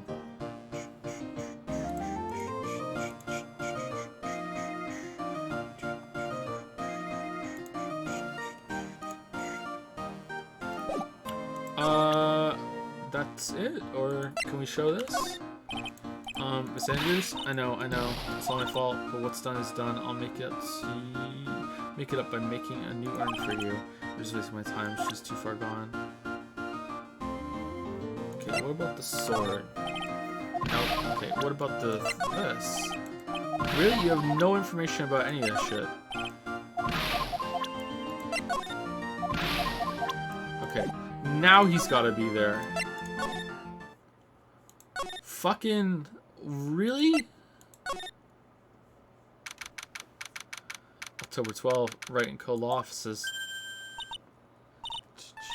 Ah, Mr. Nick, welcome back. Oh, hey Pearls, you're back too, I see. I went and bought us a strawberry cake. I'll go make some tea to go with it.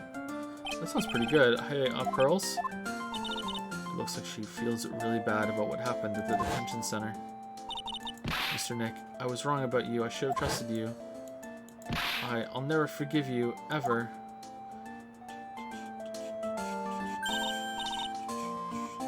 Mr. Maya, the tea is ready. Oh, thanks. Come on, Mr. Nick, please have some of this cake.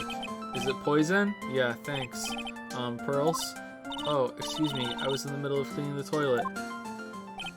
Hey, it's okay, I just cleaned it this morning. Too late. This might be a good time for me to ask about her. I first met Pearls a year ago. It was when that murder happened at Crane Village. I still remember what she said to me when we first met. You're Mr. Nick, right? You're Mystic Maya's special someone. Hey Maya, I've always thought it was because she was young, but what? Pearls, I think she's got the wrong idea about you and me. Huh? There's something you need to understand. What? What is it? I have the wrong idea too. It's kind of like Crane Village custom, sort of. The head mystic always goes out and finds a lawyer and brings them back and marries them. Pearl seems to love you a lot. Well, it's because I'm her only cousin, and well, because of the murder case last year, Pearlie's mother is... Oh yeah. I remember now, Pearl's mother, Morgan Fay. She's serving a prison term in isolation right now. So you see, I'm the only family Pearlie has right now. But it's the same for me too. Maya. My mother's gone too. What's the custom? There are hardly any men in Crane Village. Honestly, I'm not surprised you mentioned that. They're all awful. Now that you mention it, I never actually saw any men where I visit. I'm pretty sure I told you about it a long time ago. About how spiritual powers run very strong in the Fae family. Yeah, you did. That's why you're undergoing training to be a spirit medium, right? Yeah, the thing is, only women can actually inherit the spiritual power. That's why the whole culture of Crane Village kind of revolves around its women. Well, that's understandable. Nothing wrong with that. Yeah, but because of that, there tends to be a lot of unsuccessful marriages. Oh? Well, men start to feel left out after a while, and then they just start leaving. Especially if the man has a daughter. Are you saying that Pearl's father, he's gone? He left the village when she was very young. That's pretty fucked up. Boy, that's tough. Yeah, and she grew up seeing nothing but unhappy marriages all around her. That's why she's so sensitive to things like that. Maya's mother. So your mother's still missing? Yeah, and no one has any idea where she is. She's in Undercourt. Maya's mother, Misty Fay, the current master of the Crane channeling technique. She disappeared 17 years ago after getting involved in a certain police case. But you're sure she's still alive, right? Yeah, I know she is. It's sort of a spirit medium thing. And if your mother doesn't come back, then what? Then according to the laws of the village, I'll become the next master. Terrifying. Mystic Maya, the master of the Crane technique. Sounds like a heavy responsibility. Yeah, but there's no one else in the blood of the Fame with the blood of the Fame main family who's a spirit medium. Shouldn't you be like training or prepping or something instead of just fucking dicking around here in the city doing lawyer assistant work? Or, well, Nick, why don't we go out and start investigating? I mean, I guess you're here because of the museum thing, but like, I get the feeling you're here all the time. We're going to learn. We're not going to learn anything just sitting around the office. Yeah, I know, but first I want to talk to Pearls. Mr. Nick? Yeah, I acted like a baby. Pearls, I doubted you, even though Mystic Maya trusted you completely. I guess I still have a lot of training to do. Mr. Nick? Yes? From the bottom of my heart, I apologize for what I said, and also for poisoning your cake. Oh, it's okay. Shit, I'm going out for a little bit. Huh? Where are you going? I may be small, but I still have a lot of spirit channeling power. So I'm going to show you I can be useful too by finding some evidence. And we're just letting this happen? We're 9. We're just letting this happen. All right, hey, wait. Actually, sure runs fast. Look, I mean, I was allowed to wander around wherever the fuck I wanted at 9, but not to go look for evidence in a case. Let's back off and give her some room, okay? Yeah. Dude. Oh, the plant! How's the plant doing? It's been so long. Charlie, a quite decorative plant. When she was alive, Mia really loved it. She even went as far as to make it our mascot. No matter how busy I get, I never forget to water this little fella. Okay, now he's got to be back. October 12, Atme Detective Agency. Hello? Well, how lovely it is to see you again, my dear. Dun dun dun. Welcome to my abode. Relax and soak up the atmosphere. We're actually kind of... Shh, silence. Hee. Precisely as I expected. What is? Zavari! The truth has once again been elegantly revealed to me. A lawyer and a spirit medium, am I correct? I think we've already been through this. Ha, so my estimation was correct. Zavari, how truly elegant. Now then, what can I do for you? What can I do you for? Night of the crime. You mentioned before that you were on guard duty all alone last night. Precisely, this is my 5th encounter with my archenemy. Do you know he's like turned himself in? I refuse to allow anyone to interfere with the rightful pursuit of my prey. I heard you've been after Master Mask since his very first theft. Yes, my dear, I see you've done your homework. In his very first heist, that vile thief pilfered the famous jewel, the Tear of Emanon. I first encountered him in the museum's Sacred Hall, the crime scene itself. So that's why you were hired as security for the treasure exhibit. I'm pretty sure he said that Adrian Andrews hired him. Yes, I borrowed some equipment from Lordly Taylor and set the perfect trap. You must be in the security camera. But I thought you were watching the area yourself too. So how did the mask manage to steal the urn? That's the million-dollar question. What is the mask's modus operandi? Sacred... Dude, do you not know? Hey, he's turned himself in. This man surrendered to the police, admitting that he was Master Mask. Okay, you do know. Alright. Maybe so, but I'm not convinced that he's really behind the thefts. He is. He sounds pretty sure. Just look at his forehead. It's all in the shape of his mouth and eyes. This is the classic face of a thief. It is unmistakable. Then thieves are pretty hot. Is there anything that isn't unmistakable to you? Alright, what about his wife? What about this person here, Detective Atme? Is something wrong? Did the cat get your tongue or something?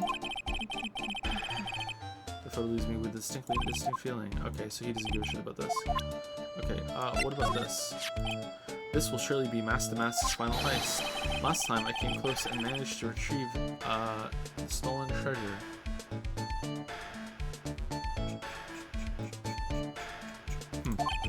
Mark my words, this criminal of humanity will be found guilty in due time.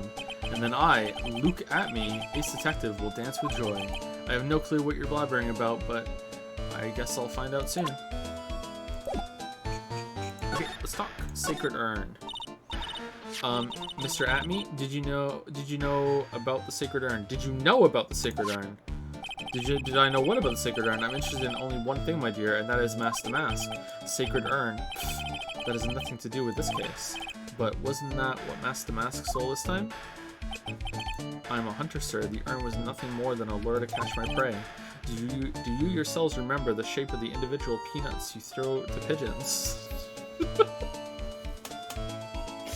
Alright, I don't know if I'm getting tired or some of these lines are weird, but it's like the way they like just change halfway through. It's like, wait, what? I don't think I like this guy's attitude, Nick. Well, anyway, it looks like he doesn't know about the urn. Damn, he doesn't know. There's something that's kind of bothering me. Please, my dear, ask me anything you like. After all, we are all but seekers wandering alone in the dark. Well, I was wondering how Mask the Mask managed to steal the urn. I mean, isn't it strange that you don't seem to know? Yeah, now that you mention it, it is strange. After all, you were on guard that night at the scene of the crime. Unless you were sound asleep, you should have at least seen Mask the Mask. I was asleep. Oh, for fuck's sake.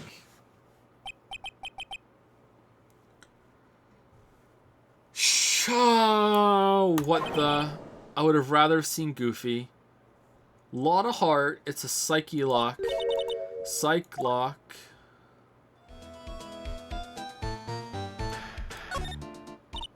Hey Nick, what is this Psych lock thing?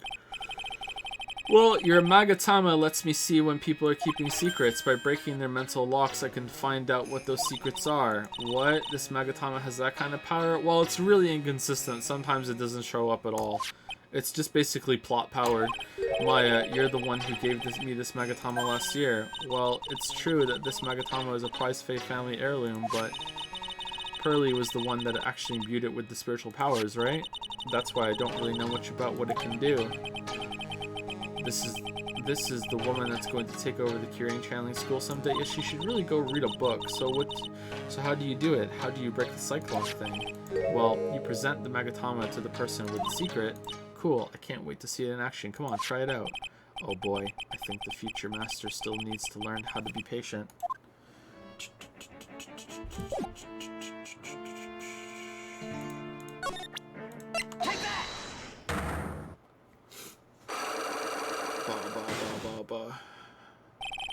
Mask the Mask's M.O. Detective Atme, you were standing guard at the scene of the crime. There's no way you didn't see Mask the Mask commit the crime. Well now, I can hardly see why you're so positive about that. Yes indeed, I was guarding the warehouse, that much is true, but I can tell you for certain that not a single person passed through that door. No, that's wrong. I'm not sure why, but this Atme guy is lying through his teeth. I know, I'll show him some proof.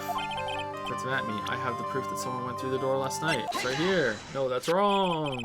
There was a security camera set up at the scene of the crime. It should have automatically taken a photo of anyone that went through that door. Precisely. I hope you don't mind, but we've already gotten our hands on the camera data. As you can see, the camera went off at exactly once last night. What? But my monocle didn't catch anyone in its flash. It must be some kind of computer malfunction. It must be. Maybe it was your monocle that malfunctioned. Got him. What? Are you saying that I didn't do my duty properly? Detective Atme, you must have seen the thief last night. The question is, why are you trying to hide it? If he's hiding it, there must be some reason. Some reason that he desperately wants to keep hidden. And I've got just a piece of evidence that should prove it. Do we? Okay, let's suppose you didn't manage to see Mask the Mask.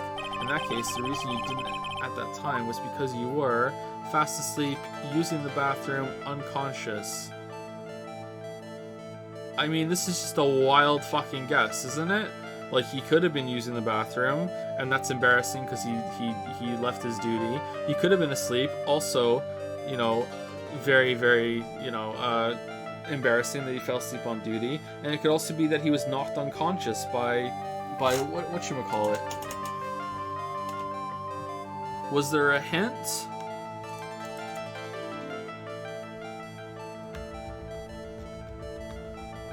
Did they mention sleep before? Let's just go down the list.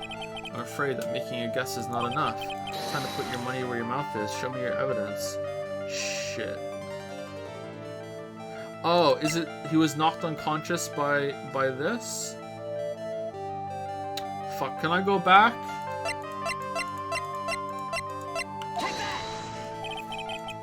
I give you a piece of advice, Crusader. What is it? A guess is not the same as a theory, not scientifically anyway.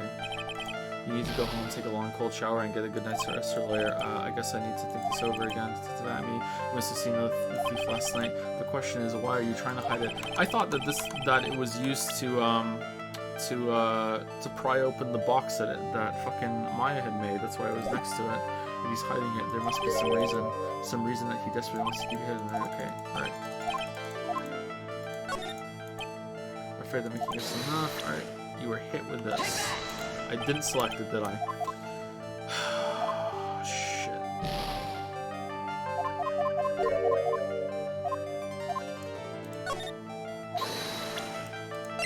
There we go. Third tries the charm. Detective Atme. You were knocked unconscious by the thief, weren't you? Ha ha ha, sure you must be joking. You think that I, Luke Atme, could be knocked unconscious so easily? This sword proves it. That's... Before the theft, this sword was in the hand of the statue of Amy Faye. Furthermore, at the time, it was not bent. There's only one explanation. You were struck on the head and knocked unconscious by the sword. Well, detective, how about it? I'm impressed. You truly are an ace attorney.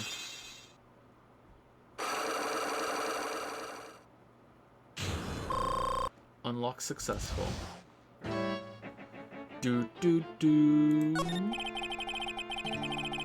I can't deny that there may be a small hint of truth in what you say. So you were knocked out when the thief first clobbered you. Clobber. What an ugly way of saying it, but I suppose you could put it that way. The coward struck at the precise moment that I turned to look at the computer. So you never noticed that the thief had entered the warehouse? No, the coward must have wormed his way in through somewhere besides the door. Perhaps the air ducts or the sewer pipes. Then my arch nemesis struck me on the head from behind with this gruesome item here. Ouch, Mr. Atme should have his poor head examined. You could say that again. How could he have underestimated the thief that badly? Sword updated in the court record. Well, it looks like we got one thing cleared up anyway. Huh? What? That Atme is the greatest ace detective in the world. No, that he never actually saw the thief. Oh, that's right. So the thief may not even be mask to mask. Just one moment, Sir Lawyer. The thief was unquestionably mask to mask. But you never actually saw him. Perhaps so, but I installed a security camera for just such a contingency. Oh. Last night, the camera went off exactly once. Okay, so it goes off when you go in and when you go out? So how did it only go off once? Behold, this is a photo of the dastardly thief taken by the security camera. That's him. Why didn't it go off when he went in? Mask to mask. Photo of storeroom entrance taken by the camera on the night of the crime. The thief can be none other than the arch-criminal Mask the Mask. After all, he has a very good reason for committing such brazen crimes. What are you talking about? Mask the Mask's reason. So what did you mean by he had a very good reason? Exactly that. Mr. Delight had a very good reason to dress up and commit those crimes. There should be a green envelope somewhere in his room. You'll need to go and investigate.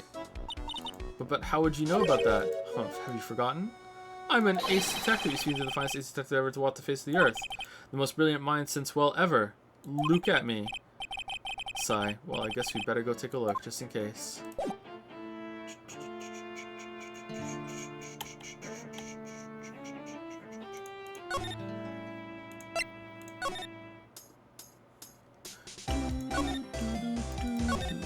Oh, it's the thing it wouldn't let us read before. Hey, Nick, remember what Detective Atme said? Exactly that. Mr. Delight had a very good reason to dress up and commit those crimes. There should be a green envelope somewhere in his room. You'll need to go and investigate. A green envelope, huh? Looks like this is it. Okay, let's have a look. If you don't want your true identity revealed to the world, come to KB Security at 1 a.m. on October 12th and bring 50,000. 50,000?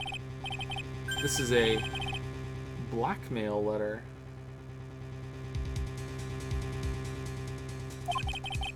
Sure looks like a major clue, alright. Blackmail letter added to the court record. Ding dong! Oh, someone's at the door. I'll be right back. Won't take but a second, I promise. Oh, thank you for coming. That's so nice of you. When I see a damsel in distress, I just can't help myself. Please, come in. I'll make some coffee. Really? Okay, I guess I'll make myself at home, pretty lady. Wait a minute. I know that voice. Oh, Nicky boy, I'm so sorry, but I've got another guest. You're... Nick, it's you, and Maya too. What a fluke. Oh, it's fucking Butts. That was not on purpose. Long time no see. What? You know each other? Nicky boy. Nick, do you and this girl have, you know, something going on? Something. I underestimated you, Nick. a gorgeous lady like this. And married, too. Way to go, dude. I knew it. Just when things can't get any worse, it's time to cue in the butts. Larry Butts. Ever since grade school, he's been not exactly a close friend, but yeah, we know each other. Hey man, that wasn't nice. I was your very first client. We've got quite the storied history, he and I. And what we used to say still rings true. When something smells, it's usually the butts. How are you involved in this shit? So you're a security guard, or?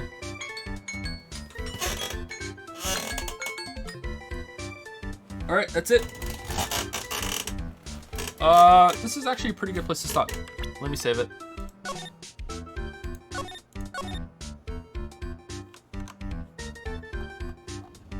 Let me say some quick thank yous, and then that's the end of the stream. I'll see you guys tomorrow, and we'll probably do the court thing tomorrow. I wanted to go a little longer for this, but I'm really tired. All the reading really gets to me. Hopefully tomorrow will be a bit better. Who's the last person I said thank you to?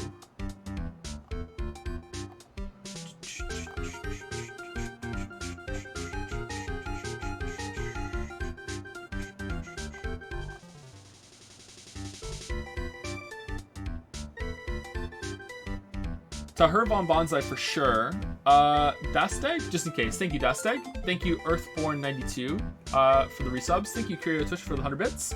Thank you, Mongoose0713 for the resub. Friendly Solid 93 as well. Thank you, Bounty Bob for some more bits. Thank you, Bellicose Weeb for the new sub. Welcome. Thank you, B Brosco for the 213 sub. I should really not let these pile up, but it's a little bit of a habit now. Thank you, B Brosco. Thank you, Out of Jam Bread and Exuberant Vagabond. Thank you much for the resubs. Thank you, Fedaleo 1995 for the resub as well. Mixwellian, RT Smear, Bouncy Bob for more bits again. And the last ones on my list are Red Ret for a resub. Bouncy Bob gifting a sub to Germa 985. Is that like the real Germa, like a joke sub, or is there an imposter Germa? Thank you, Glucose Knight for the resub, and thank you, Baron O as well for the resub. And that's it. See you guys tomorrow. Have a good rest of your night.